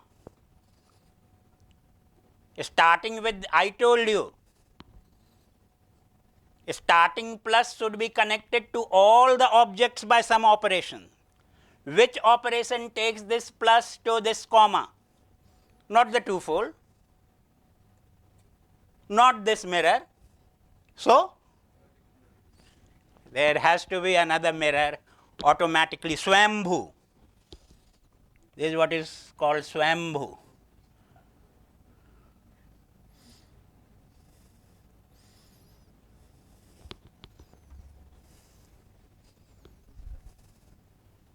I didn't draw it, God drew it. Nature demands it, Euclidean geometry demands it, group theory demands it, that if I have a plus and if I have a plus comma, there has to be an operation and there has to be a symmetry element of mirror there, and it has to be reflected in another mirror. So, I means वो मर्जी नहीं चलेगी. We have to satisfy ourselves with 32 point groups. So, if I have a twofold and I add one mirror and I try to make everything consistent, the another mirror automatically comes up. You could have done it the other way around. Instead of starting with twofold, you start with one mirror and then place another mirror. You will find that a twofold will come as Swambhu. So, all three will always go together. So, two mirrors at 92 orthogonal mirrors will always have a twofold along their line of axis, or along their common axis, along their line of intersection. Point group MM2, MM2, M along x axis, M along y axis, 2 along z axis.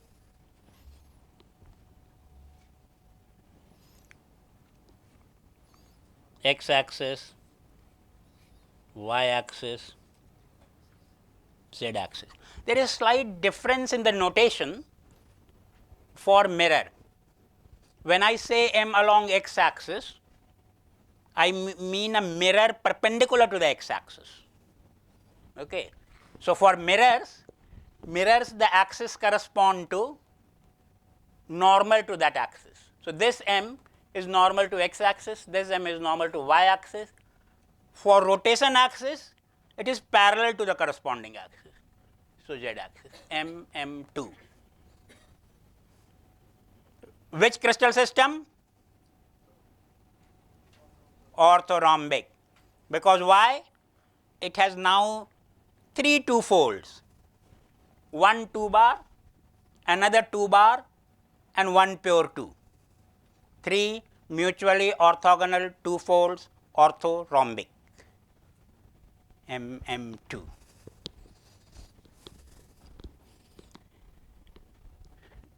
This trick can be done not only for twofold. So, with 2 I applied an M, I got MM2. With 3 I apply an M, I will get 3 M's, I write 3M. With 4 I apply an M, 4MM. With 6 I apply an M, 6MM. 3M, 4MM, 6MM left as an homework exercise to be done in Pondicherry, Kumaon, Nagaland, wherever you go back. क्योंकि यहाँ तो time मिलेगा नहीं, यहाँ तो mall भी जाना है. Asia Mall is being suggested.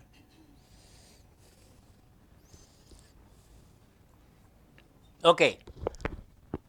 Now another combination group, and that is called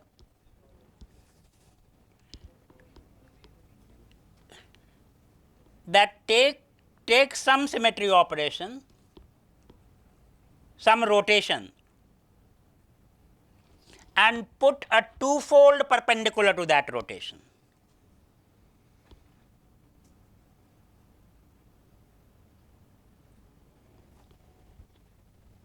And the symmetry combination rule here is exactly the same as mirror. If you have a 1 two-fold perpendicular to an n-fold axis, you will have n two-folds perpendicular to that axis at an angle 180 by n. So, if I have put 1 two-fold, I cannot just live with that. I have to have another two-fold perpendicular to that. Don't believe it? Try again your Mary Marji diagram. Stereogram, circle, vertical two-fold. Now, how do I draw the horizontal two-fold? Remember what I told in the morning. All horizontal directions are lying on the horizontal plane. So, horizontal two-fold will be shown on the primitive.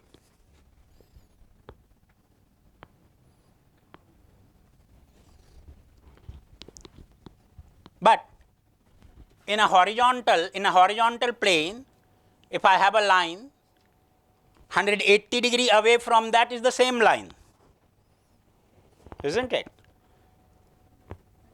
This hand and this hand is the same hand.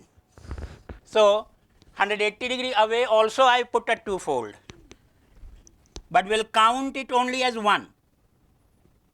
But for drawing purpose, it will look incomplete if I draw this and I don't draw that. So, these are the two ends of the same horizontal line. This is a vertical line. These are two ends of the same horizontal line. Fine? So, I still have a two-fold axis. Three lenses are drawn, but two-fold axis, one vertical in the center and one horizontal represented by two lenses on the primitive. Let me start my Tirtha Yatra. This is my home, plus. I apply the vertical two-fold. I get another plus.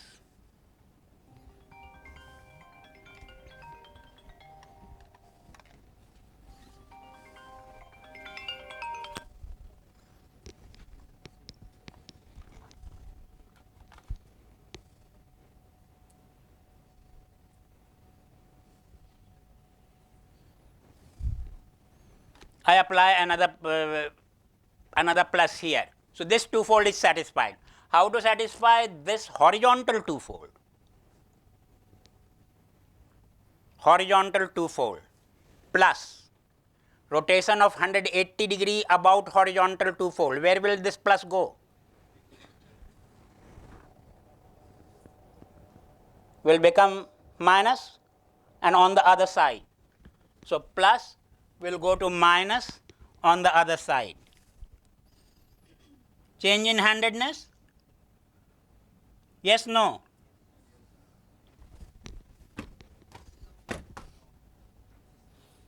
Change in handedness? Yes, no?